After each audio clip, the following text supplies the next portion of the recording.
Hello my friends, my name is WeeAddy and welcome back to Pokémon Emerald with the Pokémon Master Challenge. I don't know why I froze up. I don't know, I think I'm just tired again. But last time we went quite long and ended up doing a lot of things in the Sapphire Zone, but we also got our 6th gym badge, we got Absol trained up pretty strongly, and we made it to the top of Mount Pyre, where the red orb and blue orb, some ancient artifacts of the Hoenn Region, were stolen by both Team Aqua and Magma respectively. And now we have to track them down and figure out what's going on. Pokemon is from the devil. What? I don't know what you're saying. Also, yes, it is Easter, but it just turned 6... it turns the 6th. It's April 6th, it's no longer April 5th, so Easter's over, right? That's how it works. I don't know, I don't really celebrate Easter all that much. My family, like, I grew up in a Christian household in the sense of, like, we went to Christian-related church and stuff growing up, but my family was never, like, heavily, like, religious or anything like that. You know, we went to these things because it was just expected, but we never really did anything at Easter. It's like, here's your chocolate eggs. Ding! Moving on. My mum says that she would have liked to have done, like, traditional egg stuff, like, or traditional Easter stuff, like egg rolling. Like, apparently it's something that she did whenever she was young. But we never did that in my family. So Easter was never really a big deal for us. It was just, here's some chocolate, here's some time off school, away you go. And it's like, great. So, me streaming for Easter, not a big deal. I mean, fuck, I stream on Christmas. Like, again, it's like, you know, once all the Christmas festivities are over with family, it's like, the rest of the time is my time. And usually I used to make my vlogs on Christmas and New Year's, and now I make just one for a year. But I would stream on Christmas Day if I really wanted to. I would, happily. Anyway, last episode, I came to a sort of realization. Because we got a TM for Shadow Ball, which I was considering teaching Absol. So I have thought it over the last couple days, and I've decided what I'm going to do. Firstly, because it's still technically 11:08 p.m. in my game, because it's an hour behind, I'm going to do the lottery corner, and I'm going to go get my berries for the day, which means that we'll have more of this to do later. 09345. So that's the first thing we're going to do, just to knock things out here first. No numbers matched. Oh well. But I've decided that I am going to go ahead and make Absol a physical attacker. Which, what a shocker! But the fact that Shadow Ball has the same type coverage as Feint Attack is a stronger move, takes advantage of our stronger stat, and we have Swords Dance. Yeah, it was the right decision all along. I don't know why I decided to go this route. I just wanted to do something a bit different that utilizes Dark typing, but really, it's no different having Shadow Ball over Feint Attack, and I guess I wasted a whole bunch of time going on my way to get a Maul specifically that had both moves. But, like I said at the end of last episode, I'm going to go ahead and breed this Absol to get one that has the same nature, so that we can, at the very least, maintain this as an option in the future if I decide that maybe this Absol needs to go back to the original idea. I don't think it will, but I want to have one available just as a backup. So before we do the breeding, I'm first going to surf my way over here and get my berries for the day.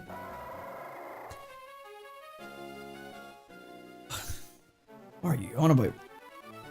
Evil! Yeah, you're fucking mermaid man from that one episode of SpongeBob. Like last episode as well, last stream.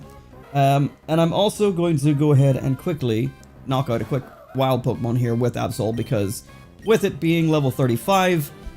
and only 30 XP away from leveling up, if we stick it in the daycare right now, I think it loses all of that EXP.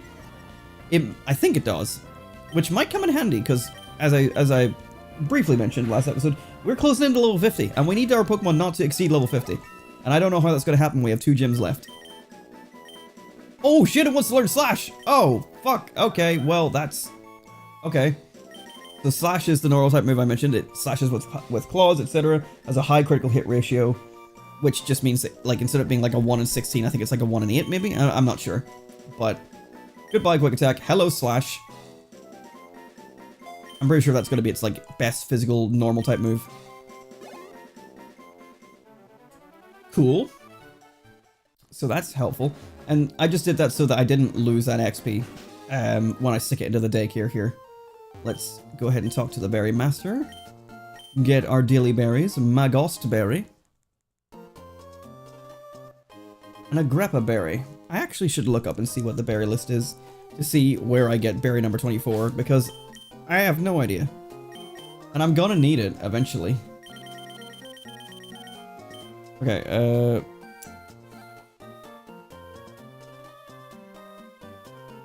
berry list. Emerald. Okay. Number 24 is the Hoenn berry. Where do I get the Hoenn berry? That page doesn't exist. Okay, thanks, Cerebi. Okay. That website doesn't work. Hoenn berry emerald. Because I feel like we would have found it by now. Hoenn berry.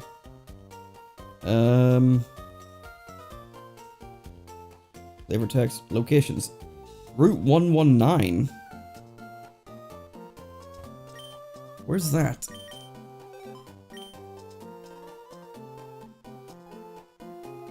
Here? Okay. Well, we've been there already, so unless it must be an area that's accessible by the waterfall, but I don't know. We'll have to remember to come back there. Anyway, this guy is done for today. So let's go and start this episode with a little breeding. Just to get that out of the way. I'll stick in Absol and Mawile just like I did before so that we're not getting, well, I guess there's no way to escape it. I was gonna say to like escape any weirdness with it breeding with its own like siblings, but I guess now it's breeding with its father. So don't read into this. Unlike Generation 2, there's nothing that prevents it from... I should probably have organized this box. God damn. I don't know if we're going to get new captures today, but this is going to get messy if I don't do something about this. Okay, well, firstly, I can put you away. You know, I know exactly where you go. Because Why Not is on its own over here. At least I assume that's correct. I mean, why wouldn't it be? It's the evolution, but... 160, 161. Yep. Yes. I can deal with the rest of these later. It doesn't matter. What was I looking for? Oh yeah, because I could breed it with one of these guys, but I might as well just breed it with Mawile, which is over here. Because it has the moveset has to come from the male parent, so this Mawile still has the moves. So let's put Gardevoir here. Brava can go here. Cacturne can go here. I'm only gonna breed 3 eggs at a time because that way I can remove both parents at the same time without needing to go to the PC. And it's a 50% chance to breed down the nature, so it should hopefully be nice and painless. Slugma, that's what I'm looking for. Okay, so how do I breed down the it's I think it's an Everstone. Hang on. I did take a screenshot of this, so I have that somewhere.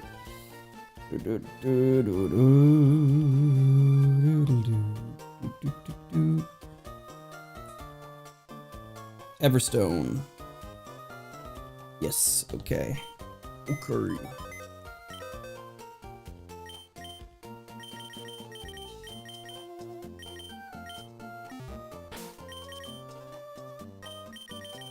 Alright, so you hold this. I've got a lot of items in here I need to put away. Wait, did I just give it a rare candy?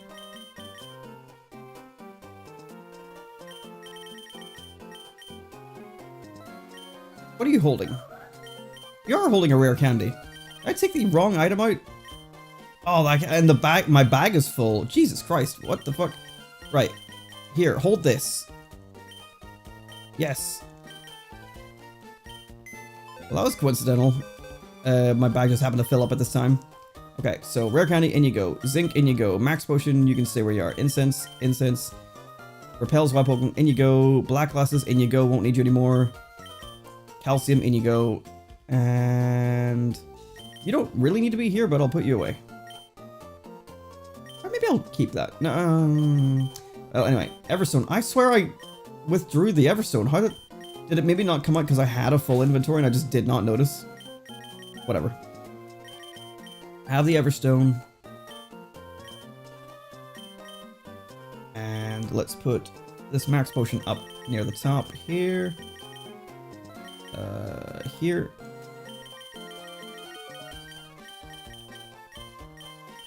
Okay. Alright, so let's go ahead and... So I'll even see if this theory of mine is right. So there's its XP. It has some on its bar. I'm pretty sure that when it goes in here, it's going to lose the XP when I take it out. I'm going to save here.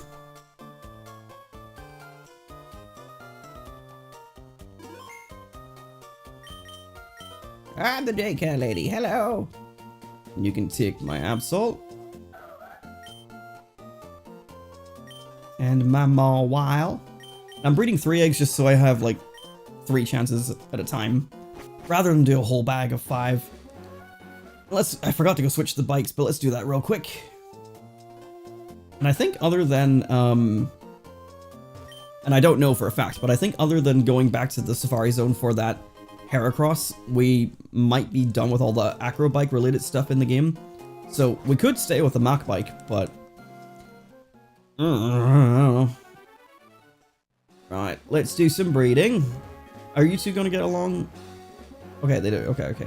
So yeah, unlike Generation 2, where it had something in place because of like the DVs of the Pokemon, if they lined up, then it stopped them from breeding together. So like, I don't think it was intentionally meant to be a genetics thing of like you can't breed with like your own parents, siblings, etc., etc. But at least it did that. It just meant that like if you find 2 wild Pokemon that just happened to have the same like DV combination or whatever it was that like linked up to it, there were some Pokemon that were not compatible for no reason. But there's none of that in Generation 3, so yay, inbreeding! Woo! I hope my neighbors don't hear me. I don't want that quoted either.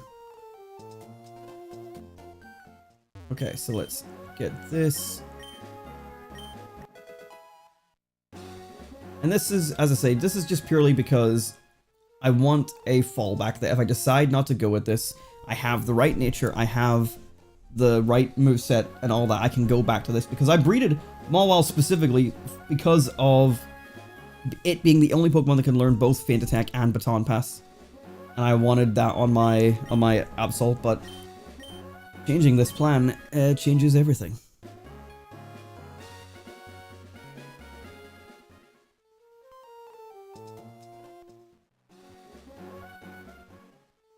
Okay. This old man, give me the egg. Egg. I'm really glad that like Emerald is the game that introduced a lot of the out of battle effects. So like static attracting electric type Pokemon and magma armor hatching eggs and stuff.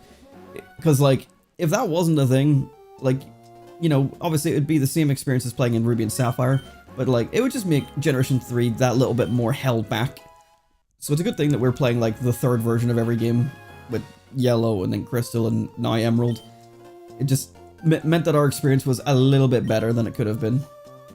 Let's take these Pokemon back out.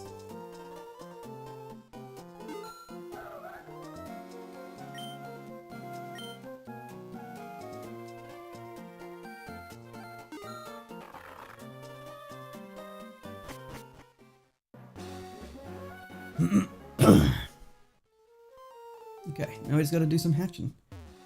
I love how every time there's like some like wild story progress where it's like, we need to stop these criminals. Lately I've just been like, ooh, Safari Zone, ooh, hatching eggs. My in-game character has just been incredibly distracted with his own shit. Like, those orbs are important and all, but I need to go on my bike for like 10 minutes. Yeah. And hopefully this is the only cycle we need to do of this, because, as I say, 50-50 to get the nature we want passed down, apparently. So, having 3 eggs, we should get at least 1. Alright. get 3 coin tosses on that. Then once we get one, I can just put it in the box, and I can teach Shadow Ball to Absol, and then she's basically like battle ready. Like she's got her final moveset essentially. I don't think there's any other like normal type moves I'm going to give her instead of Slash. I think Slash is going to be the best one. And then keeping Sword Stance would be nice. But yeah, I don't know if the game explicitly told us where to go. I know where to go because I've played Emerald before, but I think the idea now is, again, similar to what I mentioned last time. If we go to the Lily Cove, the Team Aqua grunts might give us a hint as to what to do. So I'm going to go do that just to experience it and make sure that I'm not wrong in that and see if they do tell us where to go. But we have that Team Magma medallion, and unless you just happen to remember something about Team Magma, there's a decent chance you don't know where to go with it. Because I don't think it was really elaborated on when we picked it up. It was just like, oh, they left this behind. So we'll figure that out once we get back into the story progress, which I will actually make an effort to do more promptly this episode, because obviously last episode we were very much just distracted with Safari Zone, and that's my fault. I grossly anticipated how much time I'd spend there. And also just the time between routes. Like, routes are generally pretty quick to get through, but just training my team and being on set battles and all that, like having to swap out on like taking a turn to swap out and all that, just takes more time than you realize.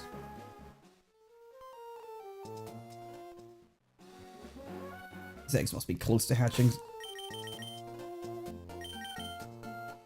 Yep. About to hatch. I remember thinking, like, taking the eggs to the hot spring in Lava Ridge Town might be good to, like, hatch them or something like that, because that's where you pick up the why not egg. And she's like, I found this in the hot spring. And I'm like, well, hot keeps the egg warm, make it like an incubation type of thing, it hatch. And it's like, no, it does nothing. And I even thought, like, because obviously the eggs hatch based on steps, but I always sort of thought that one day whenever they get into, like, real-time clocks and stuff in the game, you know, come the days of, like, Scarlet and Violet and stuff like that, that maybe one day they'll switch it to being like, oh, eggs can hatch by just having the time pass in real life. But they've never done that, and I bet you that's just because it's like they don't want to force you to wait around. But I'd like the idea that if you had eggs, they could hatch by real world time or by steps. But then I guess it would be kind of redundant. It's like, why would you wait real world time? But especially with it being so linked heavily to shiny hunting, like there's no way they would ever change it to real world time.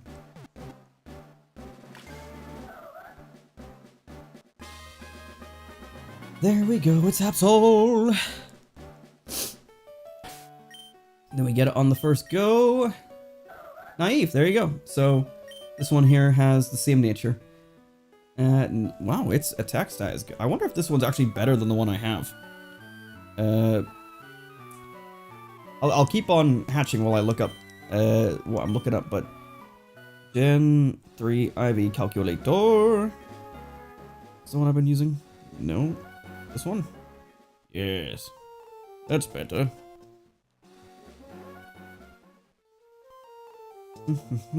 So, my name, I don't know why this needs this. I think it's just irrelevant. And then we got an Absol. Level 5. Nature is naive.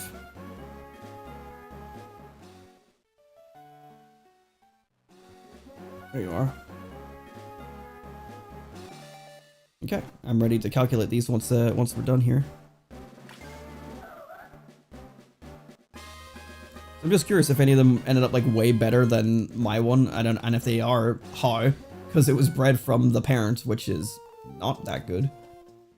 But I just saw the 19 attack, and I'm like, I don't remember my Absol's attack being 19 when it was born.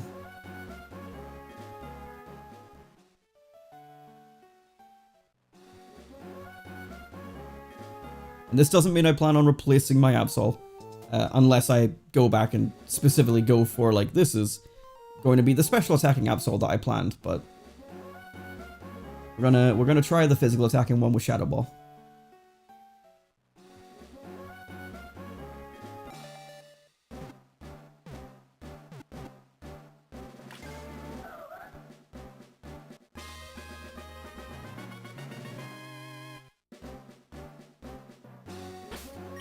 Okay. All three of them got it. Nice. Let's even take a look. So 15 speed, 14 speed, 15 speed. We got 2 19 attacks. We got an 11 defense, 13 special attack, 13 special attack, special defense 9.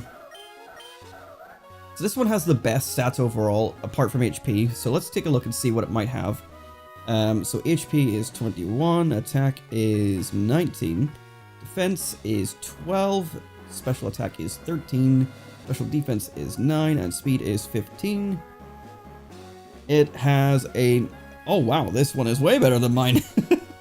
Its HP is between 0 and 9, attack is between 20 and 31, defense is between 20 and 31, special attack is between 10 and 29, special defense is between 0 and 19, and then speed remains between 30 and 31, just like its mother. You know what, maybe I should have originally got my naive one the first time, and then bred it a couple times to try and get some better IVs, but you know what? I just wanted to get one, and take the first one I got. But this one, at the very least, will be the one if it turns out I decide to go the special attacking route. So there we go. Hello, hi, knob. You shouldn't be calling. So let's head back to Pokemon Center and switch these ones out.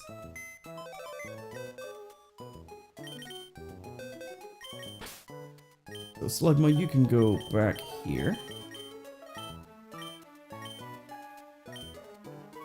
And then you are going to be there. I'm not going to remember which one is which, I swear.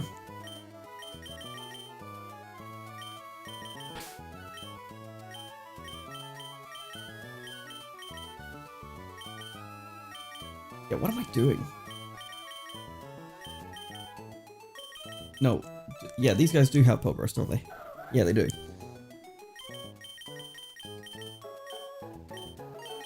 I need to...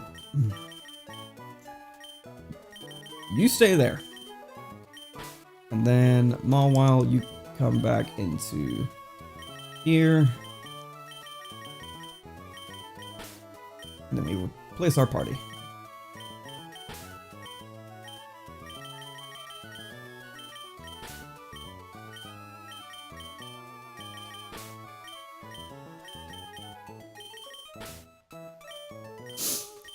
Okay, there we go. Right. Chemeko, you just go fill that spot. Right, there we go. That's the breeding section of today's episode done. And it's time... Well, firstly, let's give back Absol's amulet coin.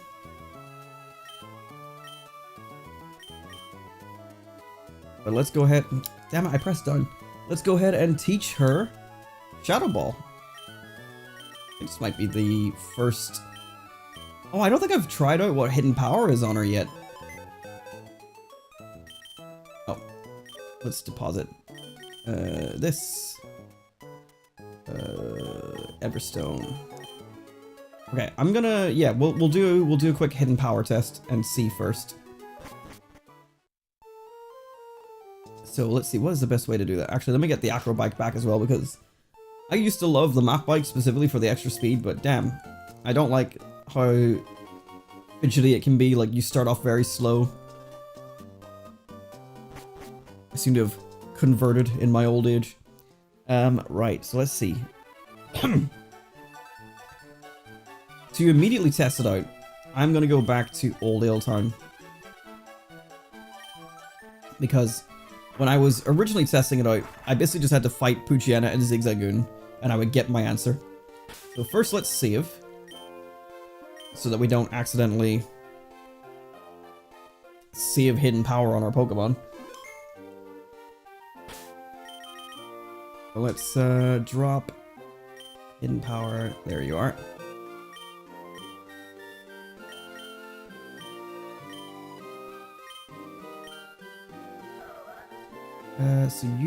Let's just get rid of this for a temporary moment.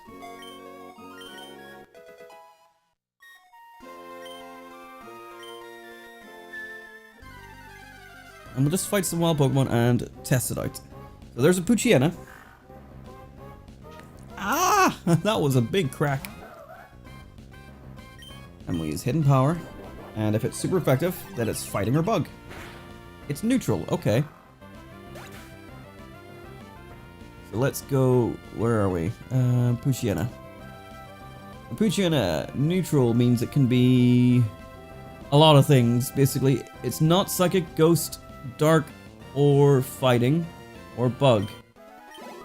So I need to go test it against something else. One of my go-to tests in Generation 2 was Magikarp, so let's try that.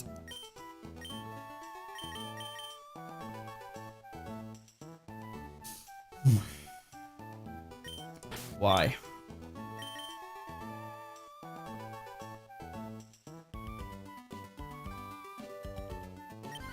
And this might even just be a tentacle instead. Magikarp. Cool, cool, cool. Okay, so Magikarp is pure water type, so that'll give us an idea on other potential types here. Hidden power. Super effective, so that means it's electric or grass, I think.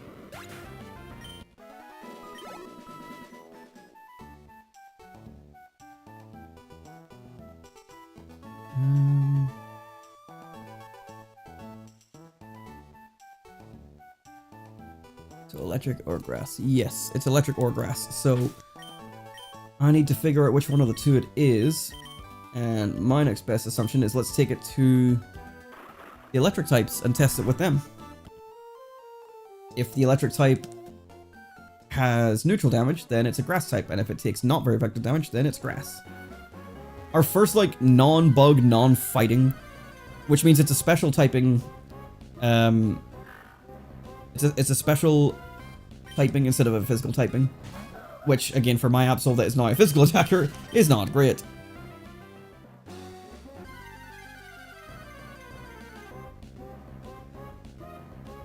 So there's an Electrike. Let's do this.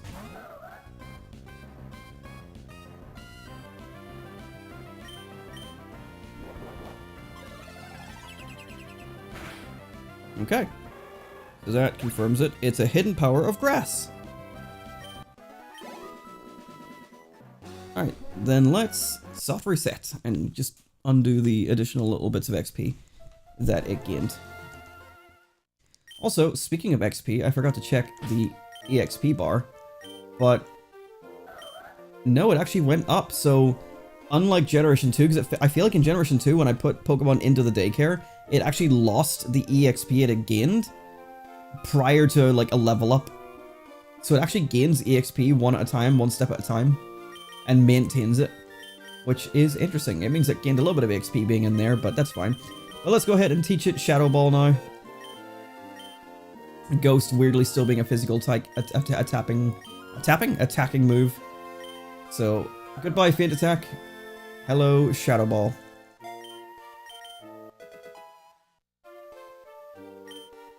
And there we go. Our Absol is officially going to be fully physical attacking, which makes sense. That's what it's meant to be. It can't utilize stab, but I don't think it needs it. I want to check one last thing is I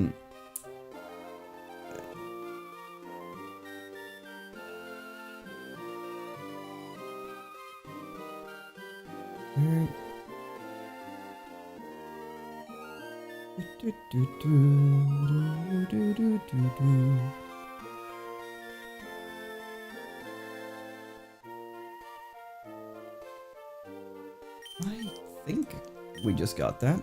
So a lot of times one thing that you'll want to do is give Pokemon one of the items that boosts a specific type to help boost the power of a move. I wanted to see what the item was for Ghost, and it's a spell tag, which I think we just got there on Mount Pyre, but I think no, we got the cleanse tag. So where's the spell tag? Hold on a moment. Spell tag Pokemon Emerald.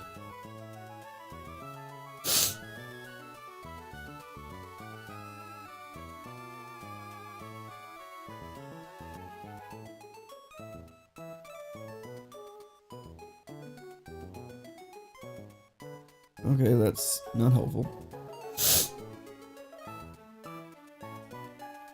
spell tag. Oh my god, no. Fuck off, Bulbapedia. In the core series. Generation 2. Yes, I know what the abilities are. Where's the acquisition? Held by Wild Duskull and Dusclops, Wild Shuppet, and Wild Bayonet. So you have to get it as a held item, it seems. Oh, so you can't even find Dusclops. But then why the hell did Cerebi be like, oh yeah, you can just find it on Mount Pyre?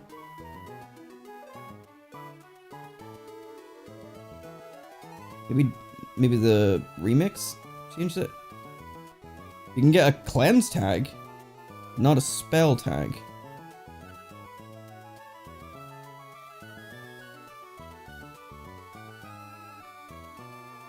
Man, they don't make this easy.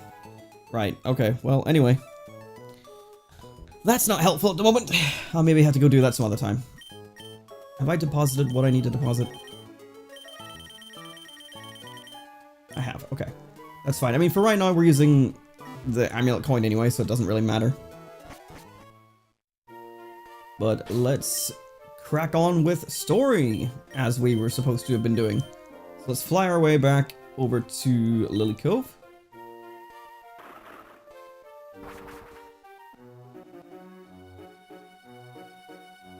And away we go.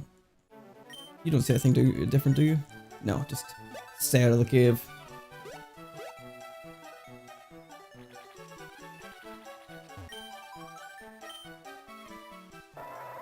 I'm pretty sure that these guys will still be using their Wilmer. Yes, they are.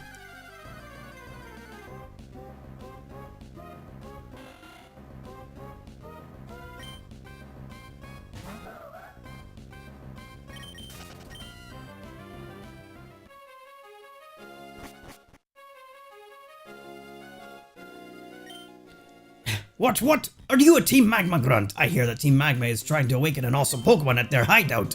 But where might their hideout be? Oh. What? Are you a Team Magma grunt? I hear that Team Magma is after an awesome Pokemon at Mount Chimney. But what is that Pokemon like? So yeah, they do tell you to go to Mount Chimney at the very least to guide you in the right direction. Because yeah, if you remember, there was a random Magma grunt at Mount Chimney. After we kicked them all off the top of the mountain, there was one guy sort of below the mountain, just sort of hanging about. And he is the one that we're going to go and deal with today. Now, I could just fly here and go up here. But I want to take the cable car in case we get that random event of the person going up and down the cable car. Because I like random chance. And it's not going to happen. We're going to go up and then down and then up again. Because I'd like to see it happen. I've never got to see it happen for real. And it's only a 1 in 64 chance.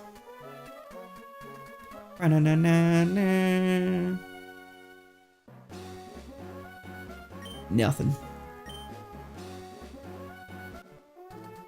Come on, show me a hiker. Show me someone. Show me anything. I want to see it. I want to believe it.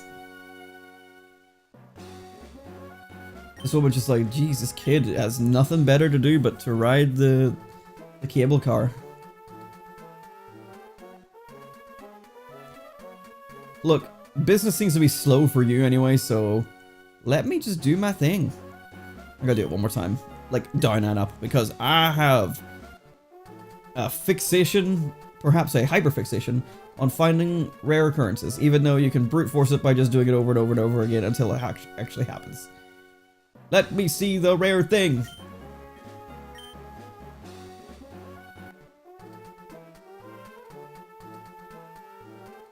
And this mountain's unpopular. Oh well. We'll never see it again, because I'll probably never be on this mountain again. Welcome back to Mount Chimney! And then you're just like, ah, right, where are they? Here we go. Oh, okay, there's people up here. This is a trainer! I've been to the hot springs to refresh my tired bones. Right now I'm feeling strong. I didn't know there were trainers up here. Shit.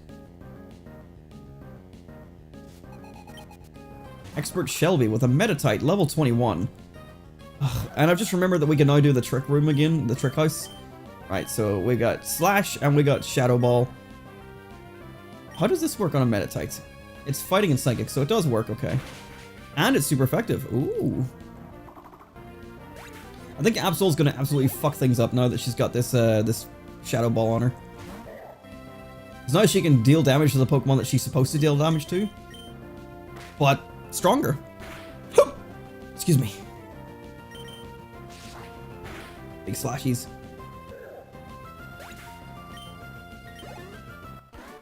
And instead of the spell tag, we could put on it an item to boost its critical hit chance. I think that exists in Generation 3. Thank you, child. It was fun, as if I were battling my own grandchild. Please come see me again for a rematch. I cannot believe I didn't realize there were trainers up here. I just didn't think they'd be, like, hanging about. Oh, what? She's excited. Alright. I'm trying to avoid double battles right now. Actually, double battles might be a good idea. Because it'll split the EXP. Eh, fuck it.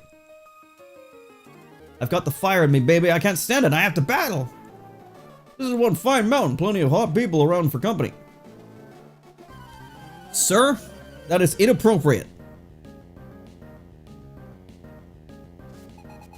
Melissa and Sawyer with a Marill and a Geodude. I feel like I was supposed to come here much earlier. These Pokemon are very underleveled. Okay, let's go with Slash and Psychic.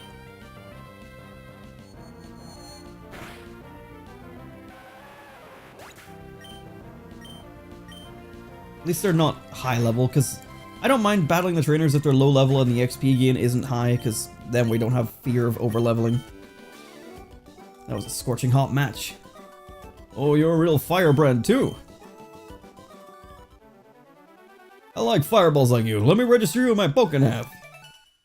Thanks, Hiker Sawyer. Well, I love that we all just hang out around this volcano. Since I bathed in the hot springs, I've been feeling great. I'm sure gonna win. I don't think you are. Surely. With a Numel. Numel? Nummel? I'm not sure the pronunciation. Slash has 20 PP. That's pretty good. And I suppose it's only a 70 base power move, but critical hit, like, is gonna buff that quite strongly. Yeah, I knew there would be one more up here. Finally made it to my Chimney. I want to make my Pokemon battle. Maybe these guys appear like after you beat the gym. Since like Team Magma's gone.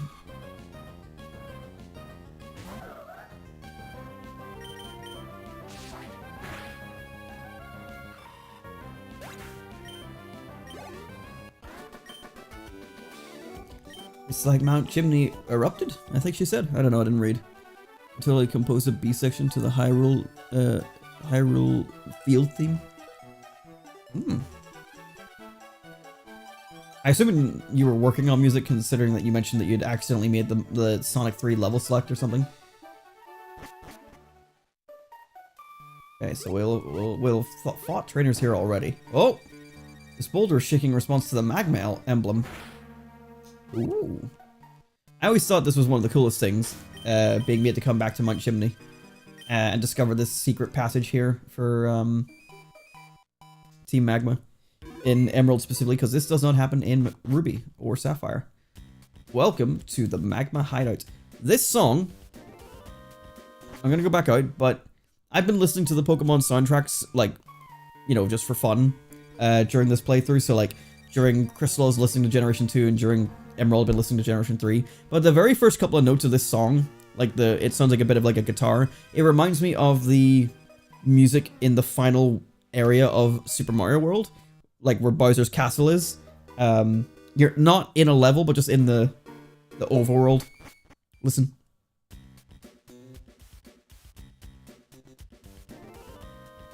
I mean, it's just like, it has the same kind of sound, but it's obviously not anything to do with it.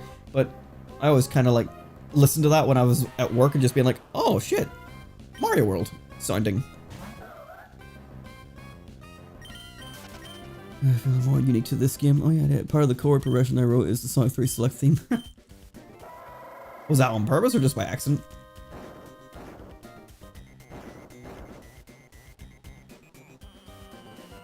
Well, we might need like a Mach bike or something in this area. I wonder. Maybe. Maybe we won't. Oh, you can find wild Pokemon in here, including Torkoal. Shit, okay. I need to load up. Let's see. Team. Okay, so just maybe Magma.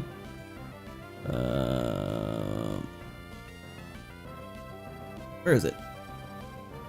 Magma Hideout. Here we go. Okay, so... Oh, okay, we can find a new encounter here, technically. And it can also be, repel tricked, like, 100%. It was an accident? Okay.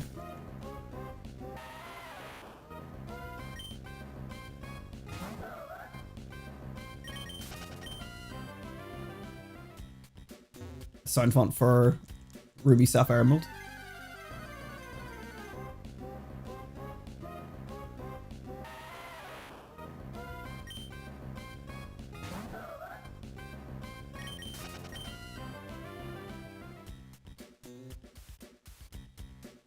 Okay, there's our first trainer. I don't remember what voice I give these guys. They're just kind of like normal dudes, just like... Our leader told us to dig into Mount Chimney, so we dug and dug. And in the course of digging, we came across something that blew our minds. What did we find? I'll tell you if you beat me. I'll tell you if you beat me. I don't know what that original delivery was I just gave it. Grunt with Poochyena.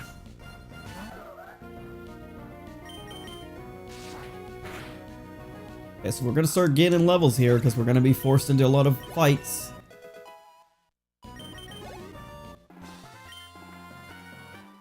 Take it down! On the word go! Oh, machines. I've used the slap-based sound in a few things. I mean, all these companies use the same sound bites for their games.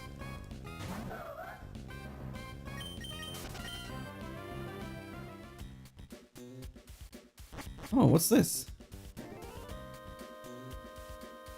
I don't know if this is the right way to go or not.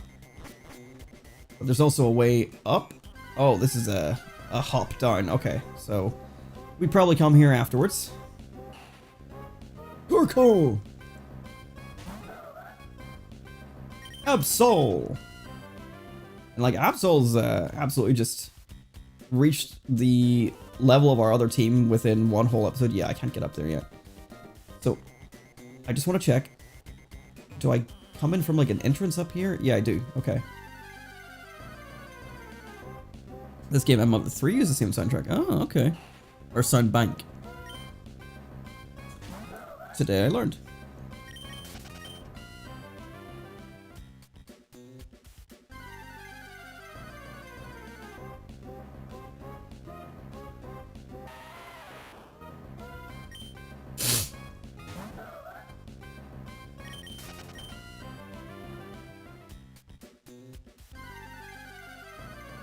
Let's see, do I need to... Okay, yeah, so other areas have more Pokemon encounters.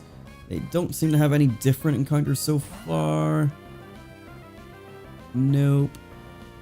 Nope. Nope. Okay, it's all the same encounters the entire way through, so don't have to check through that the entire way. I'm going to remake it in the Furnace Tracker, but the full version of the Hyrule theme of my game uses the Animal Crossing song font, like for all the KK songs. Okay.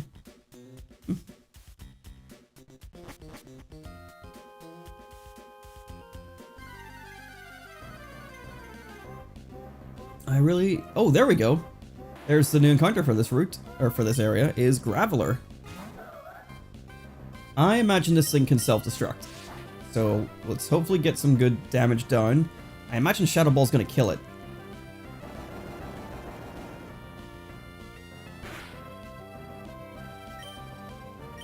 It's gonna go for another one. A critical hit would be nice.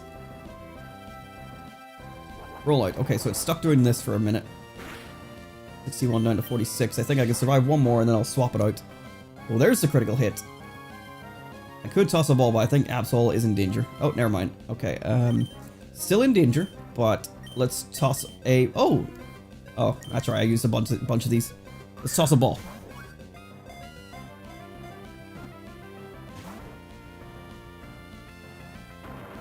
rock throw. So it has rock throw, magnitude, rollout, and a secret fourth move that might be self-destruct. Doesn't matter.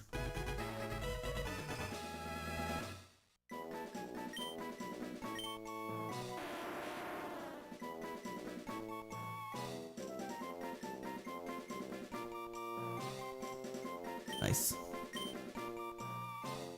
Cool. I should really probably, because I'm on my bike already, I should probably have the item finder registered. I don't know how many items are in here.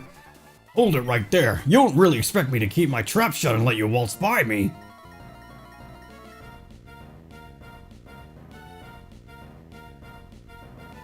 What if I beat your ass, Doc? You and your Numo? Numal.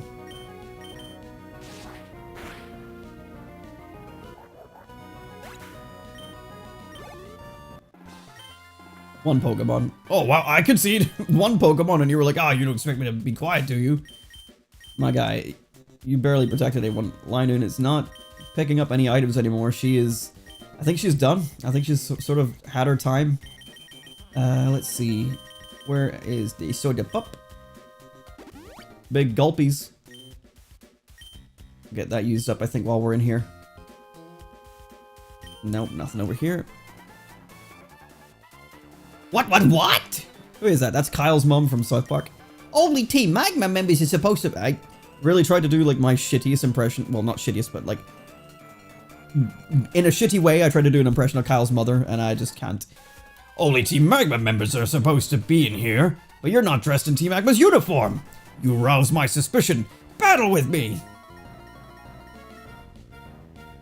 You rouse my suspicion. Missy? With your mighty Enna? Suspiciously not a fire type. My attack is dropping, which is annoying. It goes down one stage, so let's Sword Sense and go up 2 stages, which effectively means just a +1. Oh, and it's using Swagger. So that's putting it up even further. That's put it up to +3. That'd be pretty cool if this was any other fight. Okay, let's go ahead and use Slash. It's something I've considered, right? Like, there's gonna be other trainers that are gonna use Swagger on Absol. If we give Absol a berry for curing confusion, then we could Sword Stance, they could Swagger, and I could get a +4 in 1 turn.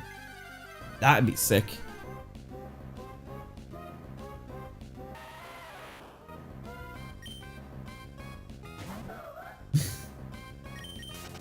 Oswald's quite a funny character, though.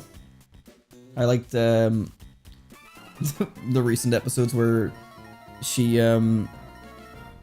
because it was a whole episode about like the online gambling thing where maybe this is not the place to talk about it, but the idea was like something happening that was terrible in foreign countries, and it was a bet that like Kyle's mom was going to be the one that like set it off, and like Kyle was like, that's not going to happen, but then like the more like it got talked about, the more that Kyle's mom was like basically about to let it happen. I forget what the name of the scheme is, but online betting on real world events essentially. And then eventually she like at the end of the episode she goes all the way to Israel and starts giving Netanyahu like a right telling off, and I really like that just because he is not the most pleasant man that has ever existed.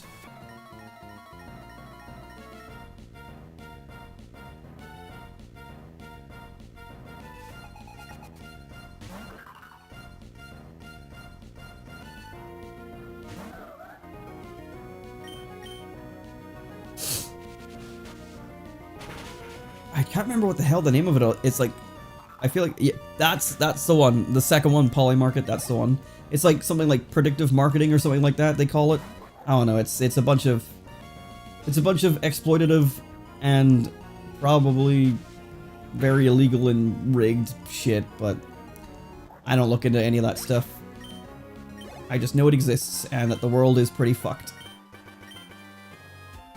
But it was very funny. They made a whole episode on that, and that the entire school was in on it.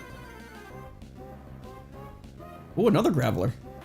We could catch a second one for evolutionary purposes. I don't like that it's holding its tits. It's Generation 1 Nidoqueen all over again. Was that Generation 1, or am I thinking of like Fire Red, Leaf Green sprites? I don't know. There's a sprite where Nidoqueen is holding its tits.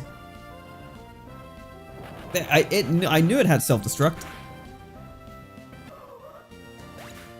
Will I no longer watch start using that like all the time and got sponsored by it? Oh yeah, that sucks. That is not great. Yeah, there's a lot of people that would just engage with that shit because, I mean, especially when they're getting sponsored, like they're just like, eh. I find it very funny. Like, you know, occasionally these kind of videos pop up in my recommended where it talks about like these people that are, they'll go into like how they're hypocritical and show off like examples. Like, here's a video of them saying how online gambling is bad and how they'll never do this or they'll blah blah blah blah, and then they'll accept a sponsorship from like fucking 88 Casino or something like that. Like, just insert casino name here, essentially. And it's like, once people start getting given money to do something that they would probably have already done, I don't know, like some of the, like if you're already doing it, like I guess it makes sort of sense, but the ones who are like, oh yeah, don't online gamble, I don't do it, and then they get sponsored by it, that's even weirder. I don't know. In general, internet sponsorships as a whole are very strange. I've always sort of thought about it, like in terms of myself and like if I ever go anywhere as a channel, like what's my plan? And I kind of feel like my plan is to go unsponsored for as long as physically possible. Like a lot of channels do sponsorships, and like in a way it's almost better than what I had said, because like for me, when it comes down to like YouTube and Twitch and all that, I've always said like I want to be entirely like funded outside of the people. Like a lot of people rely on like Twitch donations and stuff like that for, and like subs and stuff like that there to be able to make it on the platforms, and I'm like, no, I don't want that. I don't want the viewers funding me. I want to be funded by the advertisers that, like, you know, I'm on YouTube, I have AdSense, and then I get money from people just watching the videos normally because I get ads placed on them. But like to integrate like an in-video ad that I've been specifically targeted out for and sponsored for, I don't know. I don't like it. I don't like it all that much, but it's also one of the more harmless things that can be done. I don't know where I stand on it. Like, there are, if it was Sonic sponsoring me, absolutely, I'll sell it for Sonic, 100%. As long as I still get to be impartial, and I know that automatically once you are sponsored by a company, you're no longer impartial, but like, I would still be very upfront about like whether I thought something was bad in the series or the franchise. The last like 5 years, 6 years, I've been like, nah, this is all great. Like, I haven't really had anything to complain about, but I've been way into it lately. Okay, another Graveler. I think I just gotta toss a ball and hope I don't get knocked out.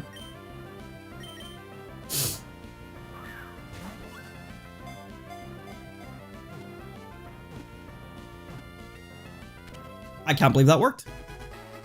Damn. I hope that's actually going. Hang on, let me refresh that page. Okay, good, it is working.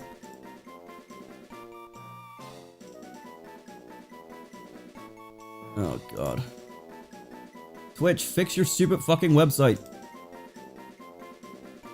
I don't have tax stuff to update because I don't get paid by you. Every single day I go live, it's like, you gotta update your tax documents. I'm like, haha, no I don't! And I sent them an email being like, hey, this keeps popping up, can you remove it? And then I got an AI response being like, to update your things, do this. And I replied being like, hey, 1, don't like the AI response. 2, I don't need to do this. I'm not affiliate and I'm not a partner. I don't need to do this. And also they said like if you had updated them after a certain date, which was like 2021 or something, which I would have back whenever I was originally affiliated, like I would have had them updated. So I didn't even have to do it back then when it mattered. So take away the fucking banner. It keeps popping up on my screen. You can hear tremors here sometimes. Could it be the volcano rattling? Or is it Oops, no, never mind.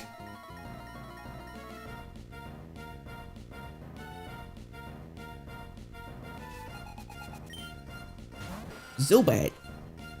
Why is it all fucking Zubat and Poochyena and Mightyena? Oops, I used Shadow Ball. That's okay. It still hits. Yo, that Shadow Ball hits, yo. You're a fiery battler, just like a volcano.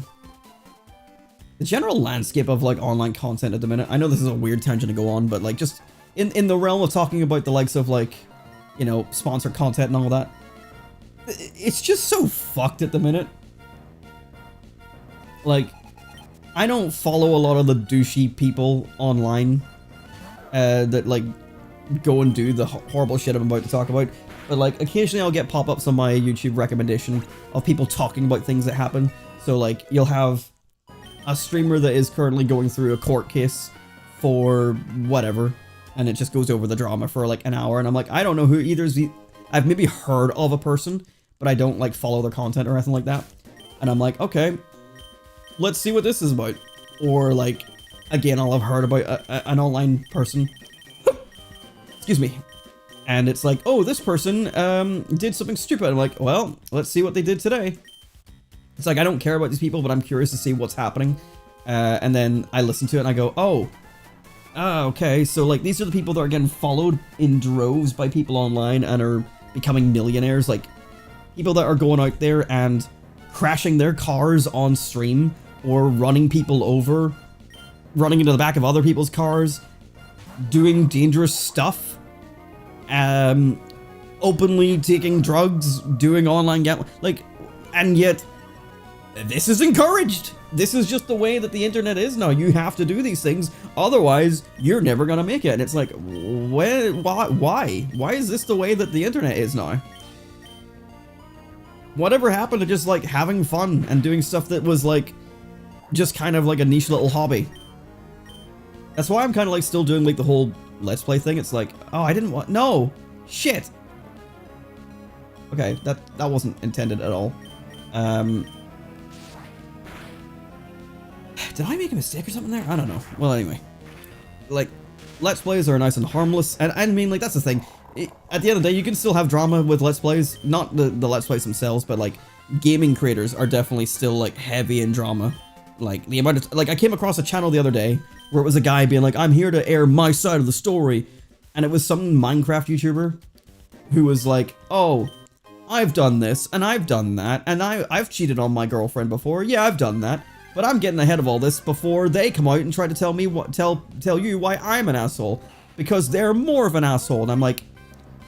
You guys are, like, in your early 20s, and you're dropping shit like this, and you're acting like you're the savant by getting ahead of it at a time by being like, I cheated on my girlfriend. Yeah, I did drugs. Yeah, I sped my car through a school zone. Like, they were saying all this weird shit, and it's like, I think you're a douchebag too.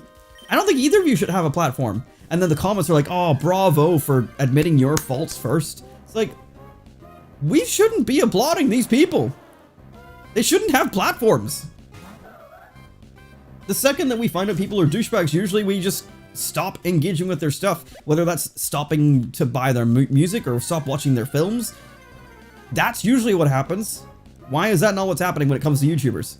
The parasocial behavior between viewers and YouTubers is insane. And it goes, like, in other places as well. There's a company of collectibles that I buy. Like, just, like, merch stuff for, like, Sonic and stuff like that there. But they do other stuff like anime and games. But, like, the parasocial behavior between the people who buy that shit and the company that makes it is crazy. It's actually insane. I actually made a big comment on, because I think I mentioned it in the last episode, they have their own whole social media presence, as in, like, they built their own social media platform for the collectible that they are selling. And that social media is just filled with people that all they do is spam comments and stuff, because there's this whole system in place where the more that you engage with the social media platform, the more points you gain, and if you gain enough points in a month, you get 1 free, or maybe 2 free if you come first on the board, copies of the collectible. Like, they sell, like, loads of collectibles. And it's just like, this is kind of just disgusting. And like, I'm here just because I like to buy one of each and like have, like, I like them. I like the collectibles that they sell. I think they're very cool. And like, if you're buying like a couple, they're like decently affordable. But like, oh my god, the whole like community around it is like disgustingly parasocial. And they've been making some really bad business decisions lately that have not been helping. And I'm just like, guys, can we not like suck this company's dick, please? I don't know how I got onto that tangent compared to what we were talking about there, but yeah, anyway. There isn't a single person on the planet that hasn't done some kind of horrible fucked up thing. I mean, yeah, exactly. Like, even the cheating on girlfriend thing, like, I've never cheated on a girlfriend. I have not even had a girlfriend since I was like 16 at the latest. I'm 31 now, by the way, for reference, but like, I remember that whenever I was a kid, there was a period where there was a girl that I liked, and I must have been about 13 or 14 years old at this time, and the girl that I liked was a year younger than me, but she wasn't interested in me, this, that, and the other. Like, we had, over the course of my teenage years, between the age of like 11 to 16 when I lived in this area, I ended up dating this girl that I liked 4 different times because she led me on quite heavily in many aspects, but like, I got led on as like, oh yeah, I'm gonna be interested in you, and then it went away, and then like, I'll be interested in you, went away, and eventually the 4th one is where I went, I've had enough of this, because I feel like you don't actually like me. And it's like, obviously it took me however many years to figure that out. I was a child, and I had always liked her, but this was the first time that like, I had taken the charge to end it. But like, during one of those in-betweens, I went with a different girl. Again, like, I'm like 13 years old, this other girl's maybe like 11, so like 2 years younger. Compared to the one that I was originally trying to date, which was 1 year younger. But I ended up going with this other girl that lived around the corner. And then whenever the person that I originally liked found out, she was like, oh, I was about to tell you that I wanted to date you now. It's like, oh, come on. And as a douchebag 13-year-old who really liked this one girl, I went and told the other girl that we were breaking up. And I felt horrible. And, you know, I eventually went back and I apologized to her and I explained to her like why it happened. And then we made up and we became friends again. We were children, so like it was very easy to make up, and none of this dating was real. You know, it was 16 and under. We were not taking anything seriously.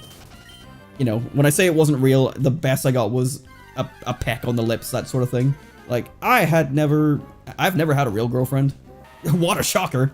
But yeah, I've done douchey things. Like I literally broke up with a girl to date a different girl because she said, oh, she was going to pick me, but now she can't. And it's like, I've done it. I've been a douchey thing, but I never cheated on her. I went around and I broke it off with her.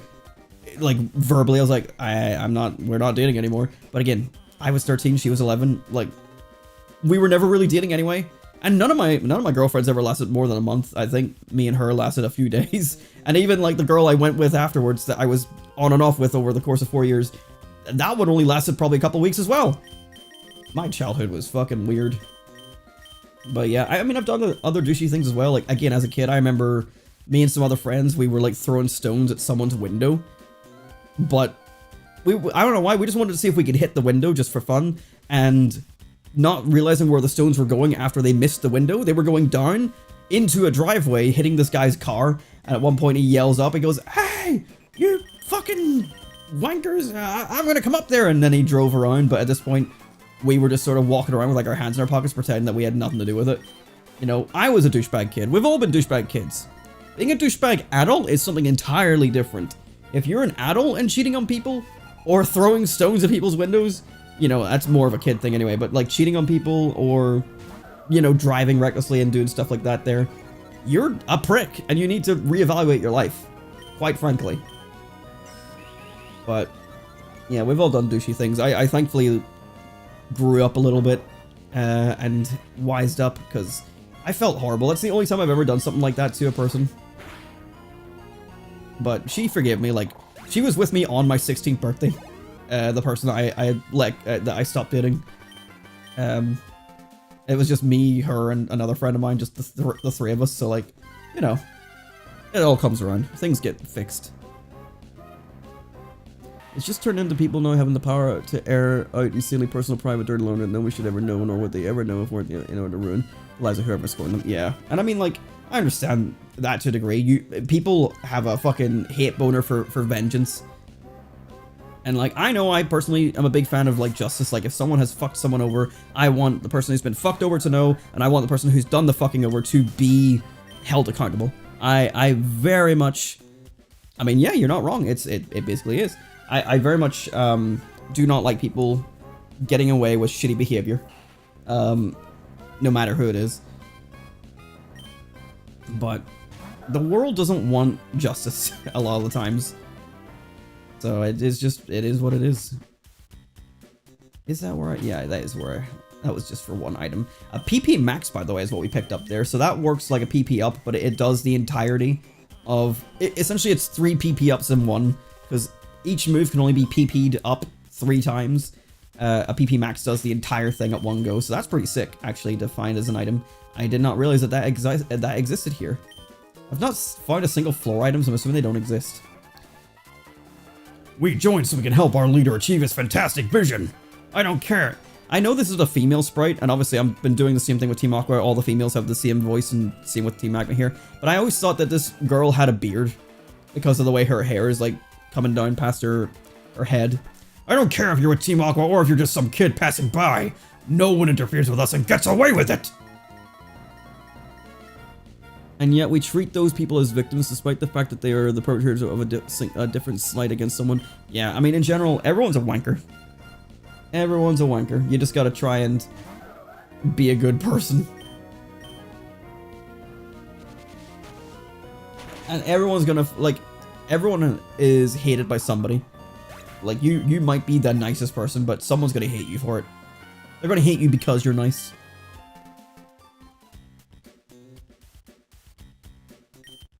And a nugget.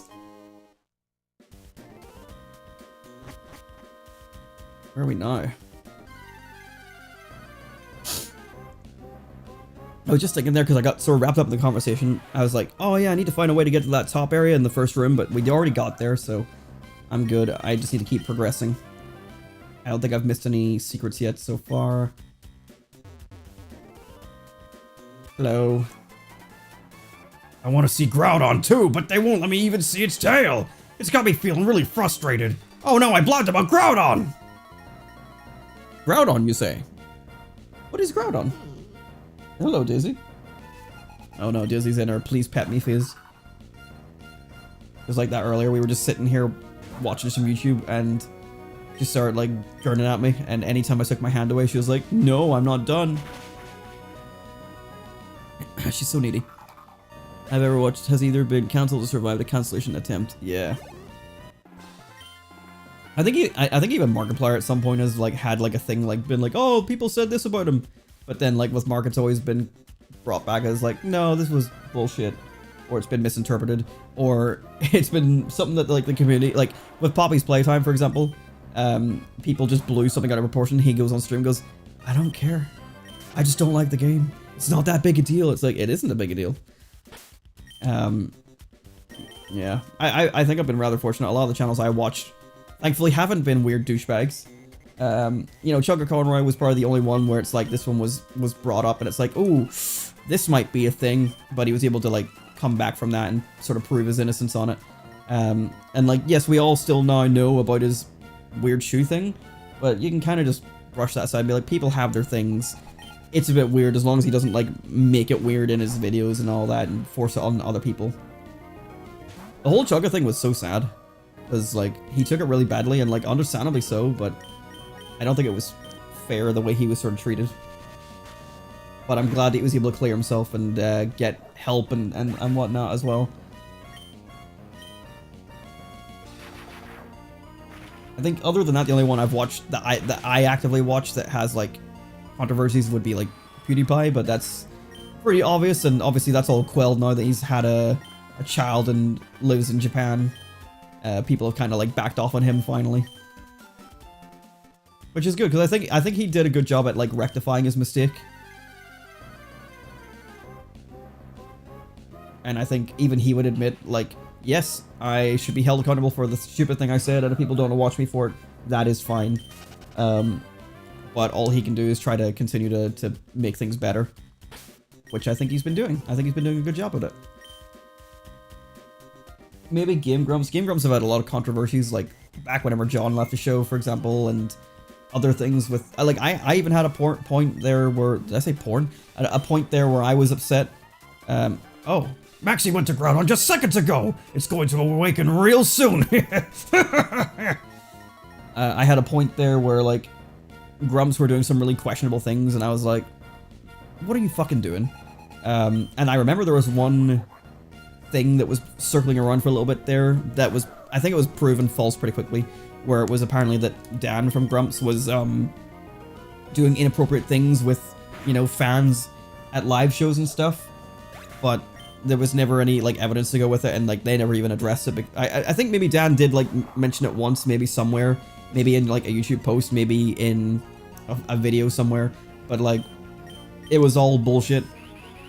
But they get a couple of controversies, but yeah, other than that, none of the people I watch regularly have any thing going on, thankfully, thank God. It is quite a bummer, but at the end of the day, like, I'd rather them get exposed for their bullshit than continue to have a platform.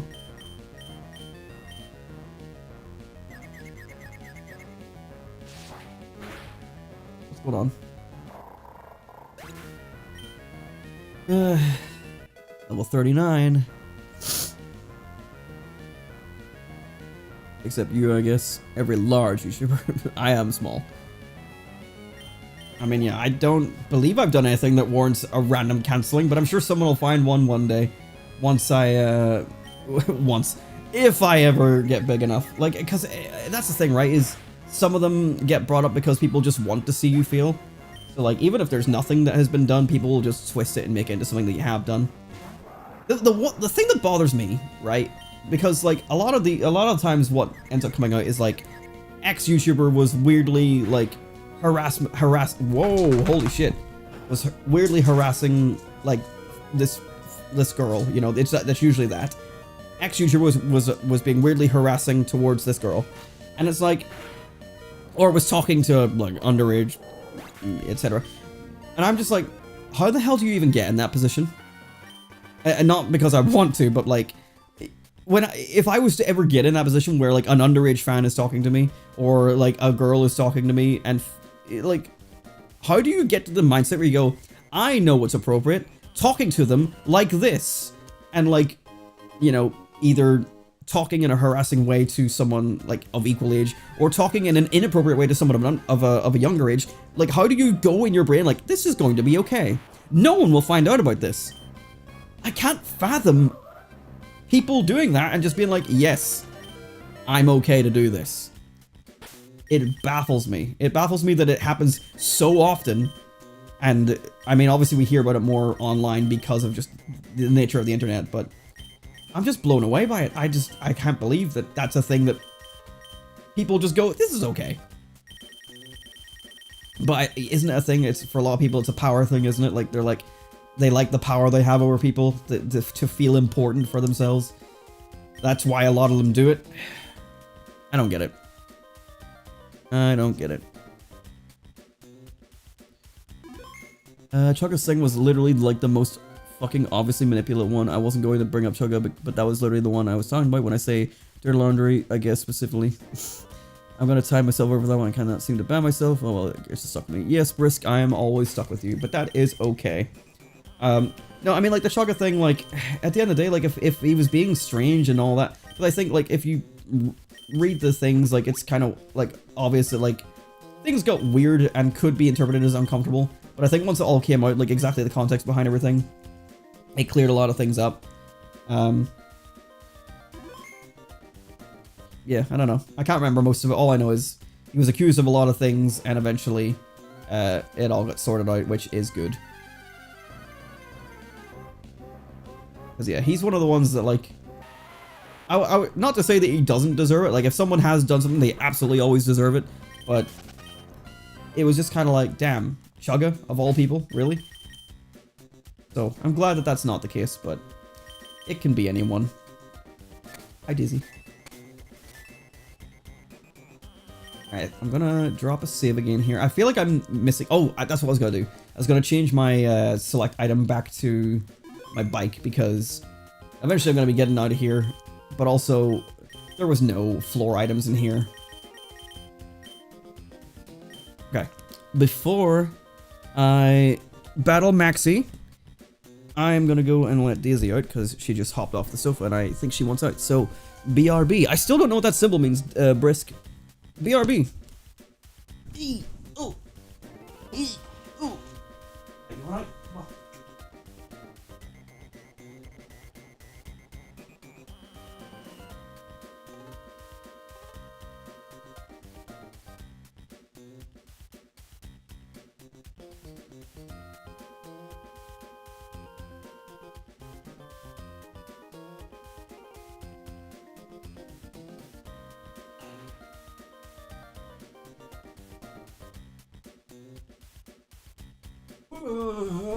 Here we go.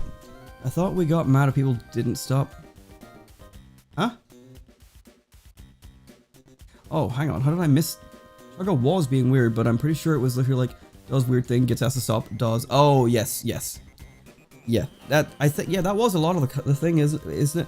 I think it's one of those things where people probably just took it and went, online creator was being weird, and the weirdness itself, like, again, it's that thing of, like,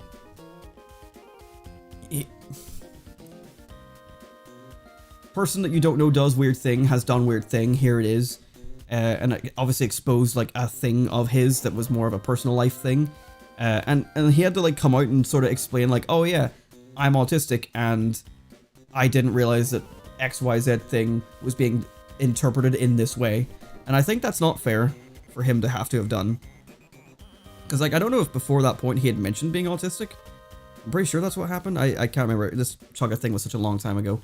Because, like, yeah, you know, everyone interprets things different ways. Like, I've definitely said a thing to someone and it's been interpreted in a negative way, and it's like, that's not what I meant. And, like, it goes both ways. Like, I've definitely had things said to me in a way where I've taken it really personally, and it's like, that's not how it was intended at all. You know, everyone has that happen. And obviously the people that were involved here, Chugga and whatever the person was, were in some sort of online relationship type style thing where they were trusting each other with this information that they were sending back and forth to each other, but this person didn't like it, but still let it perpetuate. I don't know, there's a weird thing there about also, like, you know, oh, well, she may have felt that she was trapped in this relationship or this friendship or whatever, and therefore she couldn't break it off. But I don't know, this, I'm pretty sure wasn't all this like before Chugga was even like a popular YouTuber, or like he was only like just starting, so he was barely popular. I don't know, I can't remember at all. It's not what we're talking about in general today here, but it was a weird thing to have all been brought up. And it just exposed more of his personal life than he needed to have shared. I think Chugga just didn't know boundaries, which is extremely common with autism. Something that I have to struggle with because I have autism. Hi, Dark Flare. Welcome. See, like, that's a thing there where, like, that is a thing where, you know, because I've been talking about it in a couple of streams over the last, like, couple of months, where I want to go through, like, an autism evaluation, but I don't know if that's something that I personally experience. Is a thing about boundaries. Do I, like, well, then again, if I don't know it, like, there's a possibility that maybe I do go over boundaries and I just don't realize it, but I don't think I do. I think I can understand boundaries pretty well, but I know that autism being a spectrum means that, like, that could be something that you experience and that maybe I don't experience. I might also not be autistic. It's only been developments with, like, my friends that have got tested, and then, like, looking at their behaviors and everything that we share together, like, in many ways, has made me go, maybe there is something there. And, like, I've extended this information to other people, and now they have thought the same thing, like, maybe I'm like, people are looking into themselves, and I think that's a good thing to do, is not just go, oh, well, I'm obviously not autistic, I was never tested, but, like, have you ever thought about it? Like, have you ever looked at yourself and been like, why do you do this thing in this way or this manner? And the more that I looked at myself, the more I was like, there's maybe something here. And if there isn't, then that's great. You know, it's good to know. And if there is something here, then that's also great. At least I know. Because I don't want to just slap a label on myself and go, I'm autistic, when I don't know. It's the same reason why I don't like saying about ADHD, even though it's like, I feel like I have that more so than the autism. But I have nothing to back that up with. And I don't like, because I saw this online years ago, but people using those labels, like, oh, that's my ADHD kicking in. It's like, but you're not ADHD. And like, I've definitely said that on videos, on streams in the past, and also just in my personal life. You know, we've all said things like that. You know, oh, it's an OCD moment for me. But like, people that have OCD can really struggle with it. So it's, people don't like you making light of these things and like slapping that label on yourself when you have no evidence to it. And so I'm trying to be respectful of that, whilst also saying I think from personal introspection and talking with friends that there's a chance I have these things. And so that's why I've been talking about it more and looking at myself more. And I just think it's interesting. I think it's good that we all look at ourselves and try to piece that together. I think it's just nice to know more about yourself in that way. Daisy had to come back in, but now she's way back out and barking, so I gotta go grab her. So BRB, and then we'll battle Maxie.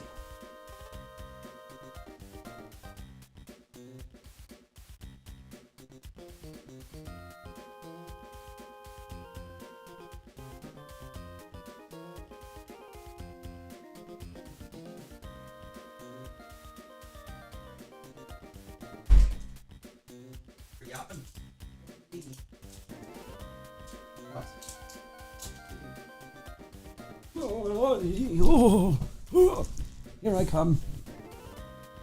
Cold in here now? You've let all the cold air in by opening the door. Ugh. Yes, I know. You dropped your toy. It's not my fault. It's your fault. Right, give it here. Oh. Where's possible time to join the stream, by the way? What? Well, we've wrapped up the controversy talk, and now we're talking about autism. But in general, I think we're good to let that conversation all die anyway. I think I got out what I needed to say there. And we sort of moved on, because now it's time for an important in-story battle to occur. So let's see, how we doing? Leading with Vibrava here. Let's go for it. Let me just find this Geodude real quick beside Maxie. Long dead internet drama? Yeah. Let's go, you know, we brought it up because we were talking about internet drama as a whole. And then we circled back to, like, example, yeah. Anyway. I don't remember what voice I gave this guy originally. Groudon, nothing could awaken you from your sleep bathed in magma. This blue orb is what you sought, wasn't it? I have brought you the blue orb. Let it shine, awaken you, and show me the full extent of your power.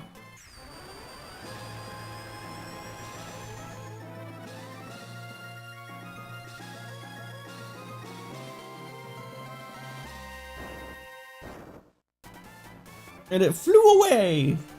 Groudon, what's wrong? Wasn't the blue orb the key? Groudon, where have you gone? Oh, so it was you. I've seen you poking around uninvited here and there.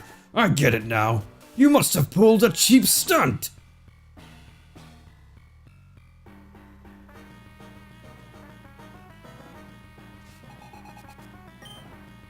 Our first battle against one of the team leaders against Team Magma. Maxie leading with Mightyena. Lowering my physical attack, not great start, but we've got Dragon Breath here, which is a special type move, so let's go ahead and try that first. No paralysis this time for Vibrava. Speed drop, oh dear. Might have to switch out. Oh, Vibrava! Jesus Christ. That was a big hit. Could really go for a paralyze. Nope, okay, I'm gonna swap and get you some help. Cacturn.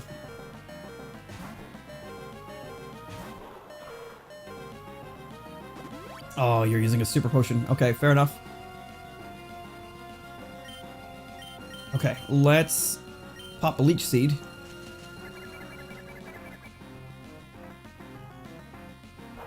Using Swagger to boost our physical attack, which we do not have. So actually a good use of the move there. Now we're confused.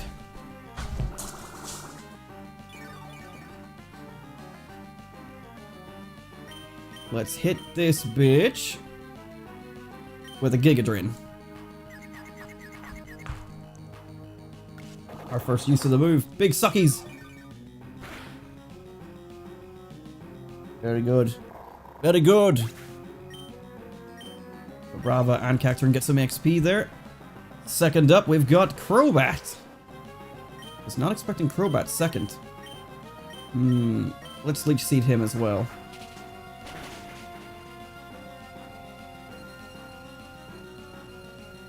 If we can get through Confusion here. Nope. Oh, and the Confusion was enough to take us down. Okay, that's fine. But Brava's really weak. I'm gonna send it out anyway, just to start us off. And then we're gonna switch into Absol. I mass download sound effects and just say, that sounds cool. No idea what I'm gonna use it for, but that sounds cool. Download. I mean, I do that when I'm, like, editing videos that I want sound effects in. Let's go for Swords Dance. Oh, it has Confuse Ray as well. Fuck. Like, I've definitely went to YouTube, the audio library, and downloaded a whole bunch of songs and then never used them in a video. But at least I can go to it and be like, alright, let's see. What do I have? What do I have? Alright, let's... Oh, I have no PP left. Fuck.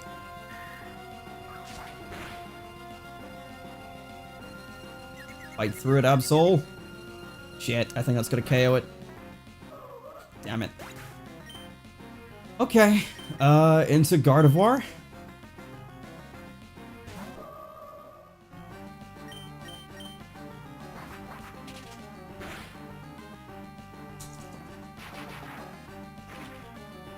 Oh, you're about to go to the kitchen there. I saw it. Here you go. Wow, that thing survived. Oh, I could have used Psychic. Duh. Let's go Calm Mind. Yeah, because I thought he was going to heal.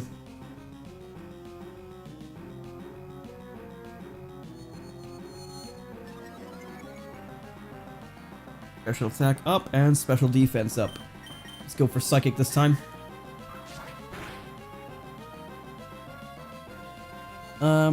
Spider's Resource and Sun Resource extremely helpful sound effects is definitely an area where I'm cutting corners. I'm just not making them myself. I mean, that's fine. You don't have to make everything.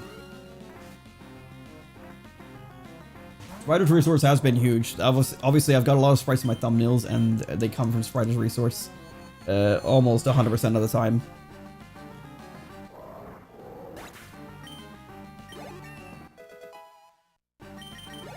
And I really like the way that they look. You know, with Gen 1, I was kind of a bit more like inventive with my thumbnails, but with Generation 2 and 3, I've gone for the sprites look for the thumbnails, and I think it makes everything nice and uniform. What makes you so adept at handling Pokemon? I really think he should have a different voice. I also feel like his overworld sprite here looks nothing like him. I think that's a lot with Generation 3. But, anyway. Like, I kind of feel like he should have more like a... There has to be some reason why Groudon fled. That's what you're trying to say, aren't you? You'd think I didn't know that. With Groudon gone, there is no longer any need for this blasted volcano. I am going after Groudon, so this is where we part. That brings us here. I don't know why I couldn't think of that voice originally. Like, he's kind of got like that smug arrogance voice. But he's kind of got like a bit of a higher voice because he's a bit more of a nerd type. The ability to open the zip file in the website so you can listen through the sound effects. Oh, nice. Oh, the Rob trying to die.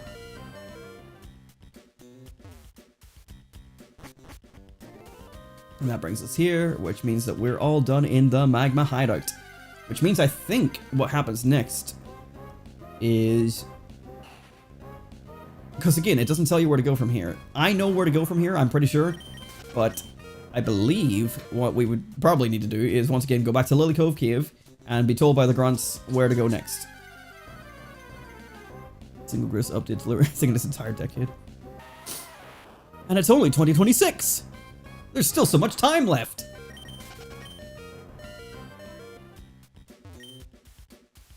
Hello.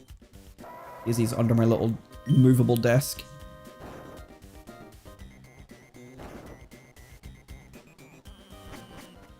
And there we are. There is the Jagged Pass. I'm gonna go popping up these little bits of stone. Much up. fucking expensive, and then find out they're just not listening. Oh yeah, I've definitely had that. I've downloaded like full sound effect folders for like Sonic 2 and stuff, and that's how they label their sound effects, is just like AA-01, AA-02. I'm just like, well, this is gonna be a fucking nightmare to figure out. And like, I've listened to the sound effects plenty of times, you know, in the sound test in the game and stuff like that there, so it usually isn't such a big problem. I know what I'm looking for and generally whereabouts in the sound test is gonna be. But yeah, it's I wish the sound effects were more labeled, but I guess I want to keep the original format, but I don't know. There's definitely a reason behind it. Hey, go! Oh shit, big slide.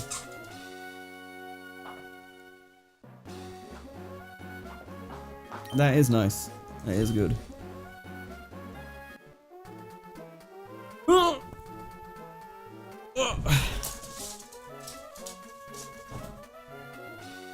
We're gonna get one of these guys. I swear, we're gonna get them.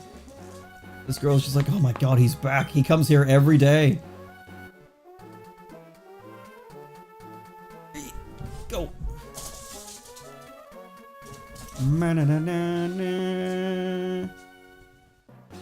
gonna go down one more time and then I'm gonna move on. Yes, we have the trick house that we can do because we beat the 6th gym. So that's available to us as well. But that's more EXP that I don't know if I can afford. Oh well. Didn't get it. We're on Route 112. Let's fly to Mauville because we need to heal up for one, but also it went past midnight in game, so we can go to the Berry Master again, and we can go to the Lily Cove department store again and see what they've got.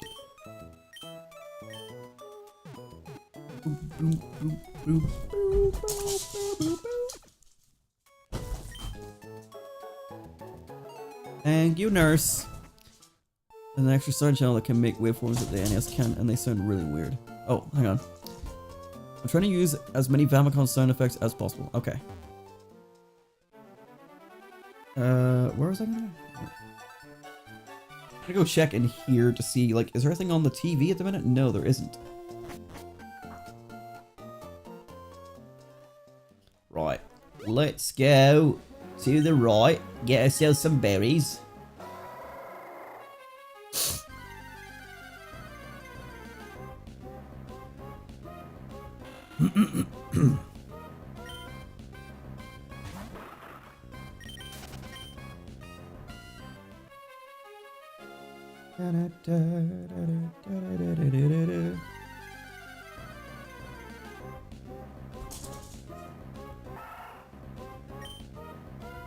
Maybe check my line and see if I got anything after the battle with Maxie. I don't think it did because it hasn't gotten anything for a while. Yeah. Lionun has packed it in. She's had enough.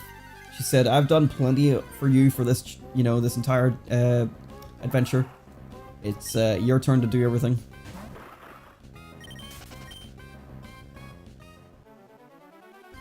Ooh. What? Use the bomb explosion sound from Zelda on the Famicom as the sound effect for enemies dying. It's really satisfying. I like being able to repurpose sound effects like that you're like, I know this is used for this thing, but I think it would sound great for this thing. Because like a lot of times if I'm looking for a thing for a video, I'll know exactly what sound I want, and I'll like look up, like, I want this sound effect.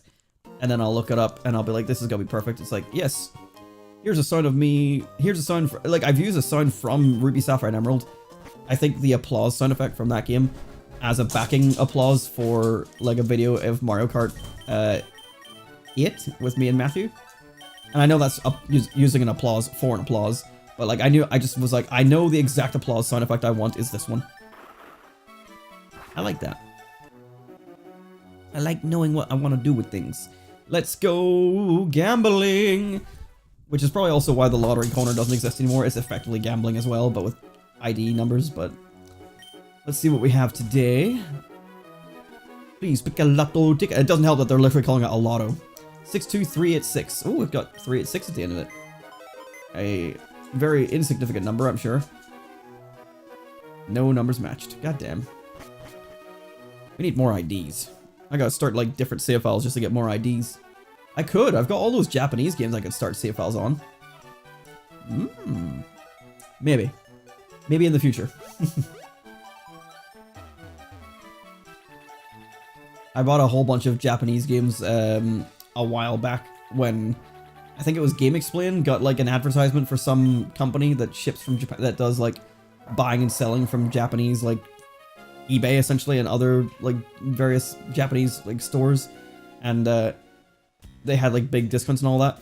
And I went through and I got like really cheap Pokemon games, and then the company that you bought them from buys them but doesn't tell you what the shipping cost is going to be until after they receive all the things, and the shipping cost was fucking massive. So I bit the bullet and just went, fuck it, I'll pay for it, but I'm not happy. So I was raging about that. It was very hidden, I think. What do you want? What do you want with Team Aqua? Our boss isn't here, he's gone off. I read that in the wrong order. I thought it said he's gone to jack off. He's gone to jack off a submarine. Where did he go? Do you think I'd really tell you something that crucial? Our boss isn't here. He's on his way to Slateport City. Where did he go? Why did he go? I won't tell you that. So yeah, I knew that was what's coming next. We had to go to Slateport and see what's going on with this whole submarine business. Having to deal with both of these teams at once all of a sudden. For a while there, it was kind of like just Team Aqua being like shitheads, and then they're like, oh, but Team Magma's doing this. And we're like, oh, Team Magma, what are you doing? And then Team Magma's like, I wasn't doing it. And now here's Team Aqua just being like, yeah, we're going to steal Submarine. Team Magma was just sort of hanging about in a volcano with some Pokemon. I'm sure that Pokemon's not important in any way. It flew away. Like, it's not scary. But Team Aqua's, they're stealing a submarine. That's not fair. Oh, I don't need to withdraw. Let's deposit some stuff. Let's deposit rare candy, PP Max, and I'm gonna sell that, so that's fine.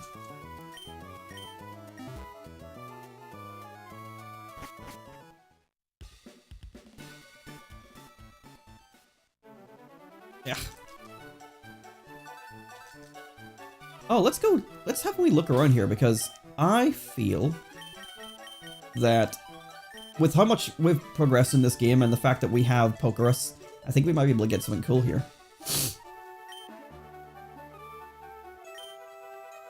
I'd really for custom berries. Berry powder. Okay, no, that's fine. That's fine. Go away. Sheesh. Here is the lady that sells you the TM for hidden power and secret power. This person sells some dolls. I think this person sells Eevee stuff. Yeah. And then this lady, your Blaziken, went for it stupendously. As a reward, please give it this effort ribbon. This is given whenever you max out the EVs on a Pokemon. And this is our first introduction to ribbons, which has now opened a new slot here on our Pokénav. Every Pokemon that has a ribbon will appear here. So here is Blaziken's first ribbon for being a hard worker for maxing out its EVs. Obviously, we're going to undo that work at some point, but it will get maxed out again in the future. We could probably get that on most of our team. I have no idea. Let's take a look. Yep, Gardevoir gets it as well. So ribbons are just a nice new thing that gets introduced here in Generation 3. Just another way to help, like, not customize your Pokemon, but like just give it more history and personality. So Vibrava needs to go a little harder, so it's not quite max EVs yet. More than likely then, so is Cacturne because it was caught in the same place. Yep.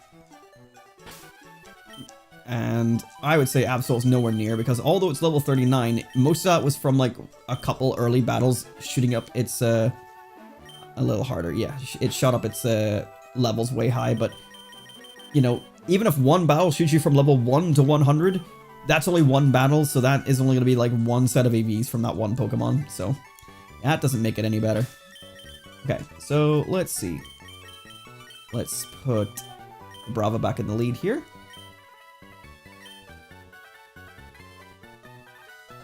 And, oh, hello everybody. Oh yeah, we can surf here.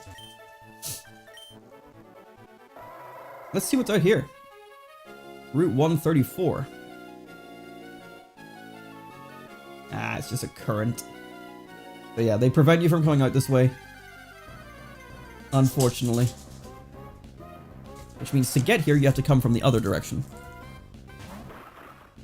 This game engine, by the way, has the shittiest tutorial of all time and like 0 support.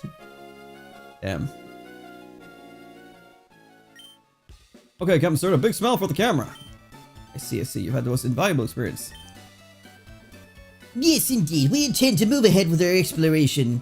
That's wonderful, Captain Stern. Thank you for taking the time from your busy schedule to talk to us. We hope we can interview again with the news of more discoveries. Whoa, that was my first time being filmed for TV. That was nerve-wracking. Oh, Adam, you're looking great.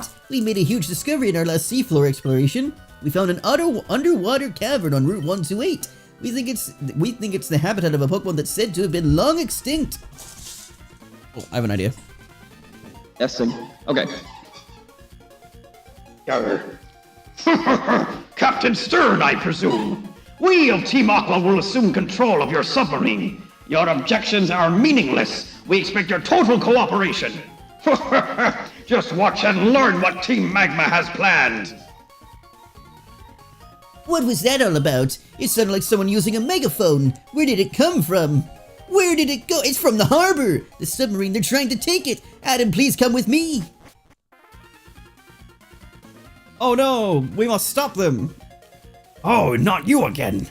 You are tenacious to track us here. That much I will give you. But now no one can stop us, no one! Or will you follow us back to our hideout in Lily Cove City?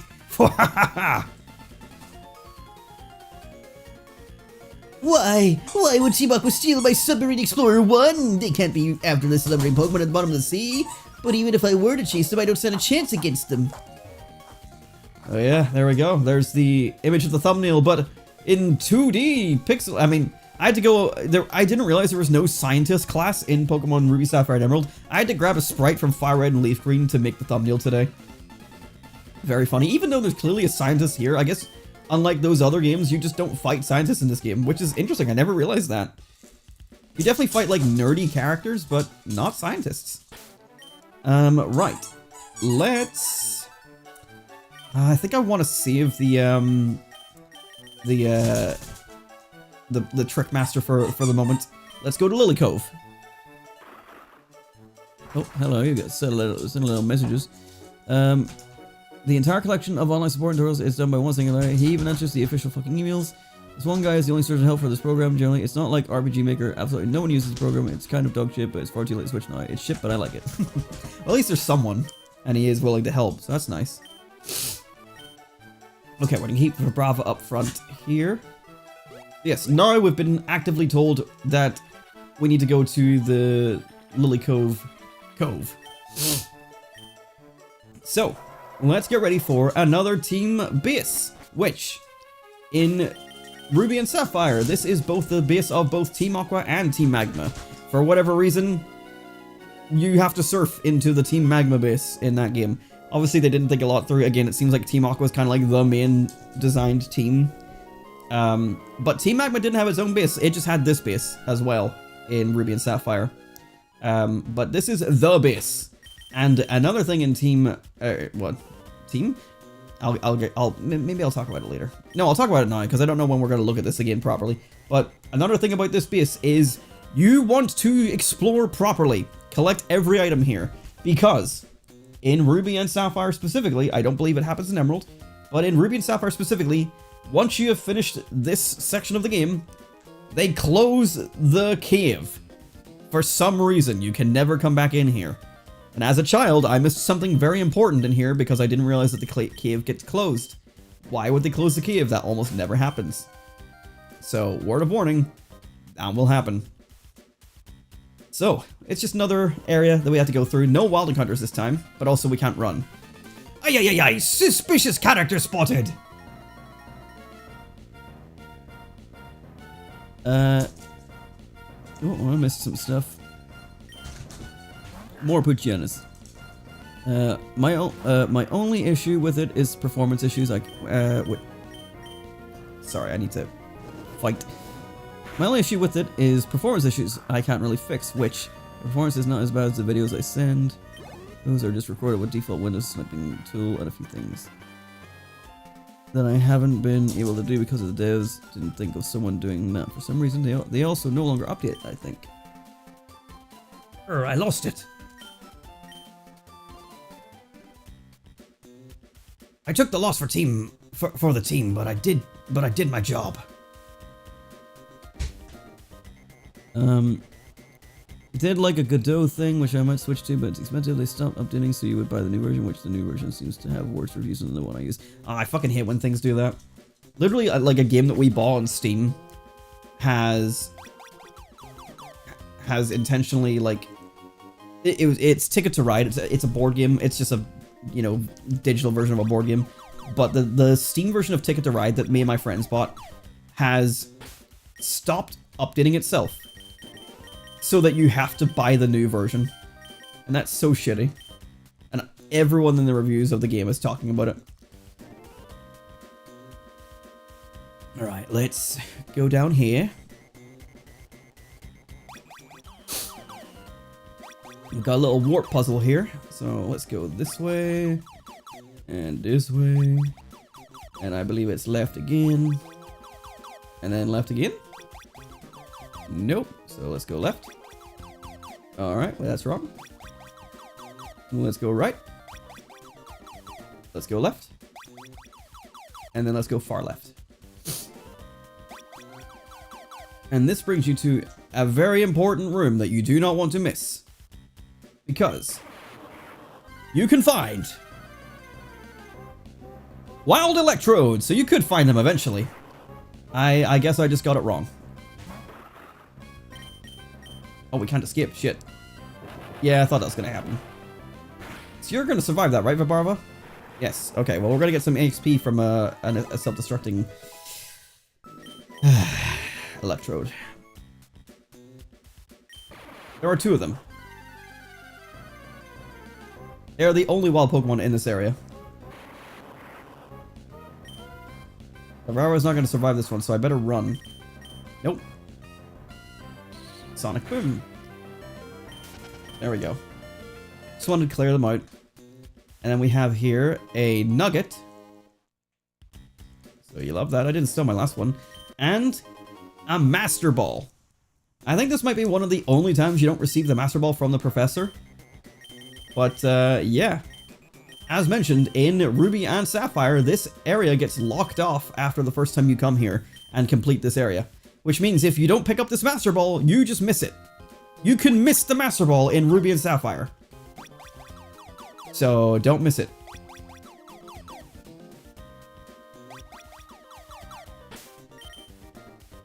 Alright, Vibrava, you need healed up.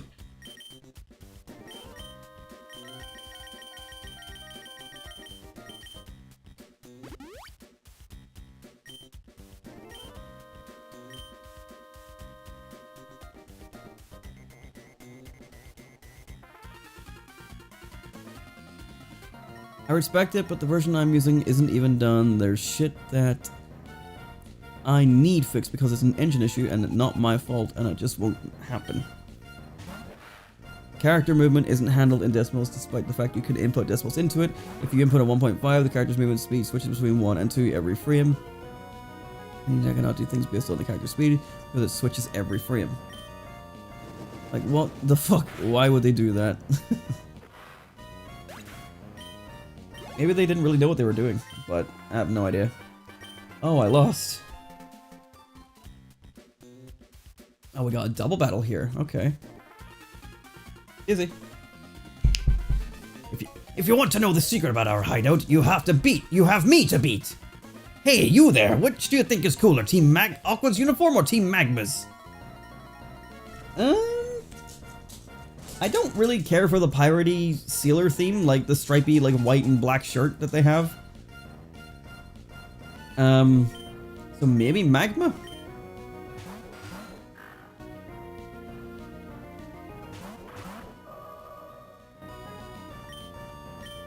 Okay, let's see.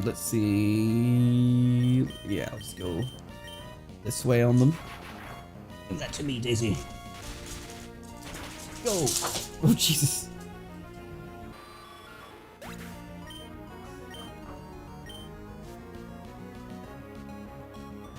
A naughty word in my typo? I didn't even see it.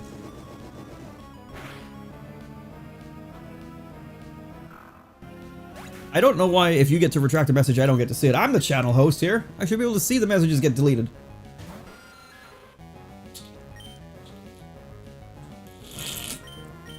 Big Slurpees.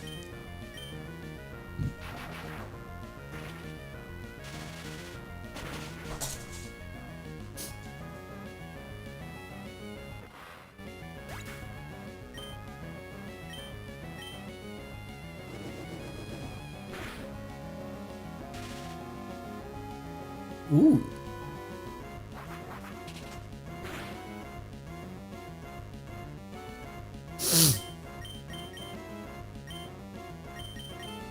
Yeah, let's get more PP.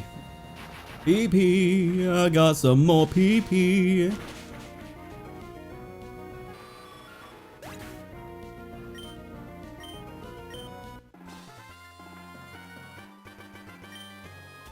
You're getting banned from YouTube? What did you write? Jesus.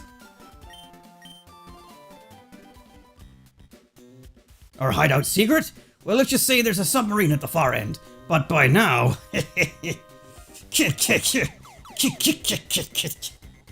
Dizzy's looking at me weird. Because also, who the fuck laughs like that? I've always hated that with like... It's definitely very much like an anime trope, I think. But they always have characters that do that. It's like... No one laughs like that! No one! Stop making people talk like that in your anime. This is why I don't like anime. I hate the tropes. K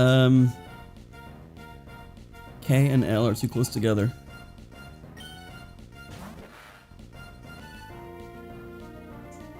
I don't know what it was. It was actually a slur? What a...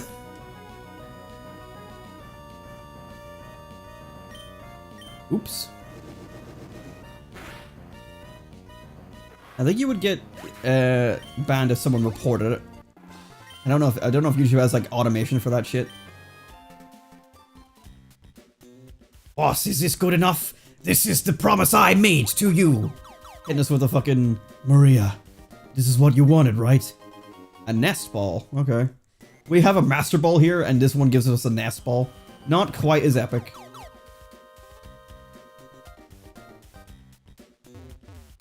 Doom doom.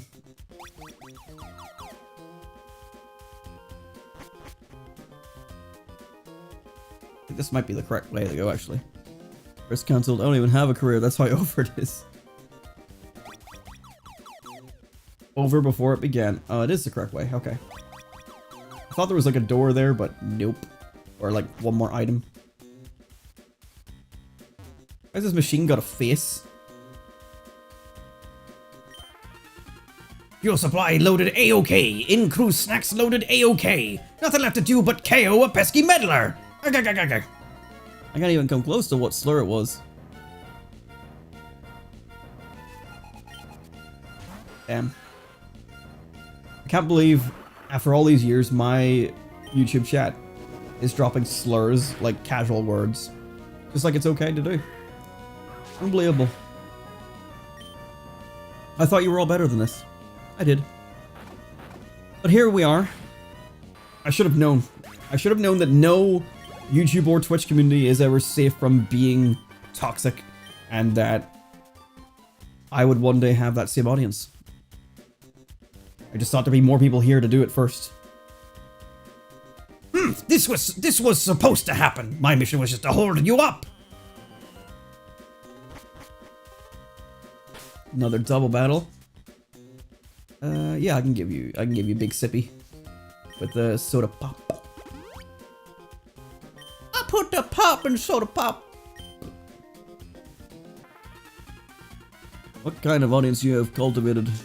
We have field. Absolutely. I genuinely, like, I know at the end of the day, like, creators don't get a whole lot to say over what their audience does, but give me it. Dizzy. Yes. It's mine. Go. I genuinely, like, I'm going to be so just outright brutal to anyone that I see dropping like shit like that, like in my... I think I've done it already. And obviously it'll get harder as channels grow, but I fully intend to, like, if I have people in my audience that are like saying horrible shit, just being like, hey, you don't say that, and if you say that, you're fucking out of here. You're not welcome.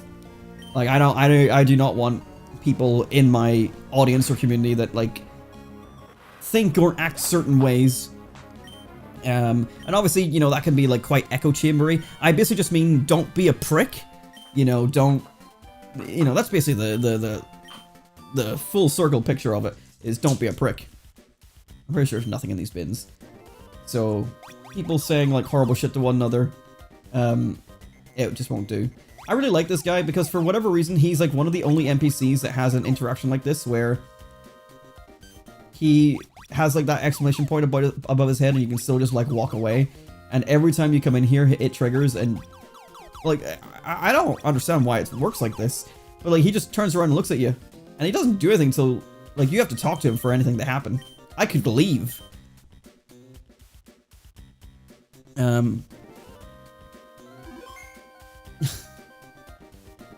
We are all ashamed here. Don't be a prick, be a fish. Is that because of my surname? I can't believe this. I can't believe this nonsense. Got here already, did you? We underestimated you, but this is it. I'm a cut above the grunts you've seen so far. I'm not stalling for time. I'm going to pulverize you. Falcon! Pounce! Pounce! Oh, he's got his big gut out. Admin Matt. With Mighty Anna.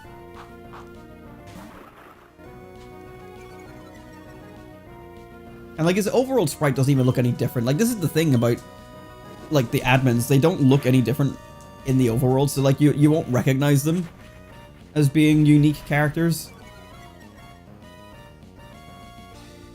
Whenever they had the remake and they had specifically like made admins, I was like, oh, this is a different change. But they've always had admins, like even in Gen 2 when all, like I thought like genuinely every character was exactly the same in Team Rocket. It turns out, no, there was actually some unique ones in there, but it's just so hard to tell. A pufferfish? I believe that's already a YouTuber. You can't be that.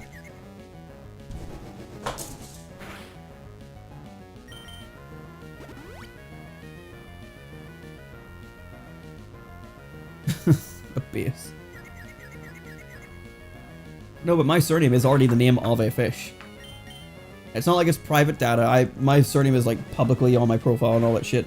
I know it's not supposed to be, but like in the realm of like online entertainment, like people are going to know your full name. That's kind of like the point. You kind of want to be known for things. So like I'm not shy about my full name.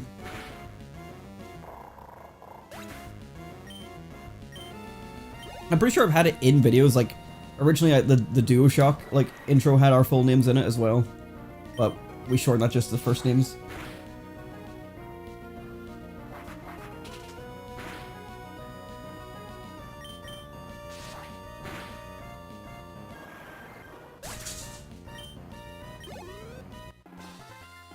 Aqua Admin Matt. So, I lost 2. While I was toying with you, our boss got through his preparations. Our boss has already gone on his way to some cave under the sea. If you're going to give chase, you'd better search the big, wide sea beyond Lily Cove. But will you find it then? And with that, we are now done with the Team Aqua base. This would be like a good stopping point for an episode if we just wanted to like be like, we've done like the 2 objectives of the episode, you know, Team Aqua, Team Magma. Because all that there is to do now is search the open oceans of the Hoenn region, because right now this guy is gone, and at long last the very daunting massive ocean of Hoenn is open to us.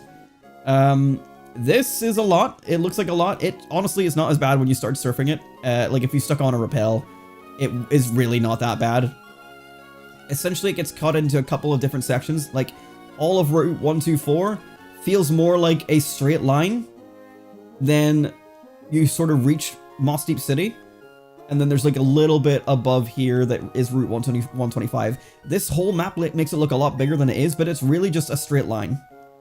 And then once you're done with Moss Deep, you go left and you go down and you're in Route 126, 127, and you do everything in this area first before you can, like, you cannot go any further down. You have to make a right, which then is 127 here to the right. Then there's Route 128.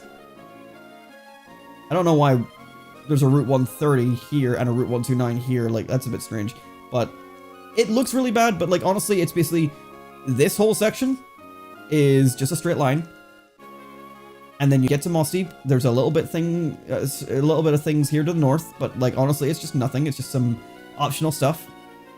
Then you've got all of this as its own area, which you basically come out of Moss Deep and go down. And despite the fact that it looks like you go into 127, nope, you go into 126.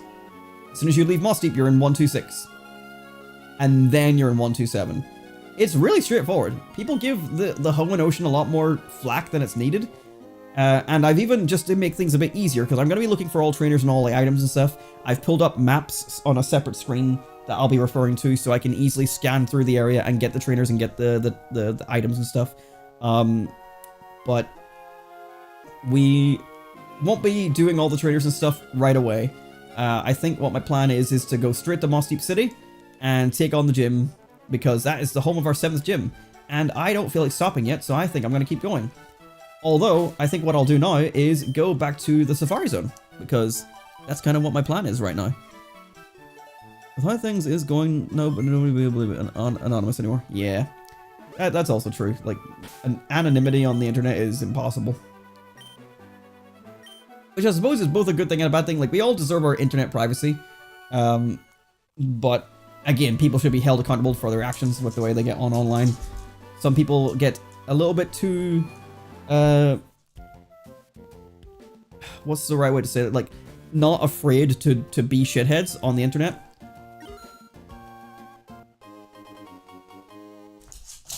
And the ones who, like, have the small semblance of shame just make burner accounts that are just there just to be shitheads. Like, there's some people that are relatively self-aware about the whole thing, but not self-aware enough about it to not fucking do anything. Alright, so we're gonna come back here, and we're gonna... I think I still kept the white flute on me. No, I put it away. Okay, that's a problem. Oh, good, one hop. We're gonna try and find Heracross again. So, unfortunately, this is gonna be a little bit of hopping around again, but I do want to do this. I especially want to try and do it on camera. I thought about opening in an episode where I've already found it, but then I can't have the whole intro sequence and all that play out. And if you're not sure why I do that, one, I just like having the stream open the same way every time. You know, it's much like my hello everyone, my intro. But it then also serves as like a, it's almost like pretend editing, like I'm editing an intro and outro into it every single time, when I can open it the same way every time and I don't have to just hit go live and be like, are we live? Okay, we're live, and then start talking. You know, a lot of times when you go live on stream, people have like a starting soon thing. That 2 minutes of the intro is my starting soon. That gives you time to get in and get watching. It's kind of the main purpose, but it's not done where I'm making a custom starting soon thing. It's just the intro of the game that you play, that you see every time you turn the game on. And I like that more, because that way I'm... Oh, there we go, we found it nice and quick. Okay, I'm gonna go near. That should increase our catch chance. I don't know how much by, but it should. And I like it just because it's... nice, it stayed. It just plays the intro of the game, it takes like 2 minutes, and then you start the series. You start the episode, and you're good to go. Whereas a starting soon screen usually takes like 5 minutes, 10 minutes, and for someone of my size, it's not going to take 5 or 10 minutes for my audience to show up, because usually they'll show up either right away or much later in the stream, and that's plenty fine for me. So, you know, I don't think I need like 10 minutes of starting soon just to get people in. Random people are not joining, and if anything, I've seen it happen on Twitch where my starting soon screen has been up, and even with a countdown timer, people come in and then leave because nothing's happening. So 2 minutes, get the game started, and then get straight into the episode, and then worst case scenario is that the VOD on YouTube just needs to be skipped 2 minutes to get to the intro. It's not that big a deal.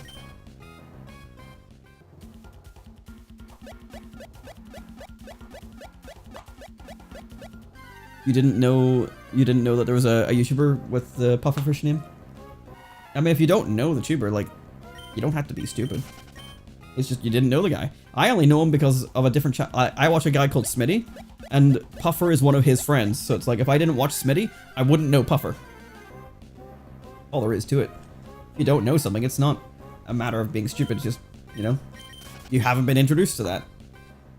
How many channels are there that exist that have over 1 million subscribers, and then you go, huh? I've never heard of that person. Happens all the time. It's pretty common. I cannot believe how quickly we find Heracross there. I know we won't find it again now. I'm trying to look for it for quite some time, but that's just how it goes. Unfortunately, all we can do is look for it and throw some balls and pray. I could go near it again, but I don't know how much of an improvement that makes. Let me actually look up what its catch rate is in the game here. I know it's different for the Safari Zone from whatever it was I was looking at last episode, but I didn't understand it enough to understand what I was looking at. But Heracross's normal catch rate is 45. Okay. Oh, there it is. Hello. I was just talking about you. I'm gonna go near again. If it helps boost the chance a little bit, then sure. When I take 0.05 seconds longer to hop in the stream. You're not missing any content in that first 2 minutes anyway. You're fine. Oh, come on. Give me a Wobbuffet. Stick around for the entire 20 balls I have.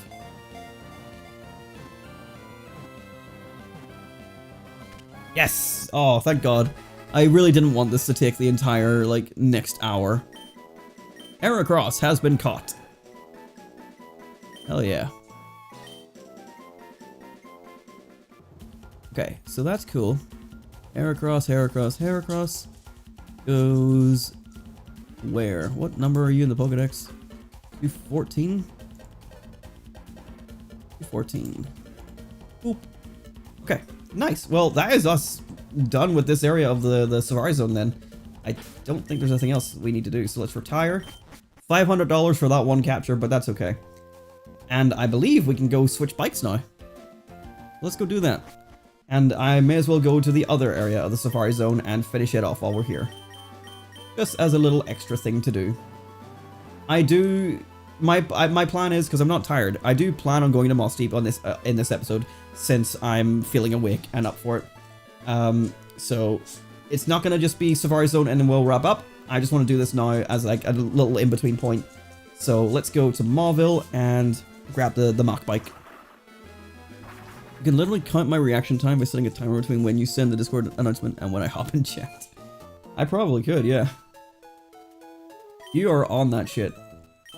It is crazy. I'm amazed, like, what kind of dedication you have to this channel. Like, again, considering my size and all that, like, it's honestly quite astounding to have someone as dedicated as yourself. And you as well, Darkflare. Like, you guys are both, like, very, very active in my channel, and it's honestly very appreciated. Like, I would still be here doing what I'm doing, but you guys make it easier, honestly. Like, because, you know, obviously not to go back into old habits of talking about, oh, I don't get views, but, you know, when I'm streaming, a lot of time the Twitch channel has no one talking. And the YouTube channel usually has Brisk and Darkflare, and that is it. And if you guys weren't here, like, I'd still be here doing this, but I don't know if I'd be able to maintain it as well as I do. Because, like, as much as I don't let YouTube get to me anymore, it can still get to me. Why am I in the PC? I'm not meant to be here. It can still get to me. Like, of course it can. Like, it's something that I've been doing for such a long period of my life. And, you know, it still doesn't get me the views that I would like it to get. But I've stopped trying to care about that so that it doesn't bother me. And it genuinely doesn't anymore.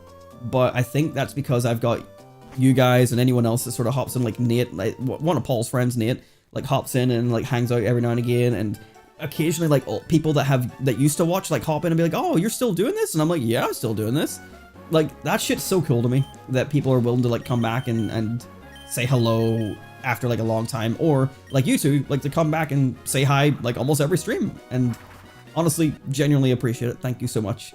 I don't know how you put up with this shit, because it's just Pokemon all the time, or Sonic all the time, and a lot of the times, I'm just doing shit like this, like catching Pokemon over and over again, and it's not that interesting, but I genuinely appreciate it. Thank you.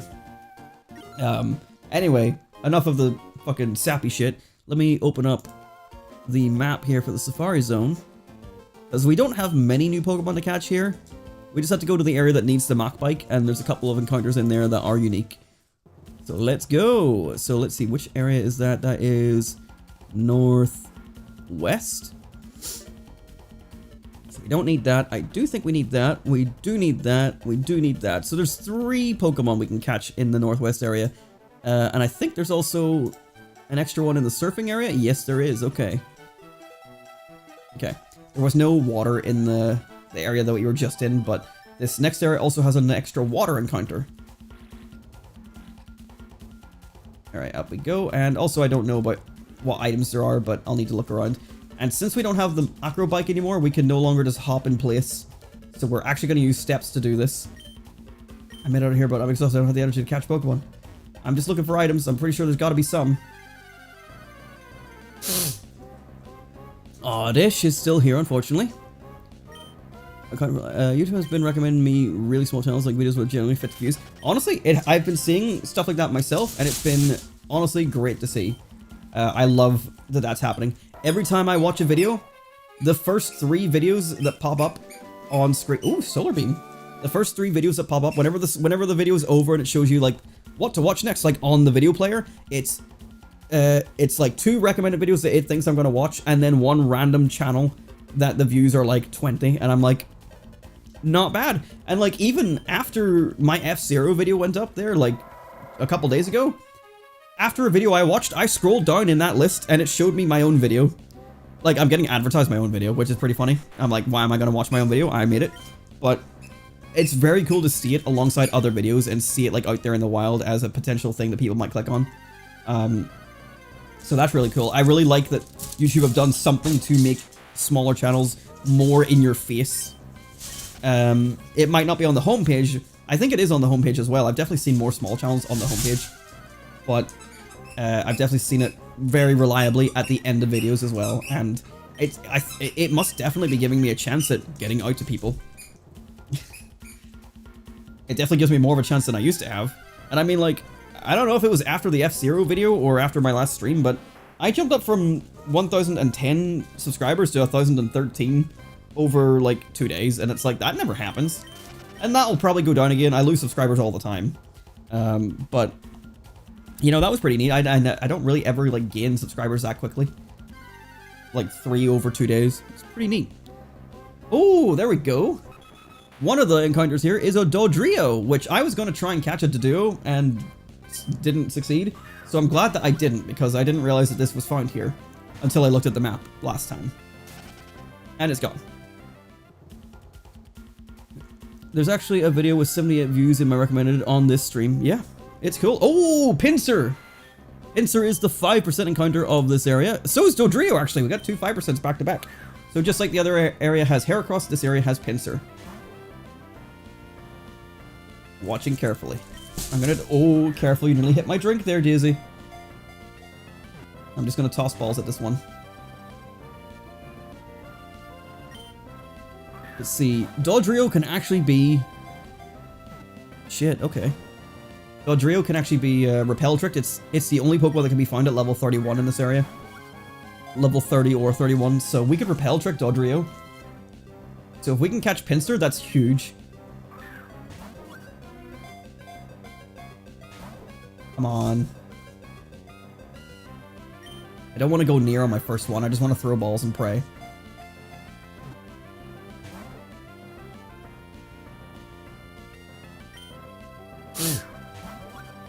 I almost never come up here because I guess I never had the Mach Bike anymore in this game, but I didn't realize that you could find Dodrio and Pinsir up here. I've also never beaten the Pokedex in... Well, I've never beaten the Pokedex in most games before Generation 6, but I've never beaten the Pokedex in Ruby, Sapphire, or Emerald, so a lot of Pokemon like Pinsir I didn't even realize were here. I would have thought this would have been a Fire Red and Leaf Green trade. Yes! We got Pinsir! Hell yeah! On the first find, that's pretty cool. I thought for sure it was going to flee. It definitely seems like the Sapphire Zone here in Hoenn is a lot less, it's a lot more forgiving than Kanto. Kanto is brutal with its flea rates and stuff. Oh yeah. Excuse me. So yeah, we'll keep looking. There is another Pokemon here that's a 30% encounter, same encounter rate as Oddish, but for some reason isn't here. And that is a Pokemon that I don't think we have. There it is, Rhyhorn. Again, a Pokemon I would have only thought was in Fire Red and Leaf Green's Sapphire Zone, but apparently it's here.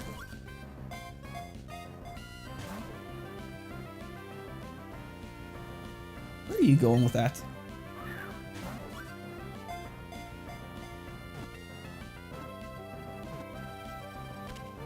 Nice, we got Rhyhorn. So all we need to find now is Dodrio, which we could just go out of the Pokemon. We could go out and get a level 30 something to repel trick it. I might just do that and save us the hassle of looking for it. But there is also a Pokemon we can find here on Delwata, which is Psyduck, but not exactly what we're looking for. And it can also be repel tricked. Oh. And it can be repel tricked right now. Because apparently the maximum level of the Pokemon that we can find here that is unique is level 40? So let's try a repel. We just have to not step too far. We have a level 39, so it is possible to find, but it might take a while. Because it's normally a 5% encounter.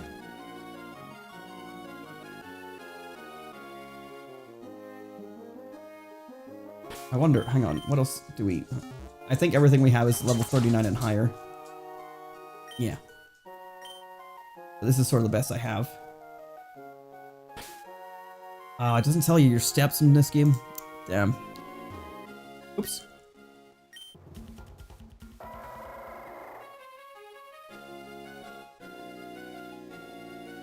Okay.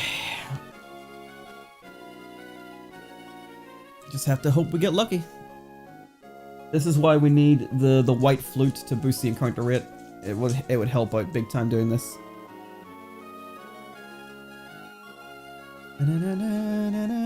Hello Daisy, why are you staring at me? What are you doing? What are you doing? Come here. I heard that.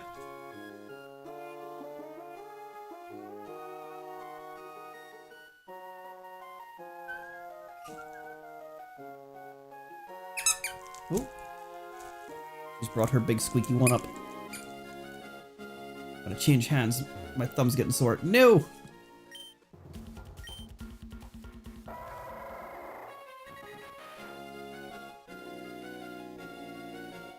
Come on, find it. Find it. Find it. I'm powering through the pain, Daisy. I'm going to find the 5% in this water. It cannot escape me. Oh shit. Okay. I've heard of Discord servers where people go the channels that YouTuber. Honestly, because like there's things like that everywhere, right? There's Reddit for it. There's Facebook groups. There's Twitter. Like there's always a group for. It's always like small YouTubers or small streamers, like that sort of thing, and it just becomes a cycle of everyone is trying to become the channel, so nobody's watching any of them. Because I know, because back whenever I was trying to do all this, I was like in those groups, or I was like posting to those pages, and like it wouldn't do anything for your discoverability. It just meant that you were advertising yourself to basically competitors, because they were doing the same thing. They were advertising themselves to you, and you weren't watching them either. Damn it. Let's just do one encounter without the repel, because I want to see something now with my eyes. There's a duck. Hey, duck. Yeah, it's not really worth engaging with that sort of thing, because you're just advertising to other people trying to do the same thing that you're doing. So you're not actually advertising to anybody. Because everybody wants to be the next thing. Wow, another 5% enter. And we just run.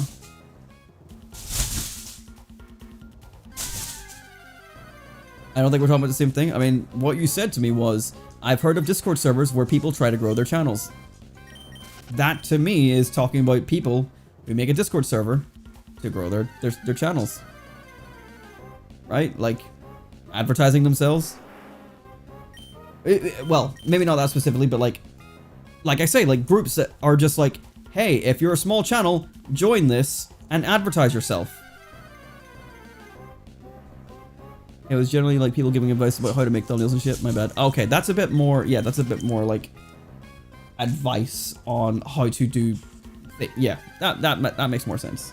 I mean, yeah, those are helpful tools and stuff. Like that shit is good to have, because that just makes you better at making the stuff. So that makes more sense. But at the same time, like, you know, doing the best like SEO, yeah, SEO and thumbnail and titling and all that only gets you so far. Ultimately, and this is the part that has made me sort of come down on not being hard on myself about the whole thing, but YouTube's just luck. YouTube and streaming is just all luck. And other than being consistent at it so that you're out there as much as possible, there's nothing you can inherently do. Yes, doing good titles and thumbnails obviously matter. If you're half-assing that, then you're not helping yourself. But you gotta do everything that makes it, like, look good, whilst also getting lucky. That's really what it comes down to. Like, obviously you could play the title and thumbnail game to a level of maybe, like, clickbait content, like, try and draw people in. That way, but you know, a lot of times you just have to have a good idea that people want to see. And I was kind of hoping like the Pokemon Master Challenge was going to be that idea, like, oh, what is that? What is that challenge? You know, and then people come in and be like, oh, okay, so he's going for a living dex, but using it on physical hardware, but still having the capabilities of trading it up to the modern generations through generations 1 and 2, where it normally isn't possible, and also going through things like Pokemon Stadium and Pokemon Stadium 2, like. I thought that was an intriguing concept that people will be interested in, and I know it is because I've seen other people do the exact thing I've been doing. Right before I went live with Generation 1, someone else made a video of them basically doing the same thing, but with like the virtual console versions of the games, where they were like, I wanted to make a living dex based on Pokemon from their original regions, and I'm like, that's my idea. My idea that I already came up with. I just hadn't done it yet. And they were streaming the whole process as well. But they were doing it from the virtual console, whereas I was doing it from physical. So they were just going for just a living dex, and I was like, I'm going for living dex and Stadium progress and Stadium 2, and doing all the extra side content. So like I was like, mine has more meat to it, but because no one knows who I am, and also no one knows what it is I'm doing, no one's watching it. And again, that's fine. I don't mind if people aren't watching it. But it basically means that someone else can do the exact same idea and get attention for it, whereas I'm doing it with more sauce on it. And it's getting nowhere because it's just the luck of the draw. And that's okay. That's just how it goes. That's why ultimately I'm doing these, I'm streaming them, and they're staying up as VODs, because for me it's also the journey of getting here and doing it. I enjoy the process, I enjoy everything behind making it and streaming it, and it's just been a fun time to do. So I am quite content with how the series is going, because honestly, it's for me. Most of my stuff now is for me. I enjoy making videos for myself. I might not watch them back, but what I mean is I just enjoy the creative process of doing it all. And I like that these things are out there for people to watch if they come across it. And that is good enough for me at this point. Honestly, it's great if people watch it, and I would love it. That's kind of what the goal is, but when I upload a video and it gets 2 views and then I move on to the next video next week, I've stopped caring. And in a way, that's been a bad thing. It meant that I've been less productive over the years because I've had to stop caring. But it was either I continue caring and my mental health continues to deteriorate, or I stop caring and I can upload whenever I want and not feel any guilt. So I went with that option because it was better for me up here. And I think it's been better for me long term with everything I've been doing. I just had to get back into a consistent nature, which is what last year and this year was all about. And this year I've been struggling with it a little bit. I have been like really behind on uploads. Like I was promising like 2 in 1 week one time there, where because I'd like sort of been late or delayed with one, and I've never like made up on that yet. I intend to still make up on it, and the F-Zero video there went up late compared to the week for the week that I intended to upload it. Like I'm flawed, and that's okay. Okay, let me grab what we need here. So we need a level 31 of some kind. Or level 30. 30 is also fine, which I believe this Absol is level 30. Yes, this is fine.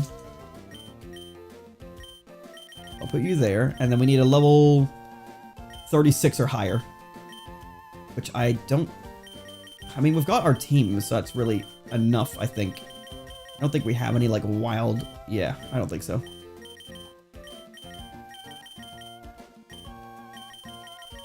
Yeah, our team's fine.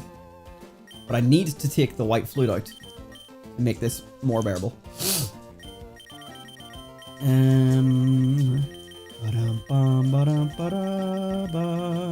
White flute is in my bag. Alright, let's save it here. Alright, let's see. I've missed some stuff. The channel I watch that covers basically exclusive FNAF games, FNAF fan games, and his styles of them are all the same, but he has like 200k subscribers. I mean, that is honestly something that pisses me off. I have come across those channels that basically do the one format, like a lot of the drama channels or like commentary channels do that, where it's like red text, person's face, red text, person's face. Like that's just the whole thing, and I think that is so creatively bankrupt of an idea. Like, not to shit on someone else's like way of making content, but holy fuck, like that is so boring. And especially with those channels, like a lot of times it becomes a content machine of like, okay, what do we do? What do we do? I just need to crank something out. And like Let's Plays are no different. Like a lot of times it just comes down to you cranking something out as well. But my god, I can't stand that sort of pipeline of just here's the same title and thumbnail sort of format. Let's fart out an idea. Oh, maybe I should be bringing in a Pokemon Sweet Scent and making this. I don't know if that overrides the repel though. It probably does. But at the end of the day, a lot of people just play the algorithm game. And also, like, that's another thing, is like that person is exclusively FNAF fan content. I have never gone for the exclusively plays one thing. Like, that exclusivity could be like I mainly play Nintendo, but like even from an early day, my very first uploads was Sonic Adventure 2 and Amnesia, two very polar opposite types of games. Like I was never, oh god damn it, I was never going to end up being successful in the realm of you know, uploading one specific type, because I was always uploading variety, and that's just what I want to do. I don't want to just do, because I think it's almost shittier to start a channel that is exclusively one thing and then branch off, because then you alienate the audience that you built on that one thing. And like, yes, some of them are going to happily take your other stuff, but a lot of them are going to be like, oh well, I only wanted this one thing, and so I'm not sticking around. And maybe that's still better because you got to build an audience that way, and half of them might stick around, which is still more than you could gain by doing variety. But I don't know, there's a lot of thinking that goes into all this shit. The engagement is there. Wait a minute, what? Gloom? You can find Gloom at level 31 as well? Ah, fuck.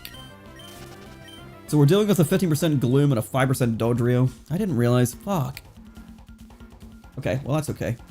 The odds for Dodrio is still high. Are still low? High. They're still good. But they could be better.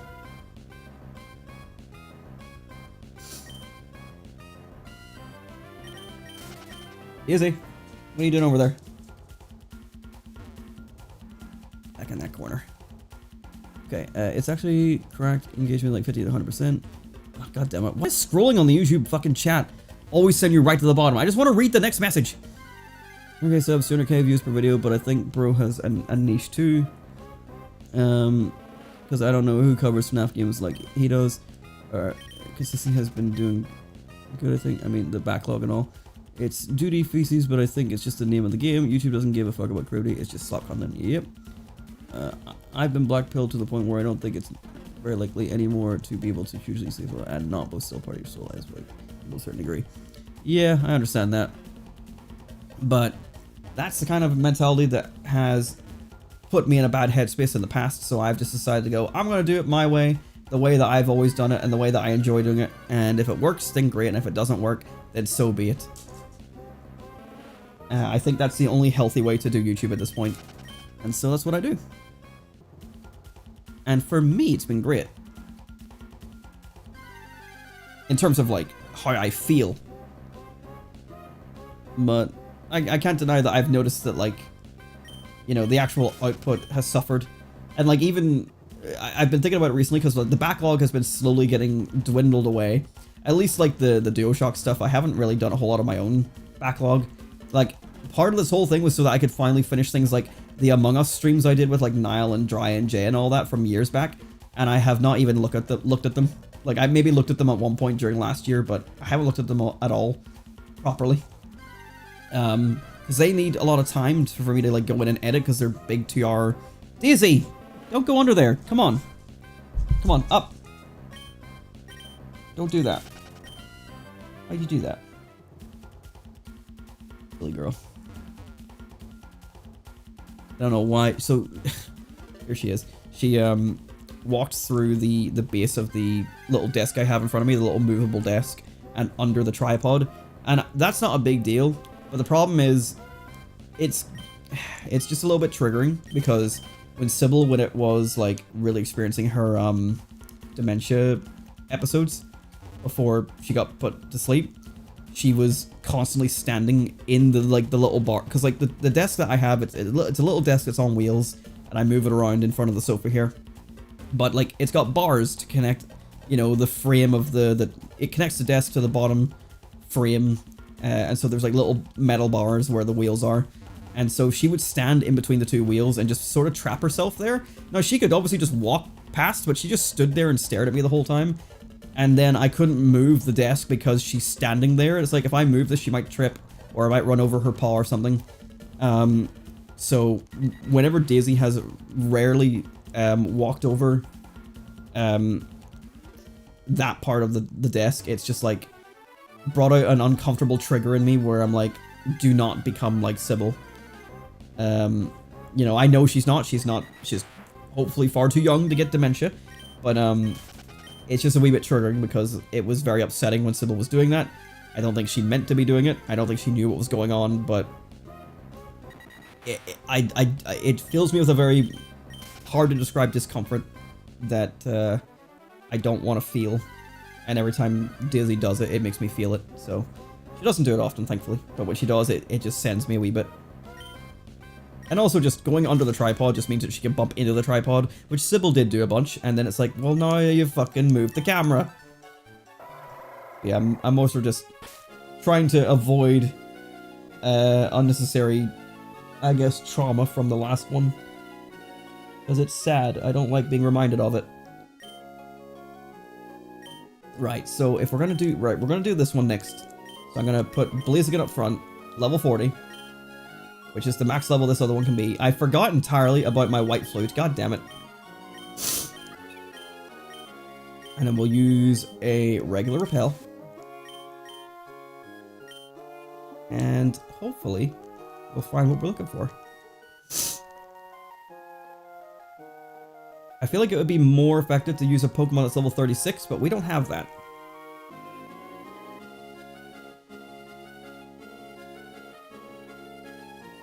I'm super excited for some of the stuff I have planned this game. I think I have really got something special on my hands. The depth of the gameplay is unreal.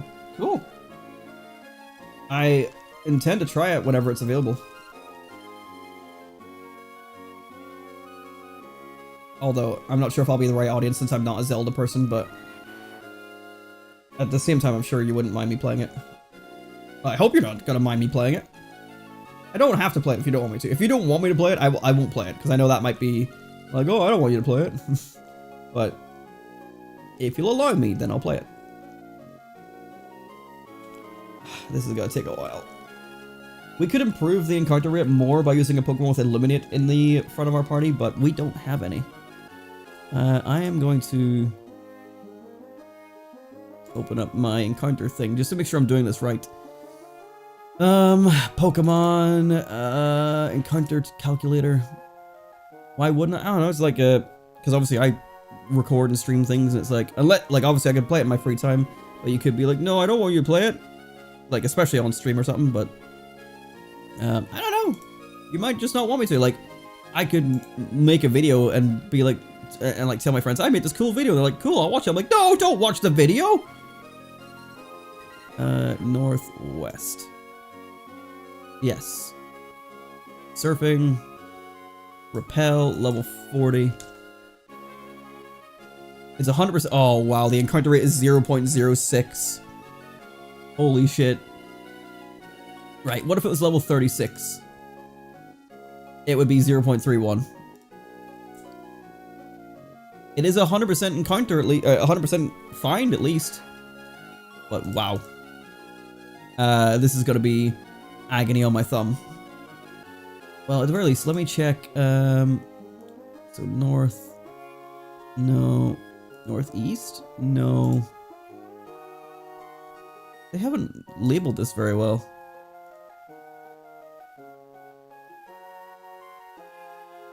Yeah. It's like, that's not the correct area. Oh, right, there's a walking. Duh! That helps. Northwest. Well, 31. Let's check that. So, Gloom becomes an 83% and Dodrio becomes a 17%. So, I'm gonna go back to the grass and do this one first. Let's put Absol back in the lead. Level 30. Yeah. I'll go in the corner again.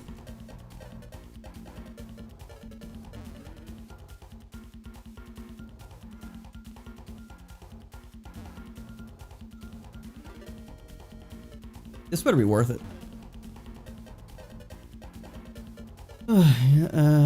If I plan just for saying something stupid like that, me and I really just gotta manage to figure out what I'm gonna do right now.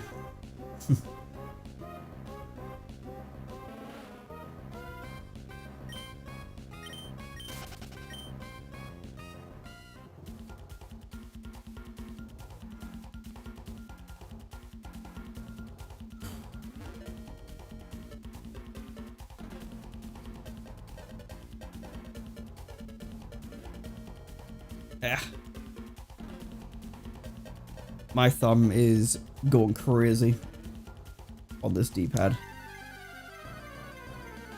I wish I could use the acro bike here and save my thumb, but there's Dodrio! Right, I'm not gonna move closer this time. It seems like Dodrio really wants to run, so we're just gonna go for the ball.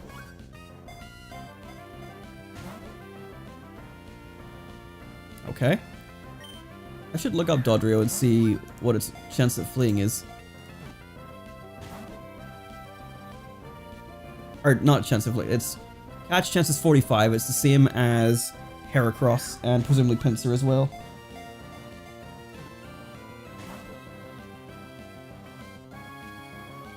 It's sticking around this time.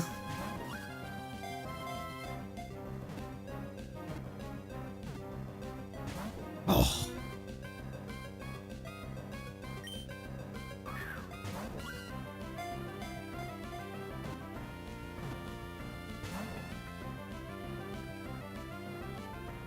Still sticking around. If I made some Pokeblocks, I could be throwing these at the Pokemon to help them stay, but... maybe I should do that.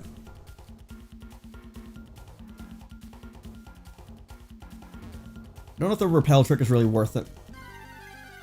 It's with the extra time it takes to encounter a Pokemon, but just having it be one of 2 Pokemon instead of, you know, one of 6 is quite nice. But my thumb! It wouldn't be so bad if I had the acro bike, but my thumb is in pain.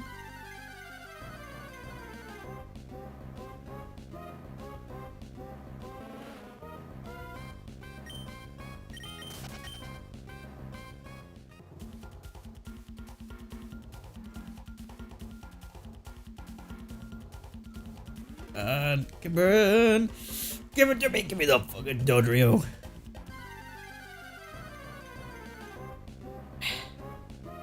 No. This is wrong.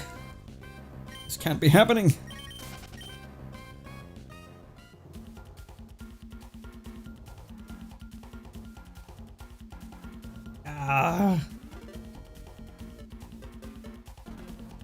Try to do this on an actual GBA. D-pad would be agony.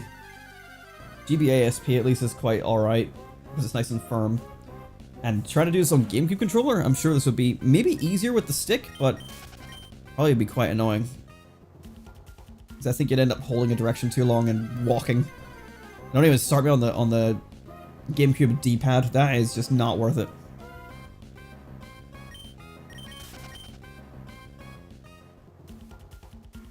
Try an index finger and see if that works. Well, almost. Kind of difficult, but oh, there we go. There's a good rhythm. I fucking this one up a lot more though. It is tough to stay in one spot.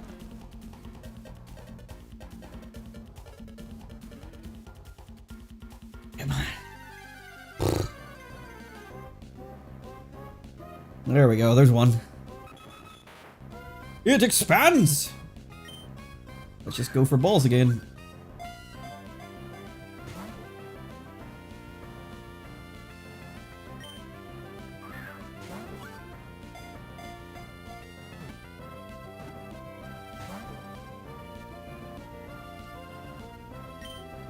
I need to check this other Pokemon that we're looking for as well and see what its catch chance is.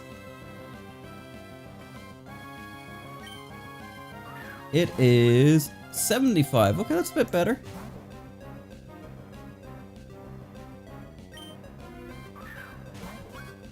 Considering how painful it's going to be to try and find it.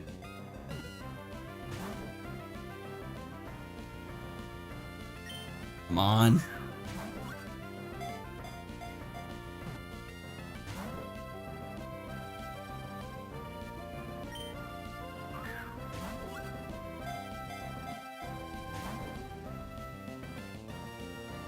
You stick around, Dodrio.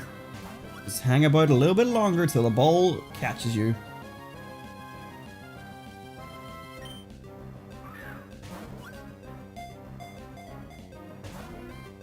It's not even shaking.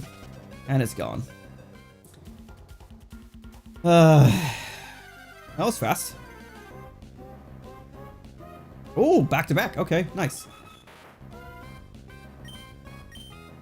I like this one better anyway.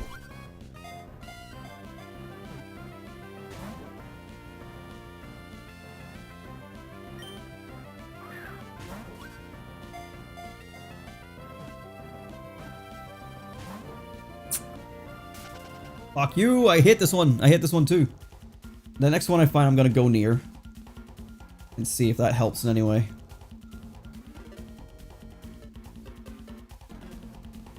Was fine so fast. It really gives you like false hope.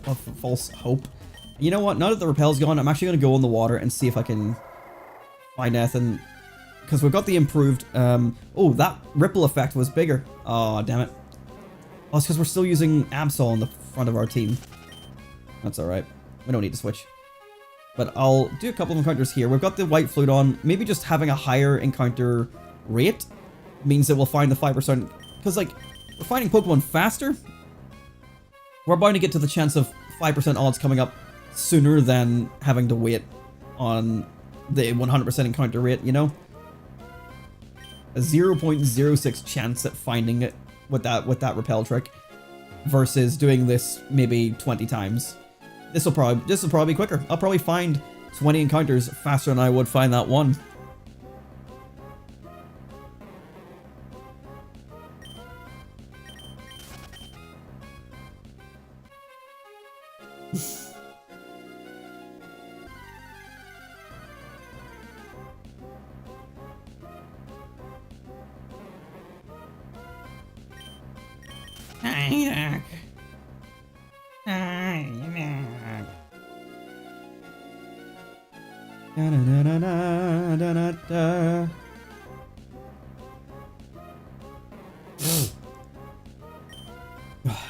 know why Psyduck is a Safari Zone Pokemon anyway.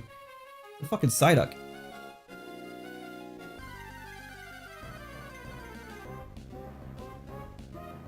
You can still be mad at him, you just won't be around to hear it.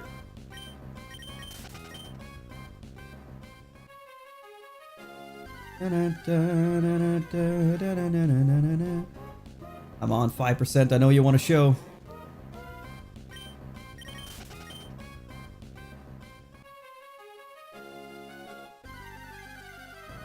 Yeah, these encounters are flying through. This is probably way more worth it. Fuck Repel Trick. I mean, Repel Trick has its purpose, but damn my poor thumb.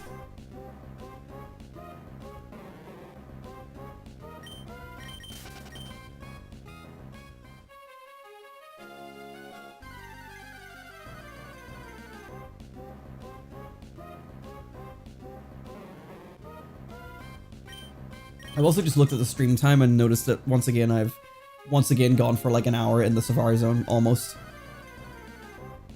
Oops.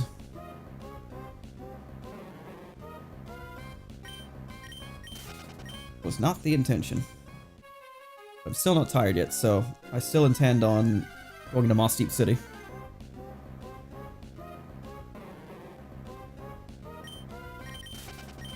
Because I'm gonna skip all the trainers as best as I can. And we're gonna like backtrack for trainers and items at a later point. I just want to get the Moss Deep and do the gym.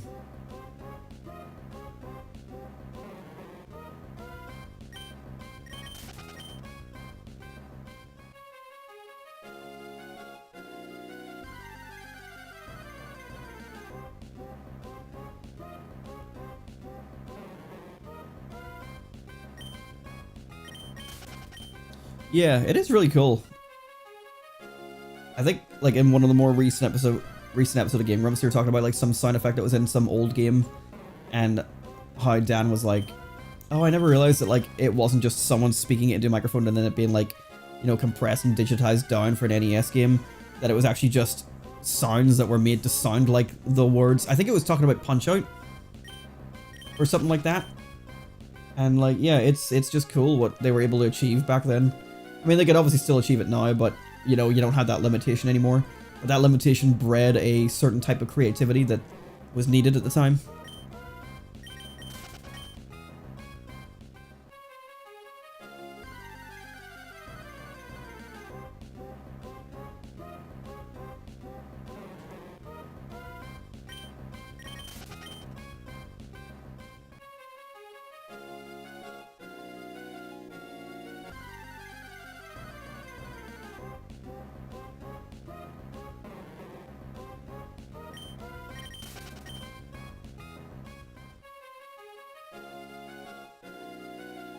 Come on, you 5% bitch.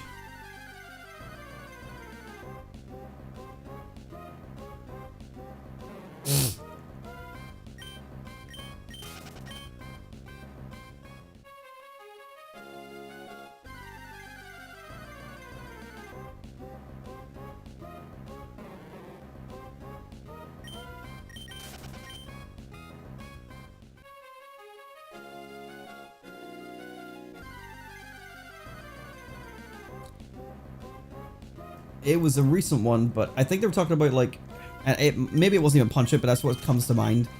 But it was just some, like, voice clip. It wasn't a laugh. It was meant to be, like, it was definitely words. I think it might have even been, like, one of their Pokemon episodes they were talking about it. But I don't remember.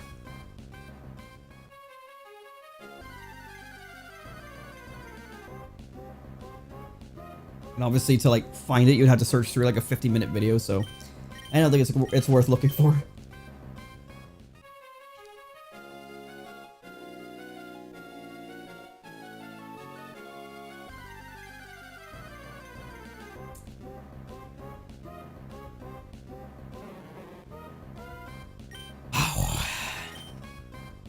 I think I've definitely found more than 20 Psyduck for this one in, you know, this 20% encounter, or 5% encounter. Because that would be it, right? Like 5%, is 1 out of 5, right? No, that's wrong. 1 out of 20. Yeah. I think.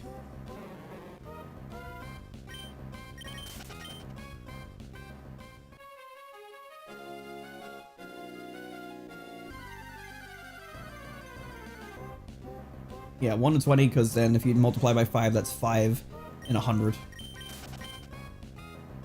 I can do maths. Badly, but I can. I'll look through it 50 minutes. I just need to know which one it is. I think it was not the most recent Pokemon episode, but the one before it. I think.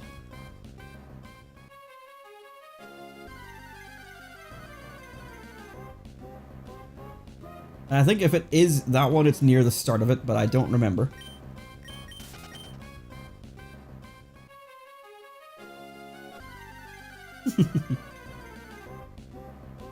It might just be that whatever way they get ripped, they don't have labels to them, and he's not gonna like go and manually add labels to them. Might not be his fault.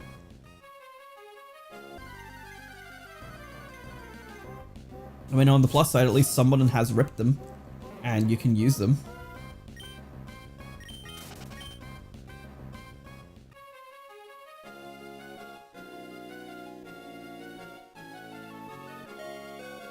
Ah, bollocks.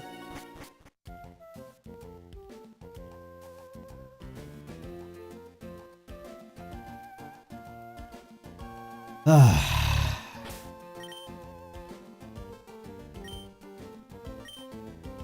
don't think I caught either of them on that one. I'm just gonna go back in. Fuck it.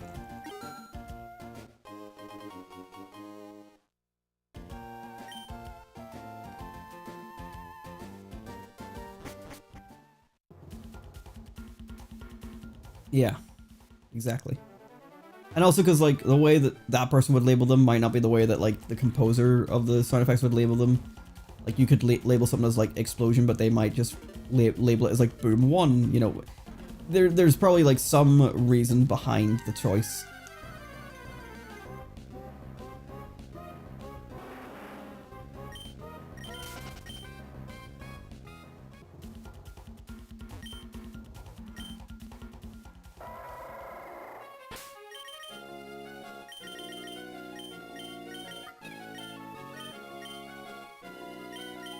Tell you what, let's do 1 white flute.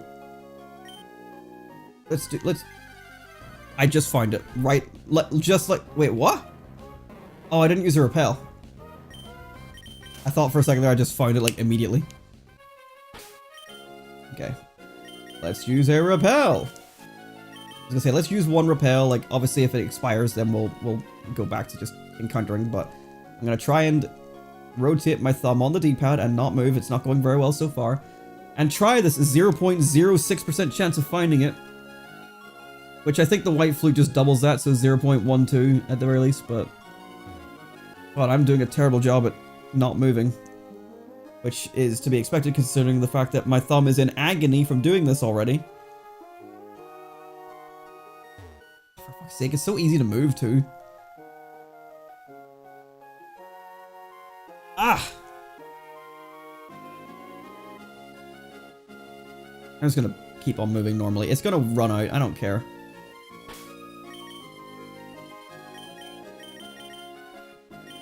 It's just so painful.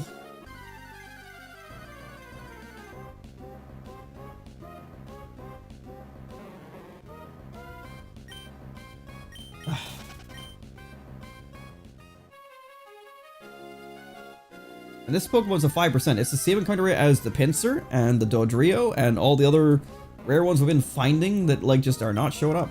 It just looks bad because it's all fucking Psyduck. At least the encounters are quick.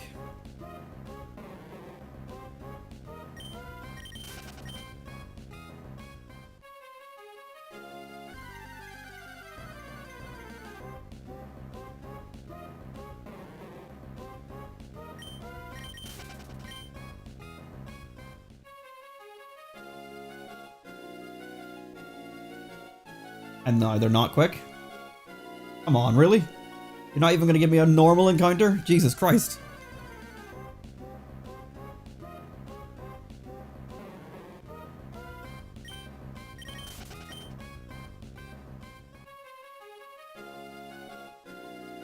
Come on, where's the fast encounters? Come on, come on, come on.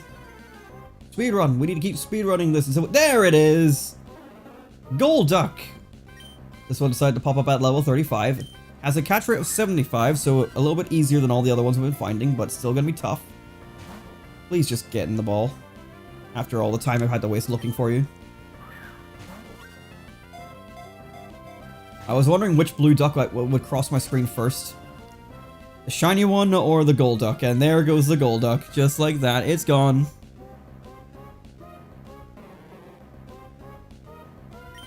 Oh, dear God.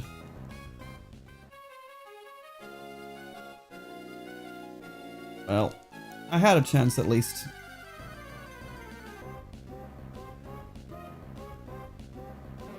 But this might be another situation of I'll have to just come back and get these two later, because, yikes, we've already been at this for almost an entire hour. At least Pinsir was nice and quick. But Dodrio, and for some reason this fucking stupid ass Quack Quack Golduck will just not appear.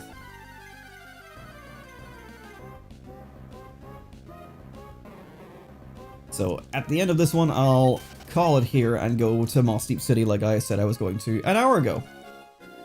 We had the Mossdeep interlude, or the Safari Zone interlude again.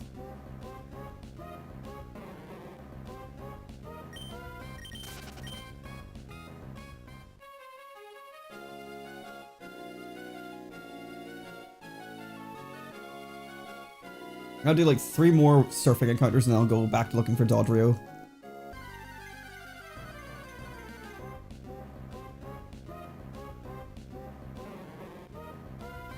Jesus Christ, 652. Damn. Come on, just fucking rotate. Oh my God. Oh, my thumb. My poor thumb. My thumb is sore. From rotating a D-pad that's not meant to be rotated like this, probably. The D-pad's gonna be like, please kill me. Alright, there we go. There was 3 more encounters. I'm going to go back in the grass and look for Dodrio. And I will do a repel trick for a little bit. Just to increase the chances of finding it specifically. It goes up to like 16%. That's not bad. That's pretty good. It's triple the encounter rate of the Golduck.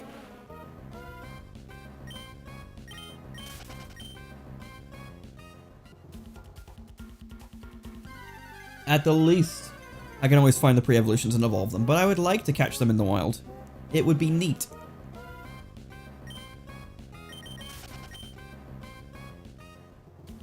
There's 692 NES games and he's done 652 of them. 40 of them done by someone else. Is that what I'm understanding? He's just going in the one spot. Fuck me.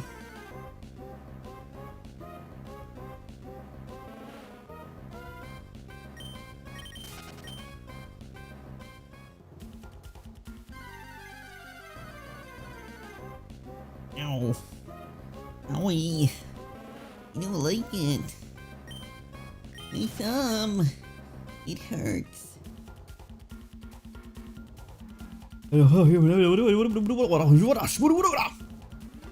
Ed Netty sound effects. Those are some wild ass sound effects. Are they ever made any of those? I have no fucking clue. Come on, stay in the fucking grass. Stay in one spot, you fuck.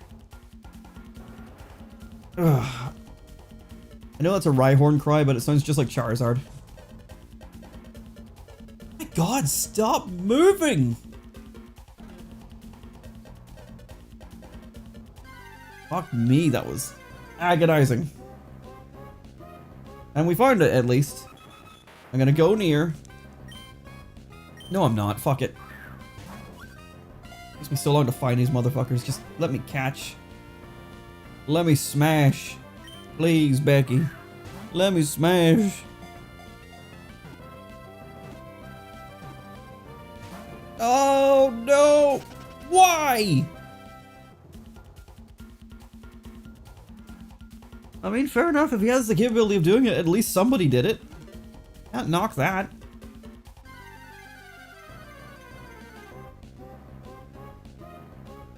It's just good.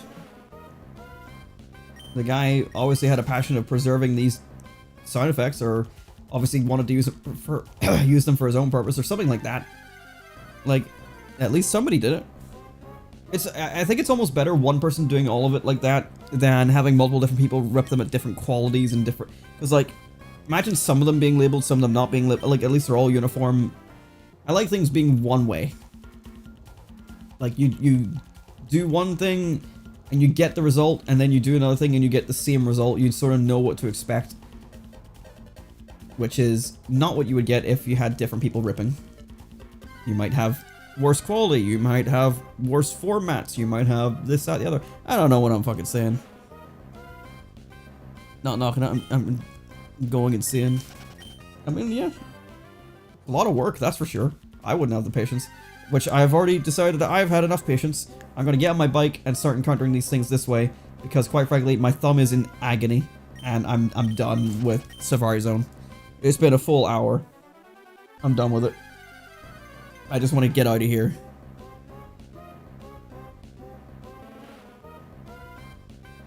Although I think bike actually makes the encounters less likely to happen, so let's run! And you immediately don't give me a single encounter when I run. Fuck you. Right, you know what? I didn't encounter anything that time around. I'm gonna soft reset because I spent money going in there like twice. So, fuck that. Big waste of time. I apologize for everything that I've done. Making sure we got Rhyhorn. We could have caught a second one. I didn't. Oh well. Kinda forgot. And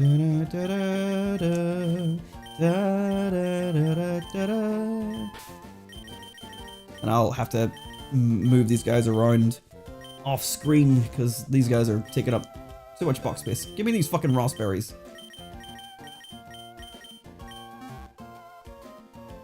Alright, I'm out of here. Fuck this place. I'll come back here. Maybe off camera, maybe on camera. I don't know.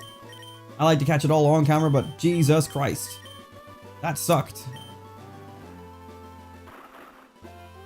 Alright, let's make our way to Moss Deep City. Home of our 7th gym badge, because we don't know where to go from here, so onwards is basically the answer. As said, I am going to try and avoid trainers. Where possible, I'm going to open up the little map I have, which comes courtesy of, I don't know who it is yet, but it comes courtesy of Keyblade999 on GameFAQs. Last updated in July of 2016. So like more recently than I expected. I mean, that's 10 years ago, but you know, this also is like 13 years after Ruby and Sapphire came out, so I'm kind of surprised. I will say that although this map is super helpful, I have found a couple of things that are missing from some of the maps that he has done. So, oops. Oh, you gotta immediately throw in a double battle that I can't avoid. This map is also like Ruby and Sapphire based, not Emerald based, so things like double battles are not on here because it's only talking about Ruby and Sapphire trainers. So there might be some differences between what I'm looking at and what I'm dealing with. But that's okay. I would like to be able to get past you. Does the guy trainer move? No. I'm gonna get caught by this guy. Yep. Here I am swimming by my lonesome on this wide, beautiful sea. There's no other word for it. This is pathetic. That's really funny. Poor guy. This poor fella. With a Gyarados, motherfucker! This guy's out here moaning and he's got a Gyarados.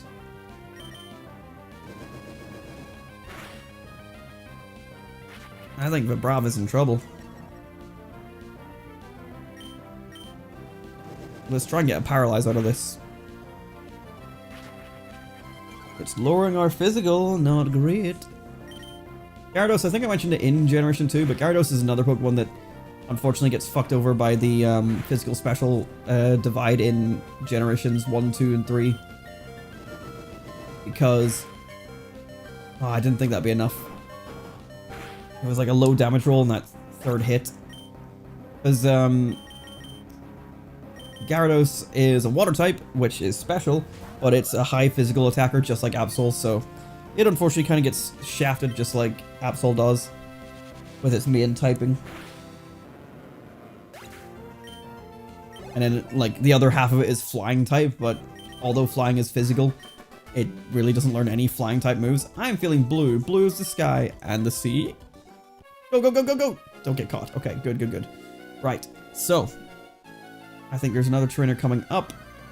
I mean, there, of course there is going to be, but where exactly? I don't know. Because this map is definitely not going to be accurate to what I'm experiencing. But yeah, as you can see, this is going to be basically just a straight line to Moss Deep. Okay, there's a trainer.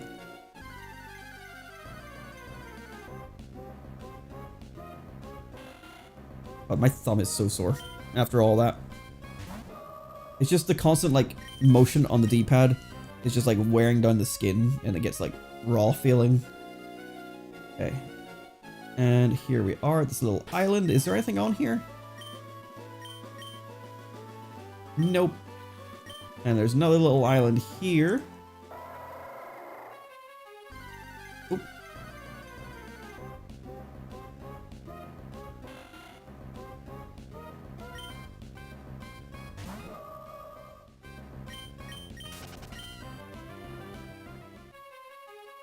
And we got a little building here, which this is a guy that collects shards. I'm the diving treasure hunter. I'm the awesome dude who makes deep sea dives to gather treasure.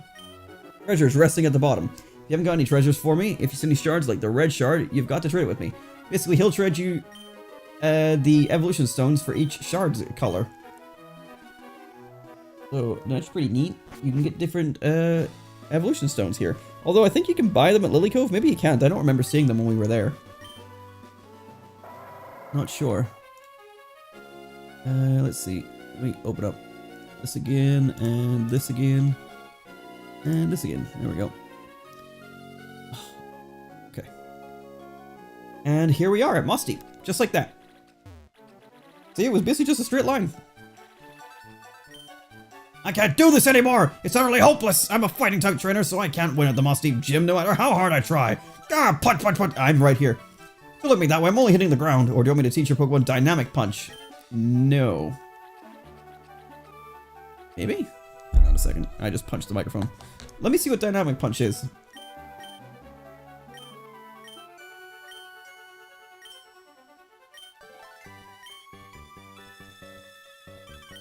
Blaziken can learn it. Let's have a look.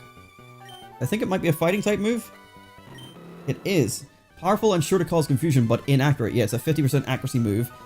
I think I considered this as a final moveset option because of its power, but the accuracy coin flip I'm not super sold on. I mean, Blazikick's also not 100% accurate, but eventually I'll be getting replaced. Even though I love Blazikick being a, because it's a, essentially a, what do you call it? A signature move for Blaziken. But that 90% accuracy, it has a high critical hit ratio, but still, it's going to be better to have Flamethrower or something. But Dynamic Punch, no. Not unless we're feeling like we need the extra strength. But, oh, hello. Speaking of the Wiz, do you know that an island, do you know that Island City, Sutopolis? I think the gym there had a new leader come in. People tell me the new leader once mentored Wallace. We don't know who Wallace is, so cool story, bro. Let me go into the Pokemon Center and heal, because I think... Didn't Vibrava get KO'd? Yes. Lionel still has no items for us.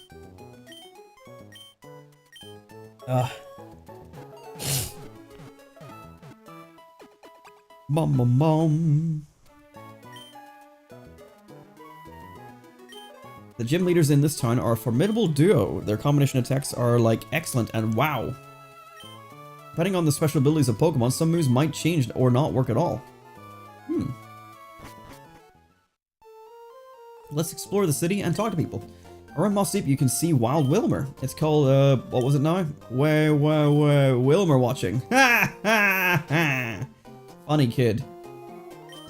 My little brother says he likes to go find people's secret bases.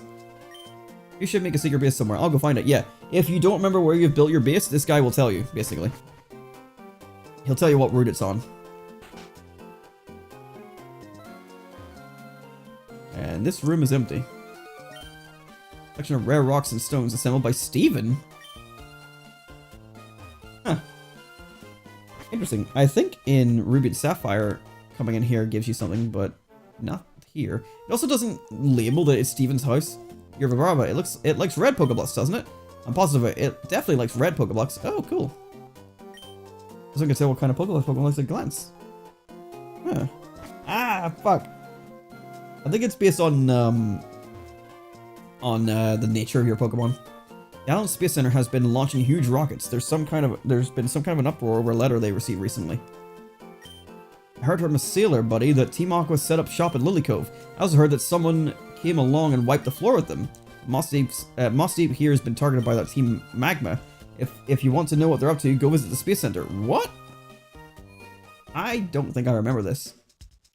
Let me go sell. I'm pretty sure I have 2 nuggets on me still. What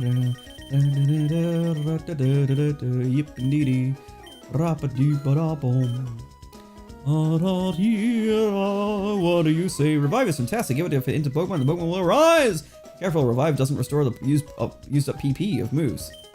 The net and dive balls are rare Pokeballs that are only made in Moss Deep. A net ball is effective against bug and water type Pokemon. A dive ball works best on Pokemon at the bottom of the sea. Action Repel keeps all weak Pokemon away. Out of all the repel sprays, it lasts the longest. Yeah, but it's cost efficient to buy super repels. Don't let that kid fool you. He's been suckered in by the media. Oh, this is different. I can explain game rules to you if you'd like. Which game should I describe? Pokemon Jump, Dodrio, Berry Picking. Hi, welcome. Are you here to play games using wireless communication? Can you wait just a little bit? Wireless adapter isn't connected. Come back when it's hooked up. So this is a connectivity where you can play minigames with other Pokemon Emerald cartridges or Fire Red and Leaf Green. It wasn't in Ruby and Sapphire. This building actually had an old man and a locked door that was meant to be for e-reader Pokemon battles, but it was never used. So that's different. All life needs the sea. All life needs the sea to live, even though it makes its home on the land. Life, having run its course, becomes soil and returns to the land, and the sea is always connected to the land. Yes, like the very shoreline here. We've got a netball.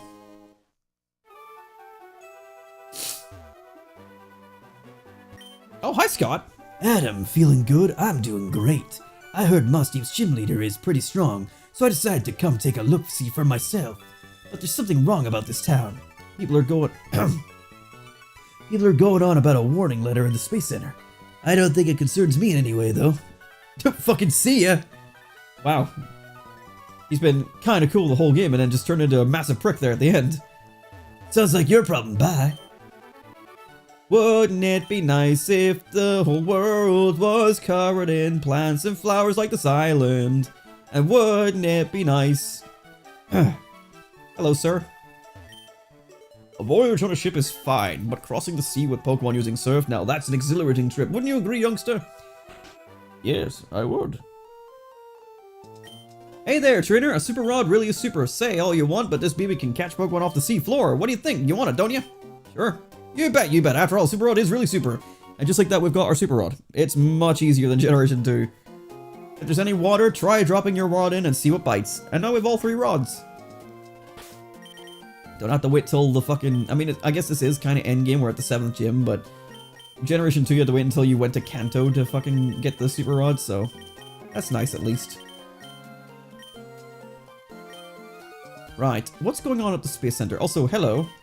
This rock has a special meaning to the people at the Space Center. They put it here as their wish for their rockets to fly safely. When you make a wish, what do you use? Do you wish upon a star? I use a wish tag to make it happen. That's what I do. It's a white rock. Why is this interactable? Everyone had an assumption as to what this rock meant or what it was going to do, because it's interactable. It's the only thing like this in the whole game. There is going to be an area later that has white rocks, like these cliffs are going to be white in an area that we come up to later. But the fact that this is an interactable object and this woman talks about it makes it seem like this is important. And it goes nowhere. There's nothing important about it. There is nothing you can do with it.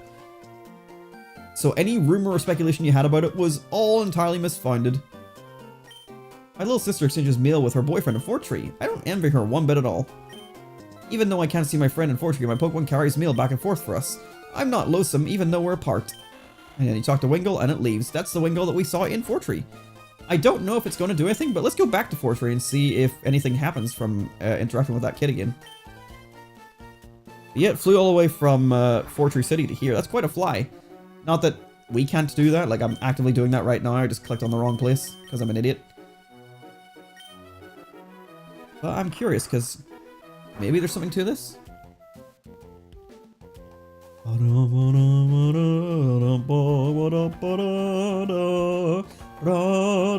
Which one was it? This one? Nope. This end one, maybe? Yes. Good. Welcome back, Wingull. Huh? What is this? What is it holding? A mental herb? Must have picked it up somewhere, but I'm not a trainer, so you can have it. I don't know what this is. Thanks to my Wingull, I have friends who live far away.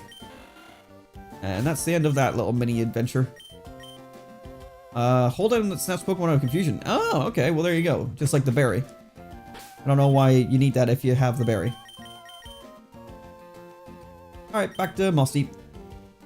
Yeah, you can see on the map as well, Blair, like, we're already... Let me bring it up again. We're already here. Whenever all I did was make a right and, like, a little bit of a down, and then we're here. Like, the water is not that big. It's not that big of a deal. Okay, let's see what's going on at the Space Center.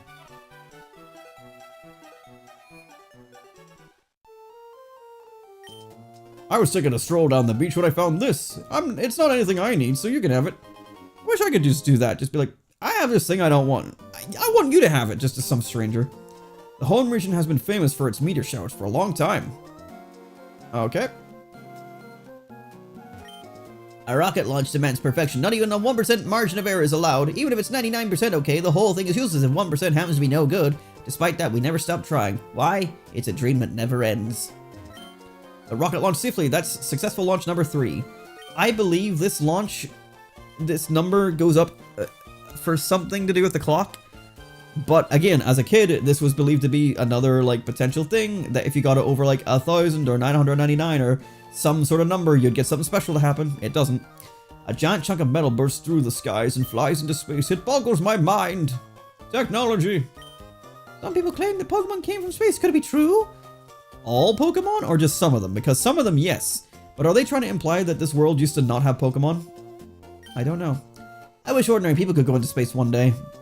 It's getting there. It's 23 years since this original game came out, but it's getting there.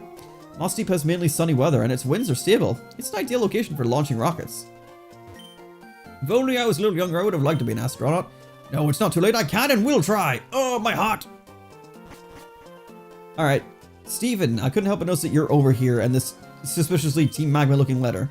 This is an intent to steal notice. The staff of the Space Center, how are you? We are doing fine. We will soon visit you to take your rocket fuel. Please don't try to stop us. We will take the fuel no matter what. Let there be more land. Team Magma. I don't remember what voice I give Steven. I say that every time. Adam, have you read that proclamation already? Team Magma is coming after the rocket fuel on this island. I don't know what they need it for, but they can't be allowed to take it. I'll keep an eye on things for a while longer. In the meantime, why don't you go check out the town? Okay. So nothing to do here just yet. Must be after the gym. So let's go do the gym. Nothing really in between us besides those trainers in the water, but I'm saving them for the time being. Welcome to the gym. Psychic type Pokemon. Alright, we've got a double battle coming up. Let's stick out with what we got. I'm gonna be battling the gym trainer since once we get through this place, we can't battle any of the ones that we missed, so we're just gonna have to take them. Battles hinge on the strength of your spirit. The weak-spirited will never win. The roads you have traveled, what you have experienced. Come at me with everything you've learned. This gym is just a moving floor puzzle in Ruby and Sapphire, where you stand on the floor and it moves you, just like in Generation 1 and 2. They upgraded it here for Emerald, which is much nicer because it's an actual sort of puzzle room. It's psychic types, and they're level 36. Okay, we're actually kind of reaching our levels now. I'm going to focus on Kadabra because I think they're going to do the most damage. Why someone still has a Curly at this point in the game, I do not know. Oh, nearly. Kadabra using Future Sight, so if we're still in the battle in like 2 turns time, we're going to take damage. I never understood Future Sight as an attack. I guess you could use it to set up against a future, like, Pokemon that you think is going to come out, but it's just such a gimmick move. Oh, Vibrava, and the special defense drop. It might go down on the next hit, but at the very least, I think this is going to get the KO.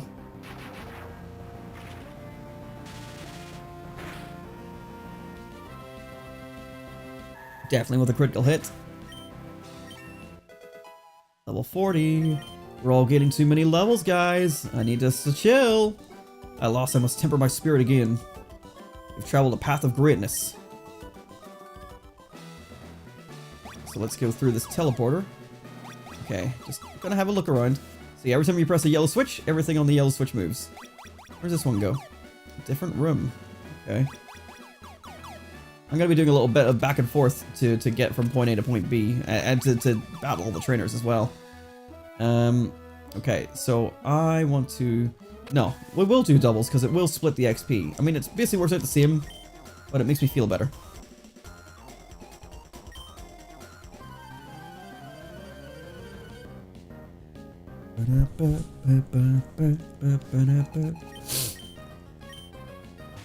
Giraffe and Zatu. Okay.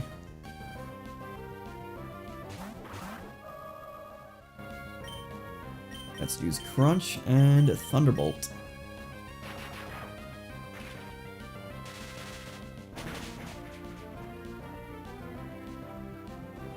I do like that these guys are finally meeting our level, but it does mean that we're going to get a lot more XP. Which we do not need right now. Like, obviously we want to level up, but we really cannot afford to go over level 50. And I know I can do it. I definitely, in a previous playthrough that I did with, you know, just for myself, I managed to make it to the end of the Elite Four without over leveling 50. But I'm just a bit worried about this current playthrough, because I think, despite battling every trainer, we're going to be over leveled. I surrender. And it could be because we don't have our 6th team member yet. You know, that XP that could be going to them is, you know, going nowhere at the minute, but I don't know. Okay, so we have 2 teleporters to take us to the same area. I'll fight these guys first. A lot of double battles in here.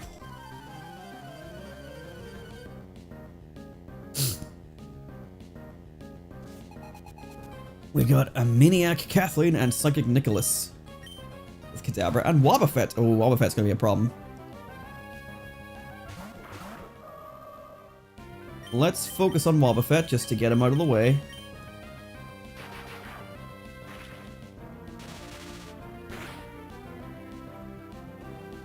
Well, that only did half HP. Come on, Vibrava. If we get mirror coated, we're in big shit. Okay, we're in big shit.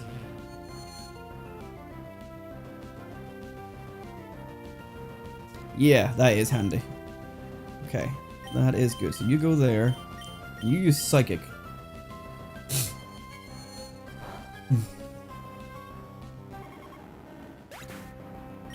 Like, obviously, it's a bit of manual work you have to do, but it's better than not being able to label them at least.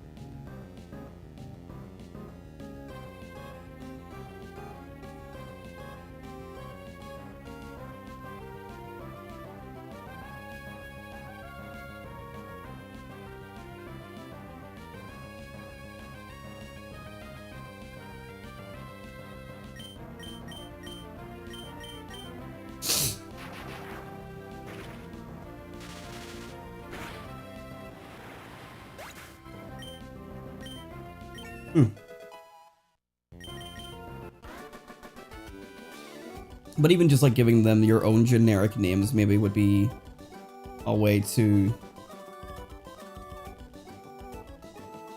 to link them. Giving them your own generic names so that you sort of know, without needing to listen to them back again, what they are. Like, even if you don't know what project you're going to use them for yet. So this takes us to a blue area. I think we need them to... I don't know. I think I definitely need to do these ahead of time, but let's do this real quick.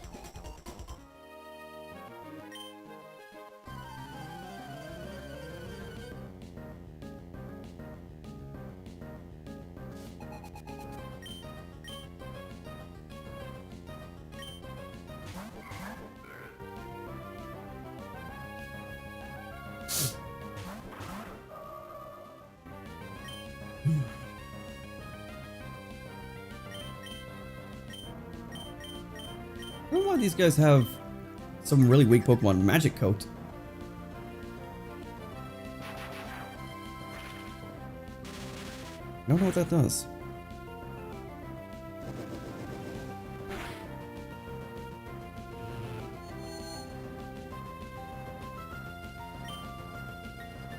I have Crunch. Why am I using...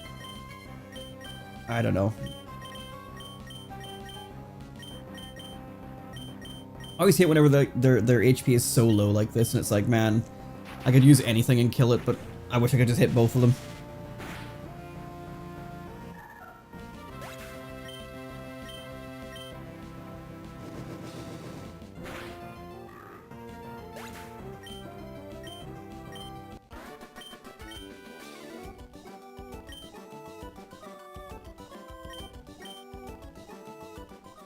I'm not going back and naming them. Have fun. I think I need to do this. Oh, there's a blue switch there. I don't even need to do this ahead of time. Alright, well, there is a purple switch here. I probably just want to line these up for the double battle and just get it over with.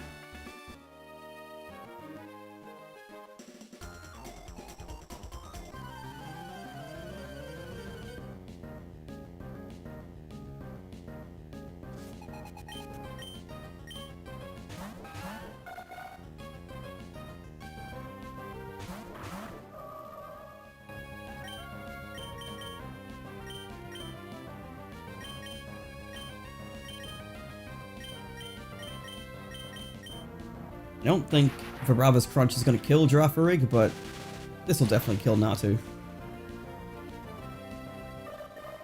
I think no matter what, Girafarig was going to live this.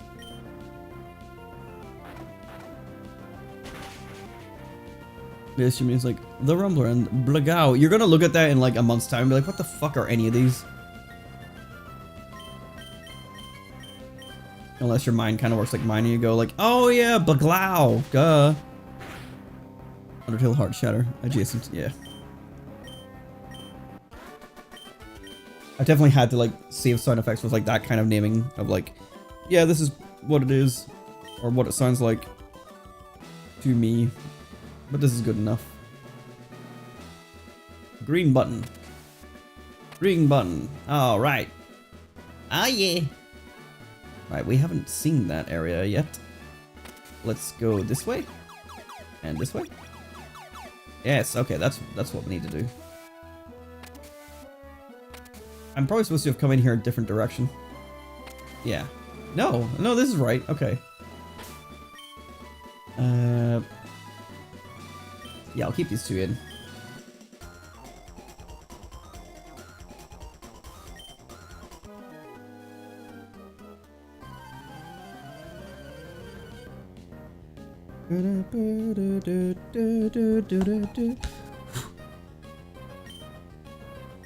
That's genuinely the sound. Okay, the baglow. That makes sense.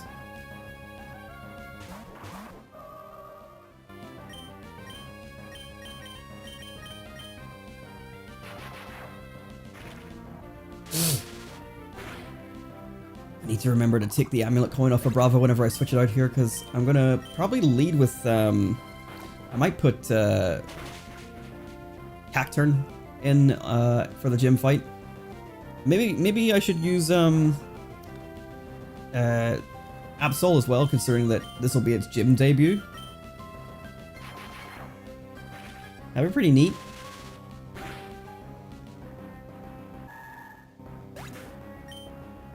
And it will have a type advantage, given that this is all Psychic type users. I'm gonna learn Screech. That's not very necessary.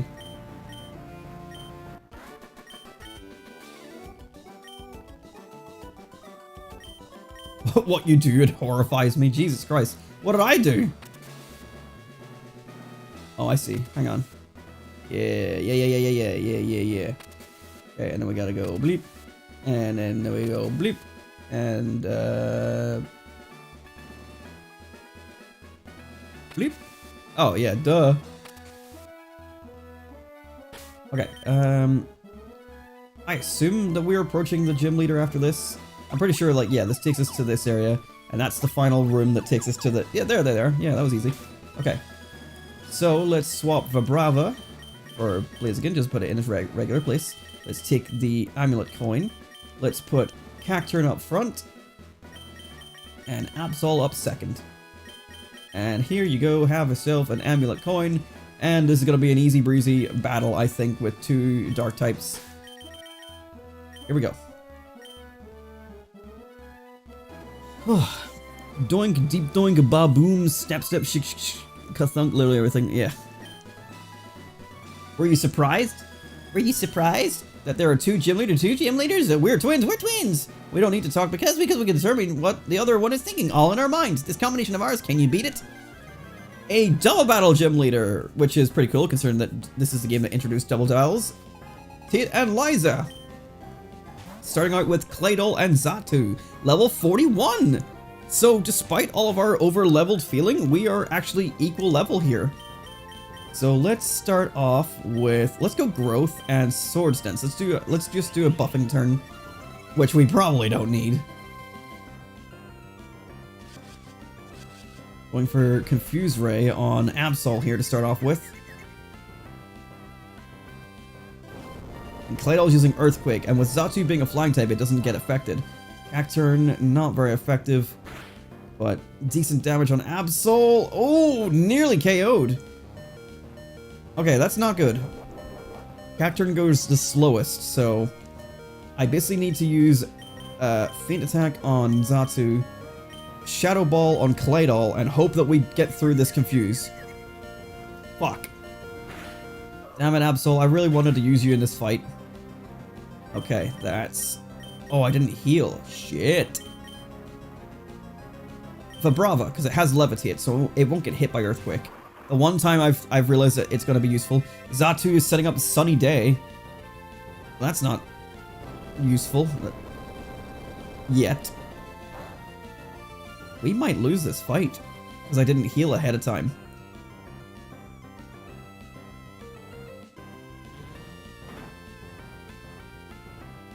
I've lost my big Dark and Ghost type user there. But Cacturn might be in trouble. Excuse me. Sending out Soul Rock. This is what I was worried about. With the Sunny Day up, Soul Rock is probably going to use a Fire type move. Right. Let's use Giga Drain, because we need to get HP back. And... Crunch. Bravo goes first. Not... Oh no, actually big... Oh, we got critical hit. That's why the damage was big. Claydol's using Psychic. Okay. Vibrava's probably going to go down. There it goes. Okay. This is fine. Blaziken's weak to Psychic as well, so here comes Gardevoir. This is not good. Solrock is going for Solar Beam. Oh, fuck. Not the Fire type move I was expecting. Okay, it didn't do very much. But Giga Drain should do massive damage. We've used Growth, so we've got much more damage on us. Yes, there we go. Okay, we gotta get rid of that Soul Rock pronto. Citrus Berry. Okay, let's use... I think just Feint Attack. And Thunderbolt is gonna be neutral. Oh, Hyper Potion. Fuck, I should have went for Giga Drain again. I didn't think of that.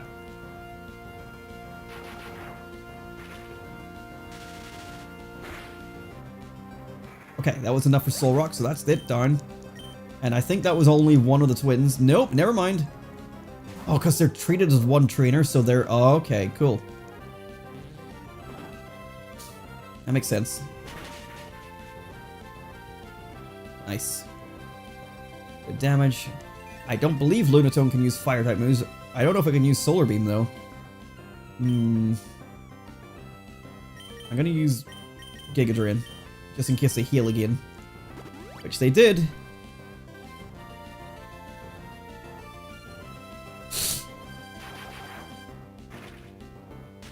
Not the team I was expecting to win this fight with, but it's going well.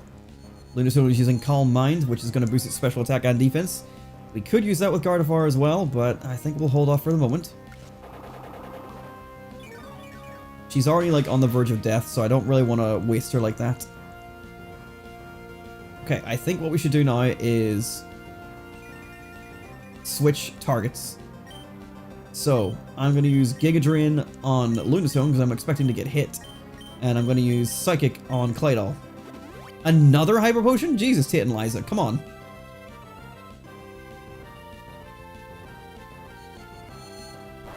Okay, so Claydol's actually going to hit us on this next turn then. Also, all three of the Pokemon that they use besides Claydol are able to avoid Earthquake. They've really got a decent team here. I remember them being really tough whenever I was young. Cacturne got put to sleep there. That's quite annoying, actually. Stick with this as the plan. No.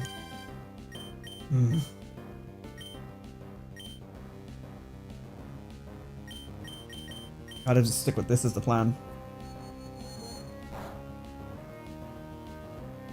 This Claydol's just gonna keep using Earthquake. But I don't know what Lunatone's gonna do. Fuck, critical hit. Damn, Gardevoir's down. Okay, it's down to Blaziken. I was not expecting them to take out my entire team. Come on, Cacturne, you need to wake up. Calm Mind, it's boosting itself like crazy. You need to wake up, Cacturne. It's been one turn, but I need you to wake up. Both of these are bad. They're both super effective against Blaziken. But I could maybe go for Blaze Kick. We outspeed. Not enough. Okay. Oh, I think Blaziken goes down on this turn, and we really need Cacturne to wake up. Come on. Okay. Lunatone is going to have to do something. Using Psychic. Blaziken's down. If Cacturne doesn't wake up on this turn, it's game over. We need it to wake up. Oh, I forgot about Linoon. Shit. This wasn't the plan. Hey guys, it's me, Linoon. Shit, Cacturne. Well, do something. No, not another Hyper Potion. They have 4 Hyper Potions. Alright, Linoon. You're here, part of the team too. You distracted them. And now Cacturne wakes up and saves the day. Fuck.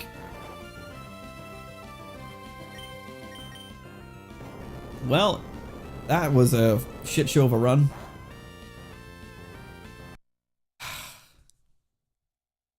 An actually difficult boss fight.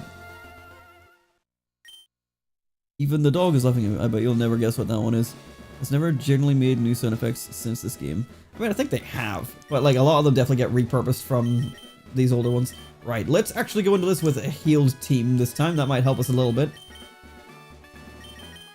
Let's give you a Soda Pop, and give Gardevoir a Soda Pop, because that at the very least is going to help big time. And this time, how about we don't die on the first turn? So we know that Solrock, or we know that Claydol is the big bad that needs dealt with. I think we entirely target it on the first turn. That seems to be like the linchpin of their strategy. So if we hit both Shadow Ball and Faint Attack on it, because it will be slower. Well, it's not slower than Cacturne. I think it'll be much better for us. Yeah, I think their whole strategy relies on Claydol existing. Let's go for this. Okay. Xatu uses Sunny Day to set up for Solar Beam for Solrock. Goes for the Earthquake.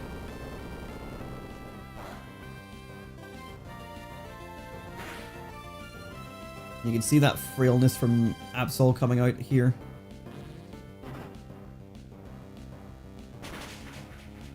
And that's enough. Okay, Claydol's down, so no more Earthquake. We do have Soul Rock to tend to now that has Solar Beam ready to go. And we do have a Flying type on the other team with Xatu, so a little bit scared for both of our party here. I think I'm going to go for Giga Drain. And I'm going to Shadow Ball Xatu first.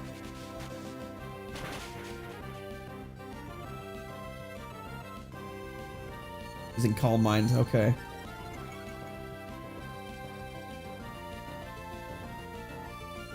Flamethrower, oh, okay. That's probably not great. Yep, Absol's gone, okay. That's fine, that's fine. Let's go Vibrava. Big Giga Drain, get that HP back, get that Soul Rock taken down. They're gonna start healing because Xatu's down in the red. Soul Rock is in the yellow, but it's gonna use the Citrus Berry and get back up.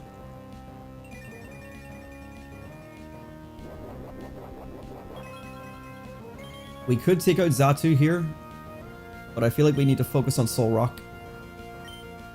I'm gonna use Growth. Maybe that's a bad idea. I'm gonna use it. Fuck it. I'm gonna crunch on Soul Rock. I think Vibrava can knock it out. Last time it nearly knocked it out with a critical hit. I think it might be able to do it without a critical hit. Not quite. Going for Flamethrower on Cacturn. That's kind of who I want to live. Okay, huge damage. Okay, not a good choice on my part. Let's bring out Gardevoir. Okay. This is fine. You can Calm Mind, I can Calm Mind. Let's do it. Oh, fuck, Hyper Potion. Hey, Vibrava, I need you to do big damage.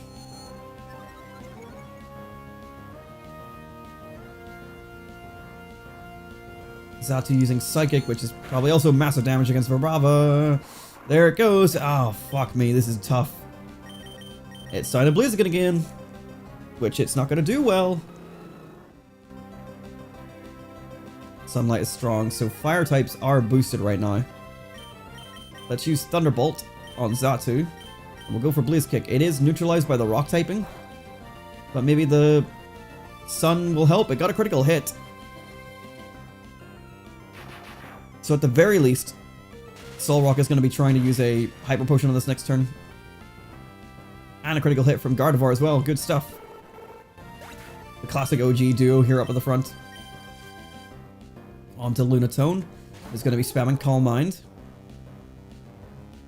Using Solar Beam on Gardevoir. I think she lives this. We did Calm Mind, so our special defense is higher. Oh, look at that. Okay, so you are absolutely going to... You're going to heal. So I'm going to Thunderbolt and Double Kick. We're going to focus Soul Rock entirely, and then we can focus on Lunatone next.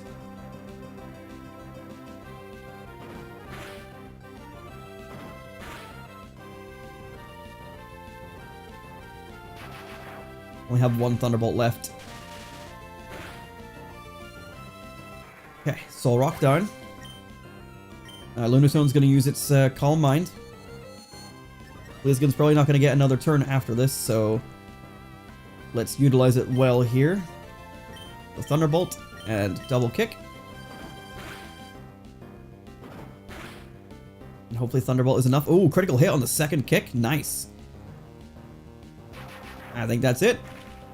Who would have thought a fighting type was going to help win this gym, and not my two dark types? There we go. Titanize done on the second go. What? Our combination was shattered? It can't be helped. You've won. So in recognition, take this. Take this! We got the Mind Badge. That was a lot tougher than I expected, and I really appreciated that. And also, double battles are fun. And I used to hate double battles when I was younger, but it's fun having to like come up with like the ideas of what the opposing team is going to do. The Mind Badge enhances the special attack and special defense of Pokemon. It also lets you use the HM move Dive outside of battle. You should also take this too, TM04. This is for Calm Mind, which is what we were going to teach Absol, but we're going to change our mind on that now. But we'll keep it, just, you know, in case we need to use it in future. But that's our 7th gym badge. This would be a good place to stop. However, I want to do something before we wrap up this episode. So firstly, I'm going to go heal, because I'm in bad way right now. Bum bum bum. I think it's time, finally, to say goodbye to Linoon. We don't have our new team member yet, don't get it twisted. But our final Linoon is ready to be retired. Because we might still need the moves it can use.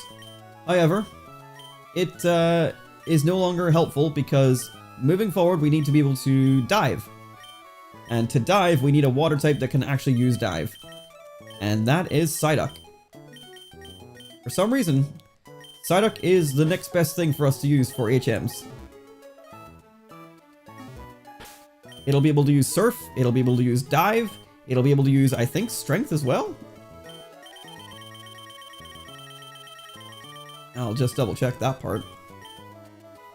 Yep.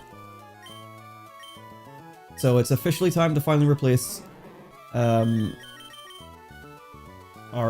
beloved Linoon. Our Zigzagoon army has finally been fully retired. Because now there's a new surfer in town. Because this one can dive, so that's also part of it. And he'll be able to learn Waterfall as well. She'll be able to learn Waterfall as well. So she'll be able to basically learn the other half of the HM moveset that we are missing.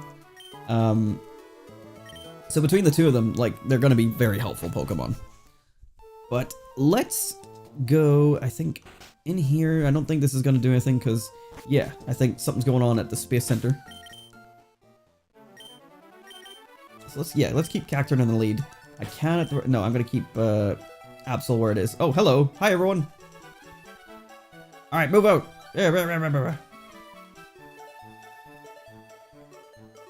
Just in time.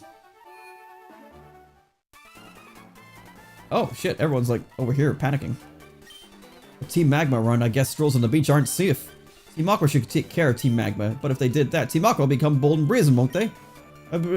This guy's still talking about Team Magma wants to spoil that dream of mine. I'm not having any of that. I know things are a little haywire right now, but the Locket Rod successfully, number 3.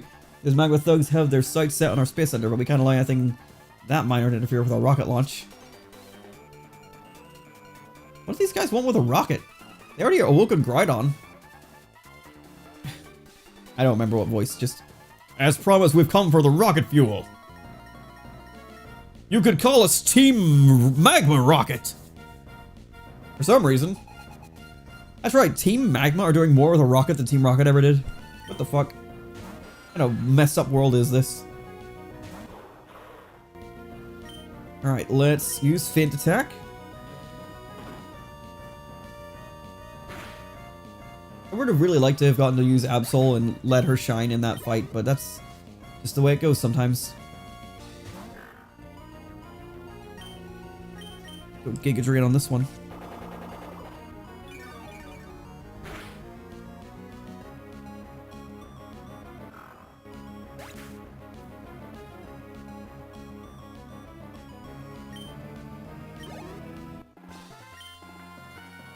Ran out of fuel. Sucks to suck. We gave you fair warning. There's nothing sneaky about us. I genuinely forgot all about this takeover because I don't believe this happens in Ruby and Sapphire. I think this is just an Emerald exclusive. I think it generally just comes down to the fact that, like, Team Magma just didn't have enough going on. Like, yes, obviously in Ruby and Sapphire, if this whole thing existed, this would be Team Aqua instead in Sapphire, but yeah, no, I think, like, in the Emerald storyline specifically, like, most of it was done by Aqua. So I think they just wanted to give Magma something extra to do here. And just by replaying these games, like, I'm able to notice that, because I didn't really notice how little Magma had in the story compared to Aqua. I thought they were pretty even. And I do remember, like, now that I'm here, I do remember having this whole Moss Deep Space Center event going on in Omega Ruby and Alpha Sapphire. But, like, damn, I didn't remember that being a thing until just being here. I found a treasure trove of insanely cool sound effects. Oh my god, it's just actually a Nintendo game. Like, how Laboratory made this? This is a Nintendo game. What, just sound effects? Our leader said no one gets past me.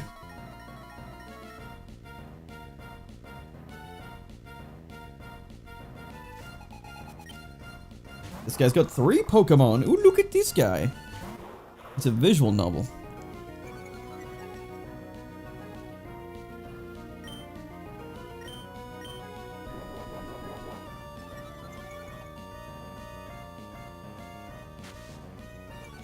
Using Sand Attack, so that's lowering our accuracy, but let's go for Faint Attack. I don't know if Dark on Dark is neutral or not very effective. It didn't matter. We're sitting level 40 here. We got Numel.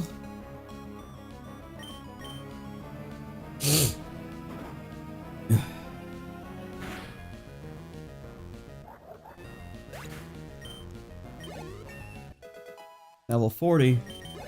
We're all hitting the 40s. I'm getting worried.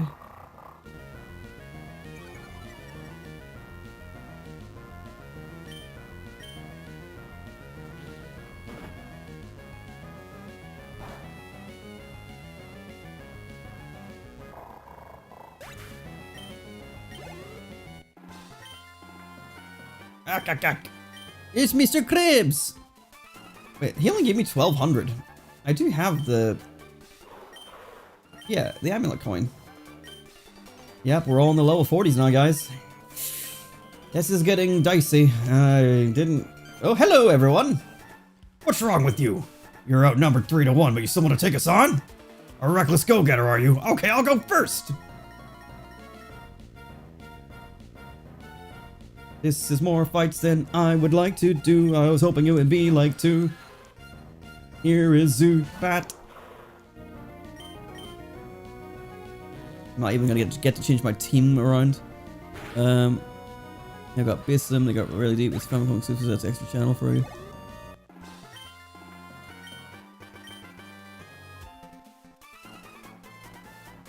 You're soon to be relieved. I'm up next. Oh, it's not even gonna be a double battle to speed this up. What about a triple battle? No? Okay. We don't do that here.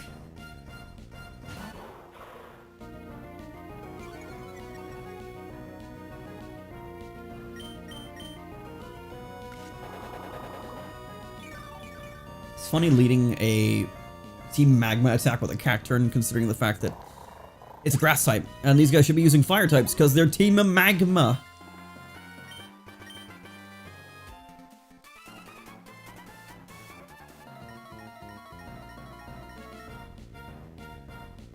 Honestly, the way these guys just trap you into a battle is kind of how the Elite Four should be done. You want to make a gauntlet of 4 trainers that, you know, is actually at a test of endurance. Don't let us heal between battles. But I suppose then they would have to make it like much lower level so it's actually fair and easy to fight. Because otherwise, you know, you'd probably get your ass beat. If every trainer used 5 Pokemon and you're using 6, you're doing a 6 versus 20. The Elite Four specifically alone. Right, let me just see. I think I want to switch around a little bit.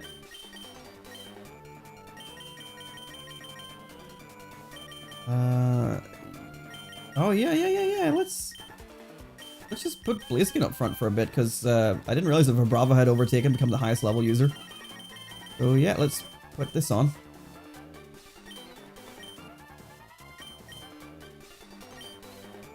What's over here? More scared people. Why would Team Magma want to steal our rocket fuel in the first place? Team Magma, do they want to go to space too? If Team Magma takes the rocket fuel, I won't be able to go to space. They can't be allowed to get away with such an outrage.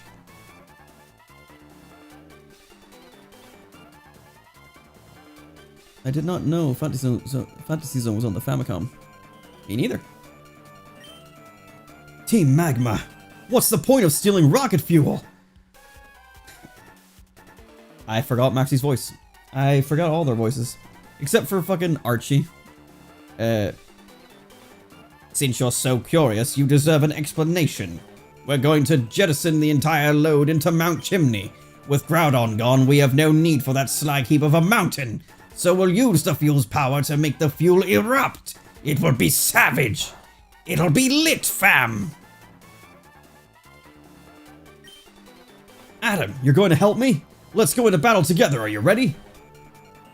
Oh, we have to select our team. Let's go for Blaziken. Let's go for Absol and Gardevoir.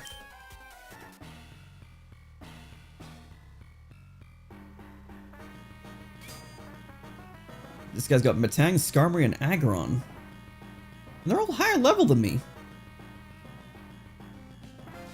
We've never fought Steven, but now we get to fight with him. We got Maxie and Tapitha.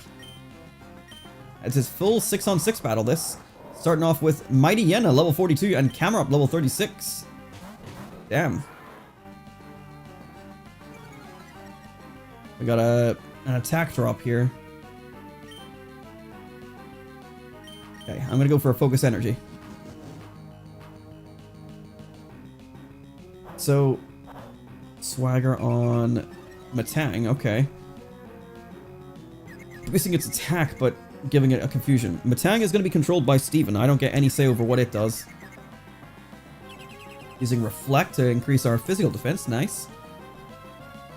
I remembered the move name. Light Screen is the other one. I only just remembered it this second. I didn't remember it last time. Nice. Critical hit on that. Double critical hit. Blaziken, you little show off.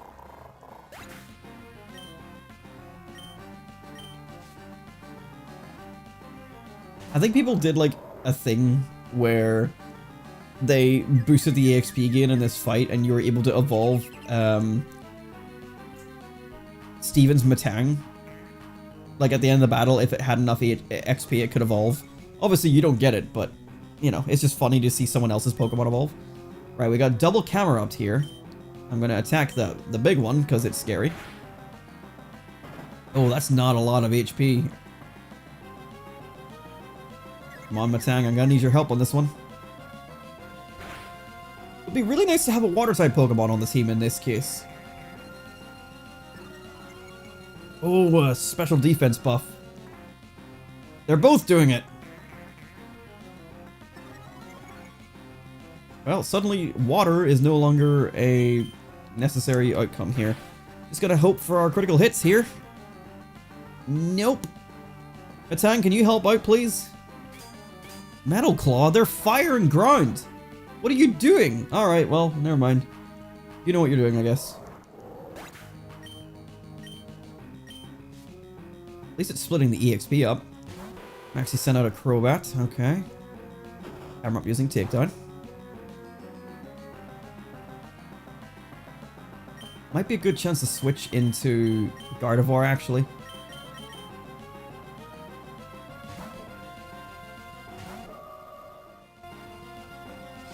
Crobat using Mean Look to keep Metang in. I don't know why they're scared of Metang.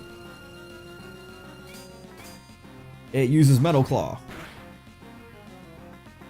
And nearly KOs, to be fair. You know what, Metang, if you want to handle Crobat, then I'll handle Camerupt. Although he's probably going to use Reflect again. Yeah, they've kind of just left me alone.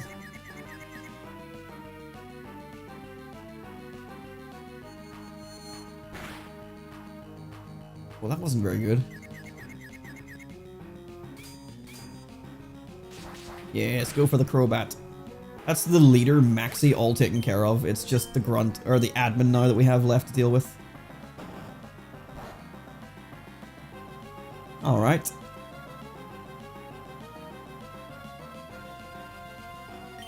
Let's use Calm Mind.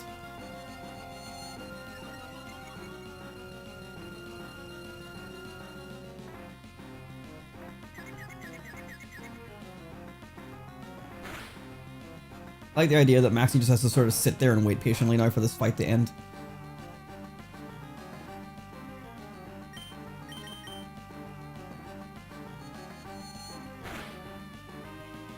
Not enough.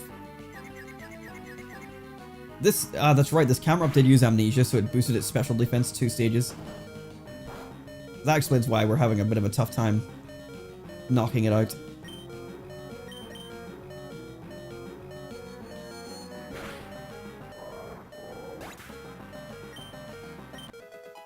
Level 41 for Blaziken.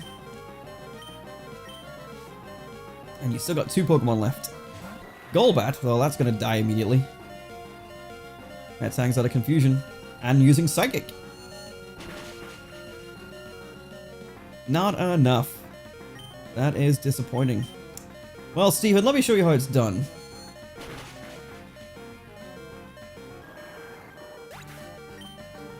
Although I kind of wish that Metang got knocked out because that sound is annoying. And Mightyena.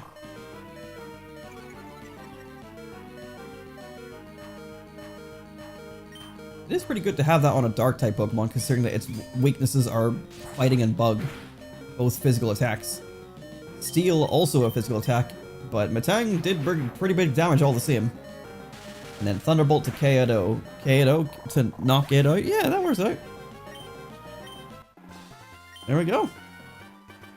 All I just want to expand the landmass.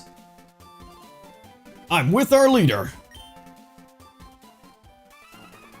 We failed to make the volcano erupt. We failed to control Groudon after we had awoken it.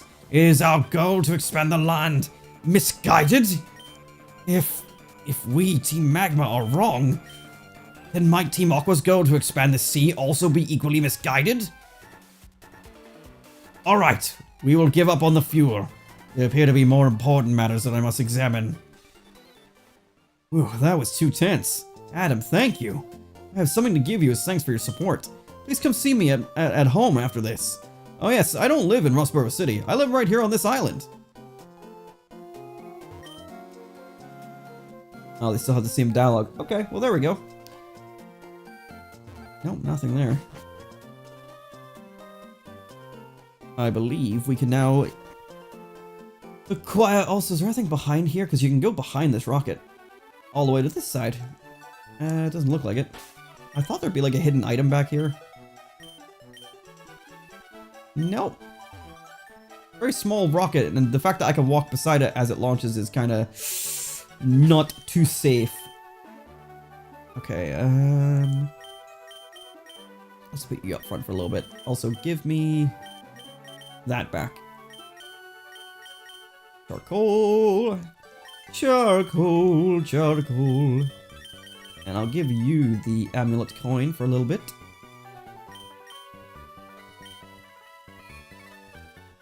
And wait a minute, am I all healed up?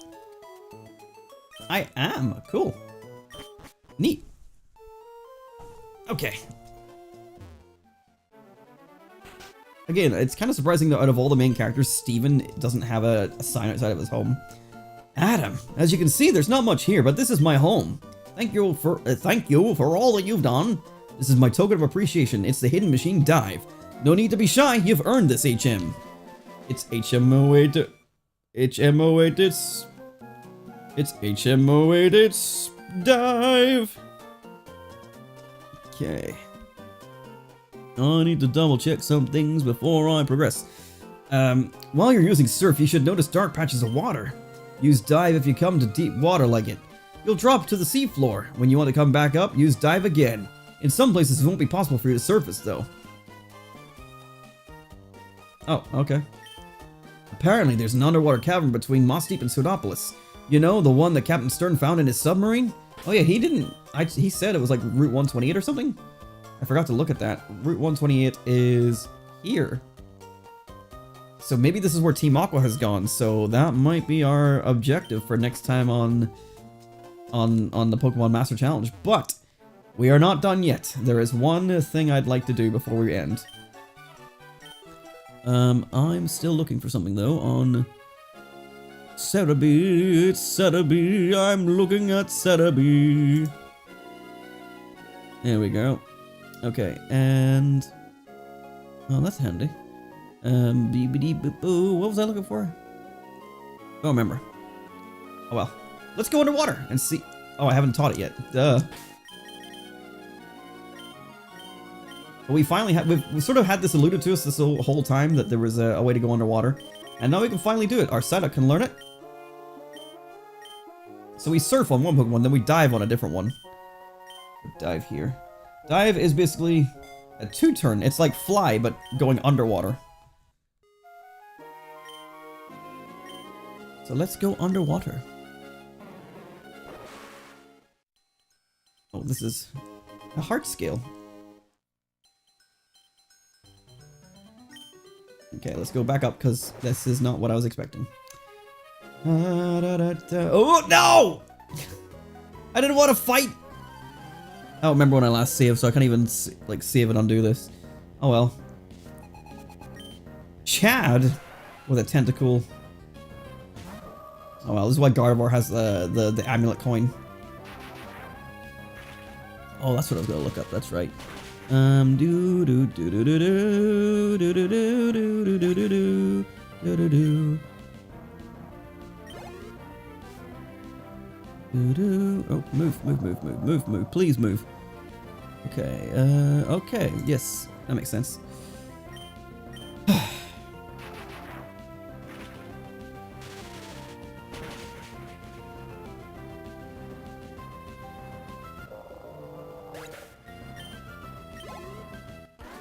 There we go.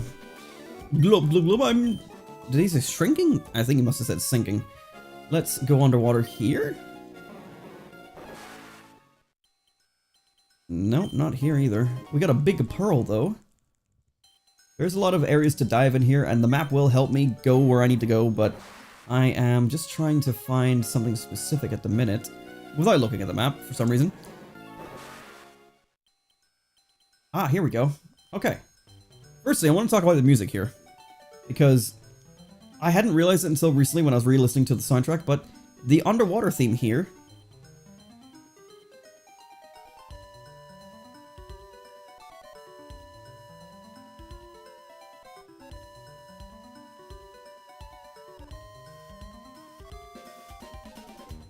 That section of the song, I feel like is used in the soundtrack for the 9th Pokemon movie, because there's a section where they are underwater, and it sounds like that, and that's really cool to me. We have some new Pokemon to find. Just to end off this episode, we have Clamperl here. Actually, I should actually probably look at where I am. I'm on Route 124.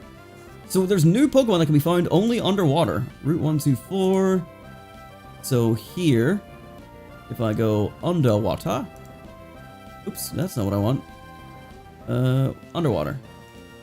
There are 3 Pokemon we can find here. Clamperl is 65% and can be found between levels 20 and 35. So this is quite low, actually. There's 2 other Pokemon we can find here. But I'm going to catch this one here. I just checked its catch rate as well. This one is 255, so hopefully a Pokeball should be plenty. There we go. A huge wave of tiredness. Don't worry, I'm going to be wrapping up pretty soon. I'm only going to catch the Pokemon here and then call it an evening. So do not worry. Let's see if we can find what else we can find here. Yeah, there's a lot more underwater exploring to be done, but we'll be doing that in the later episodes. Clamperl does have some evolutions, so we're going to catch at least 3 of them, so that we have Clamperl and the 2 evolutions available to us.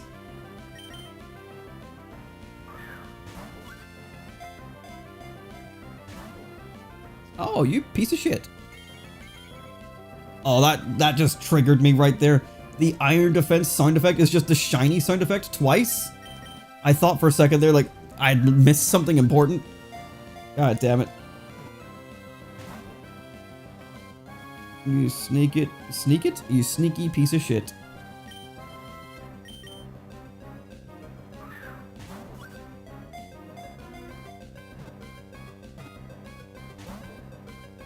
$2.55 your catch rate is supposed to be.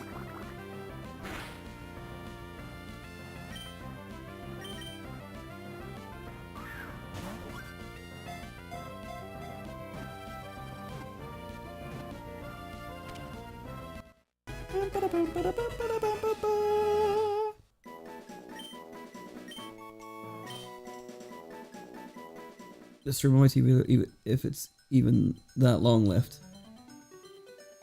Yeah, it won't be super long. As I said, I'm just going to catch the Pokemon that are here, which hopefully won't take too long.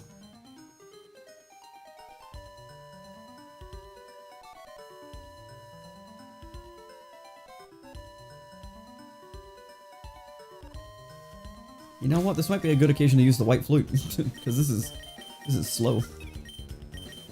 I don't know how I blow a flute underwater, but we're just going to ignore it. Another Clam Pearl. This is all 3 of the Clam Pearls that we need.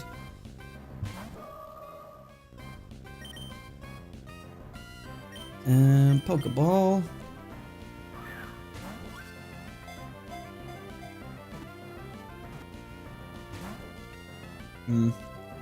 I suppose I could... Oh, Whirlpool. Never mind. I was gonna say, I suppose I could use a, Oh, I don't have it on the team anymore. I was about to say use Linoon to weaken it, but Linoon's gone. It's only Psyduck now. That's kind of sad. I mean, Psyduck could still weaken it, but I feel like Linoon could do more. That has that same type attack bonus for strength, but... Real sad, we're not going to have our Linoon picking up items for us anymore. I mean, that last Linoon was very good for us the entire game, but up to the end, like, it was really struggling to get us any items. We got, like, 2 or 3 rare candies out of it, so you can't be too upset with the results. Also, the mountains of antidotes and full heals and super potions that it gave us. Our good army did very well. There we go. Oh, I never actually added it to my little Pokedex thing. No. Let's scroll down. Okay, let's look around a little bit more and see if we can find any of the other encounters here. There's one of them, Chinchou. Let's see, Clamperl, we got that. Okay, I don't know what your encounter rate is. I could use electric, but you might have an ability that just absorbs that, so let's just go for a ball and see how we do. Chinchou is 190 catch rate. Okay, so less, but still okay.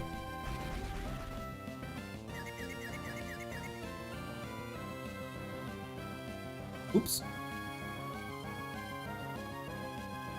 Oh, wow. Okay, that's gonna be a problem. We'll deal with that when we get there.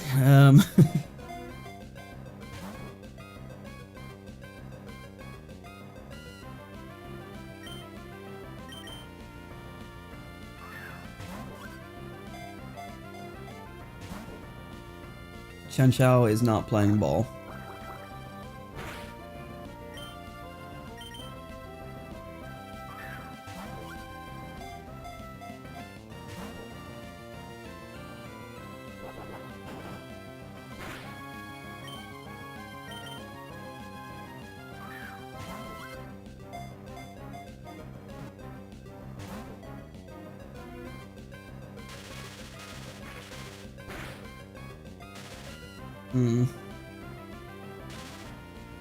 Ha! It's synchronized, bitch.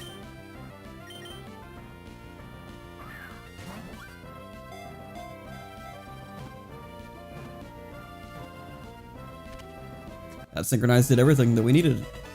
You love to see it. Okay, I need to add Chinchou to the dex, which is, it's number 170, okay.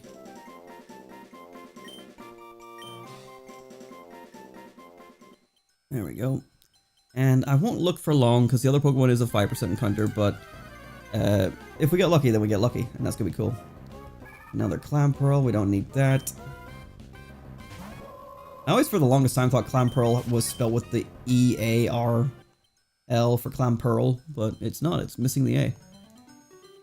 Things that I learned today. Well, not today, but recently.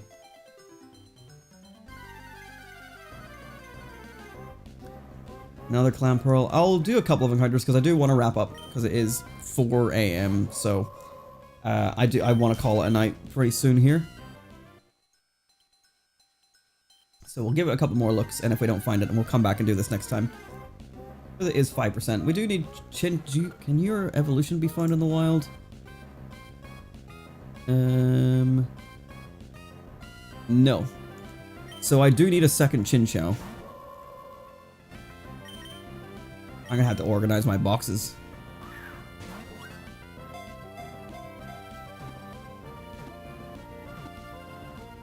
Oh, thank God. I didn't want to have to spend too much time trying to catch you.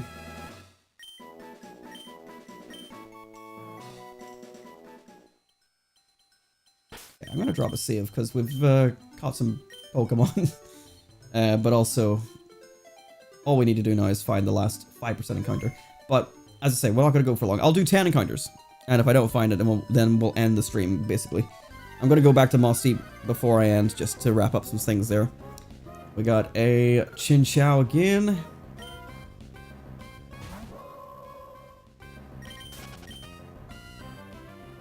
That's one.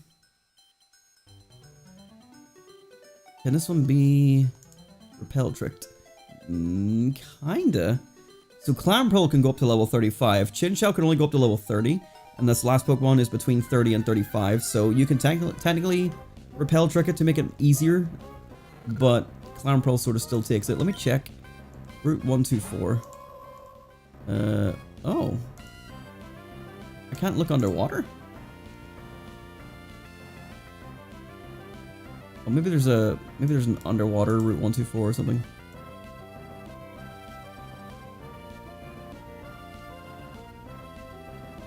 Oh, no.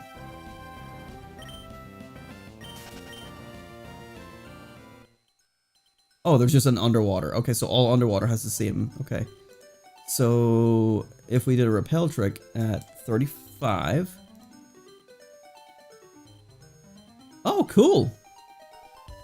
If we did a repel trick at 35, it makes it a 50-50% encounter. Yes, the encounter rate goes way down to like a 1-point-something% chance, but it makes it a 50-50 for the Pokemon that we're looking for. So we could do that. So that's nice. Anyway, I've lost count. I think that was 3. Come on, Flute, do your job.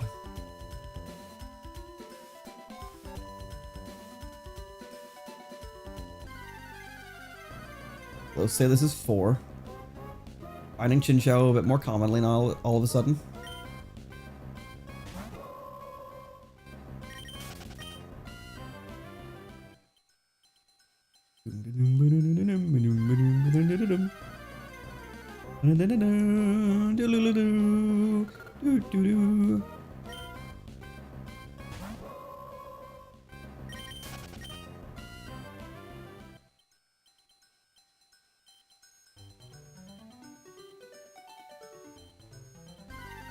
I think that was 5. I've like not been paying attention to the encounters. Another Clamperl.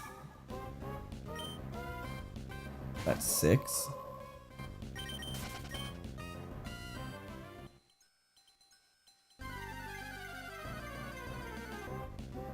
Oh, there it is. Relicanth on encounter number 7. There you go. Relicanth at level 35 as well. Relicanth is the 5% encounter on this route. It has a 25 catch rate, so very low. So tossing a Pokeball might not be enough. I might have to actually switch into other Pokemon and try to weaken it. But I'm not sure what Pokemon to use. Relicanth is obviously based on Coelacanth, so it's meant to be quite rare. Let's go with Vibrava. I think at the very least, if we switch into Vibrava and use like Crunch, it'll be good damage, but not good enough. Could use Santum as well, but this Relicanth, these are a water and rock type Pokemon. I considered putting Relicanth as like one of our team members, but that 4 times weakness to grass was not really my jam. Grass is a bit more common than, you know, the likes of like ice or a bug for Cacturn, for example. I mean, I said ice there, but you know, I'm going to have a Flygon that's going to be 4 times weak to ice. But ice is also like fairly uncommon. I got a special defense drop, so I'm kind of worried about attacking it again. And I think it had takedown, so I'm just going to go with what we have here. There we go! We got Relicanth. That's good. I didn't want to have to like try to, like look for it for too long. But Relicanth's a very cool Pokemon. Another one of those ones that's just like it almost never shows up. So when you find someone that had it, it's kind of like, whoa, where'd you get that? But there we go. Let's just surface here and see where this is going to take us. I don't actually know. Da-da-da. Okay, I do. Oh, hello, beep. Oh, May. Hi, Adam. I was just in Pacific Town a little while ago. I saw a giant green Pokemon flying high in the sky. I've never seen anything like it. I wonder what it was. Is this maybe a major discovery? Bye, okay. That's like the third time we've heard people talking about a giant flying Pokemon. And Pacific Log is down near Route 131 where we've heard people talking about it. Something's going on down there. Something that we don't know about. Okay, so we just find a hidden item with this. A green shard. We're gonna find a lot of these during the diving. This is pretty much all that you do, all that you find in the diving areas here. Right, let's put you back here. Oh no, I'll keep you up front actually. Vibrava, take us back to Moss Deep because we are gonna wrap up the episode there. We're gonna heal up and sort of reevaluate things. Okay. Let's heal up our team. I think I'm gonna have to search around in my... I think the boxes are fine actually, because it didn't tell me it moved Pokemon to a different box. I have a lot of sorting to do in my PC. Oops. Yeah, almost filled it. Oh, this Relicanth has a green shard. Cool. Okay, let's have a look here. Shell armor. Oh yeah, these guys have modest because of our what do you call it? Our what's it called? Gardevoir. Oh, Chinchou has Illuminate. Oh, that's huge. Illuminate can boost our encounter rate. Okay, that's fantastic to know. Okay. So, I have just caught our 6th team member in this little batch of Pokemon that we just caught. And using Synchronize may have been entirely on purpose, because I wanted my team member to have modest nature. And my team member is one of these Clamperl. So I'm gonna plop their stats into an IV checker. We have an HP of 54, 36 to 55, 59, 40, 55, 56, 41, 28, 53, 36, and 21. So this one has better speed and better special defense and better special attack, but this one has better physical attack and HP. Let's put this one in first, and they're both the same level, so that makes it a bit easier. But yes, Clamperl is our final team member! Surprise! It has taken this long to get our final team member because we literally could not get it any sooner without using Dive. I could have bred an egg for it in another game. I had sort of determined arbitrarily that I wasn't allowed to breed myself the Pokemon until we reached the area where you can find it naturally. And I also don't need to breed Clamperl. The moveset I plan for is not stuff that requires breeding, so... Here we go. Let's see what we get. So 54, attack is 36, defense is 55, special attack is 56, special defense is 41, and speed is 28. So the possible ranges, HP is between 0 and 3, that's awful. Attack is between 7 and 14, defense is between 23 and 26, special attack and special defense are between 29 and 31, damn. And speed is 25 to 28. So, not bad. I think I'll be better than this one because we're going for modest nature, so we want good special. And it's got good special attack and special defense. And okay speed. It's better speed than this one. So, like, honestly, other than its HP IVs being kind of shit, this one might be... This one might be the one. Let's try this one, though. I'm gonna take a screenshot of that one, just so I have it handy. But yes, we do need like 3 for the different evolution steps, but it also gave me an excuse to, you know, catch more than one and see which ones we use. So let's see if there's an HP of 59, an attack of 40, defense is staying at 55, Special attack goes to 53. Special defense goes to 36. Speed goes to 21. Speed drops quite heavily there. So, let me screenshot that one as a comparison. So I can hop between them. So for comparison's sake, this one has an HP between 19 and 22, so that's pretty good. Attack is between 26 and 29, so it's higher, but we're not going to be using physical attacks anyway. Defense is the same, it's between 23 and 26. Special attack is between 22 and 25, so it is lower regardless of anything. Special defense is much lower, 10 to 13. And speed is 0 to 1. So as much as that HP buff is good and the attack buff is nice, we're not going to use attack, and HP is maybe one of the lesser important stats. I think our first one is the one to go with, this one here. So let me actually delete the screenshot for the one that I'm not using. But there we go. This Clamperl, this one right here, is our new team member. I'm going to put it here so I don't get it mixed up. And so, next time on the Pokémon Master Challenge, we have a new team member to start leveling up, which hopefully will mitigate the level 40-ness issue. Obviously, it's not going to be able to fight for itself for quite a while. At the very least, we can give it the EXP share and help mitigate things a little bit that way. But now that we've got our 4th team member, we can focus on battling with it, and hopefully that'll make everything be a-okay. But yeah, welcome aboard Clamperl, our final team member. I'm going to spoil right away. Because of the way Clamperl works, if I look at Clamperl's Pokedex, or Clamperl on Cerebi right now, Clamperl does not gain any moves through level up. The moves it has right now are the moves it will always have. So I'm going to be evolving this pretty much right away in the next episode. But before we can evolve it, we need to do some stuff. So next episode, we're going to be doing some stuff that involves diving, and doing more stuff that involves diving, and maybe chasing after Team Aqua in the submarine. Maybe even visiting Slateport City. I'm not sure.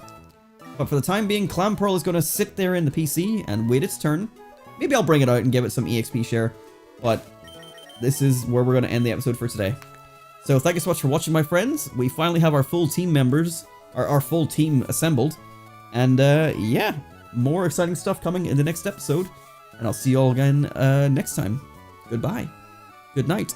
Thank you for watching. Have a good one. Goodbye. 4.5 hours. Damn, another long one. Bye-bye. Bye-bye. Good night. Bye.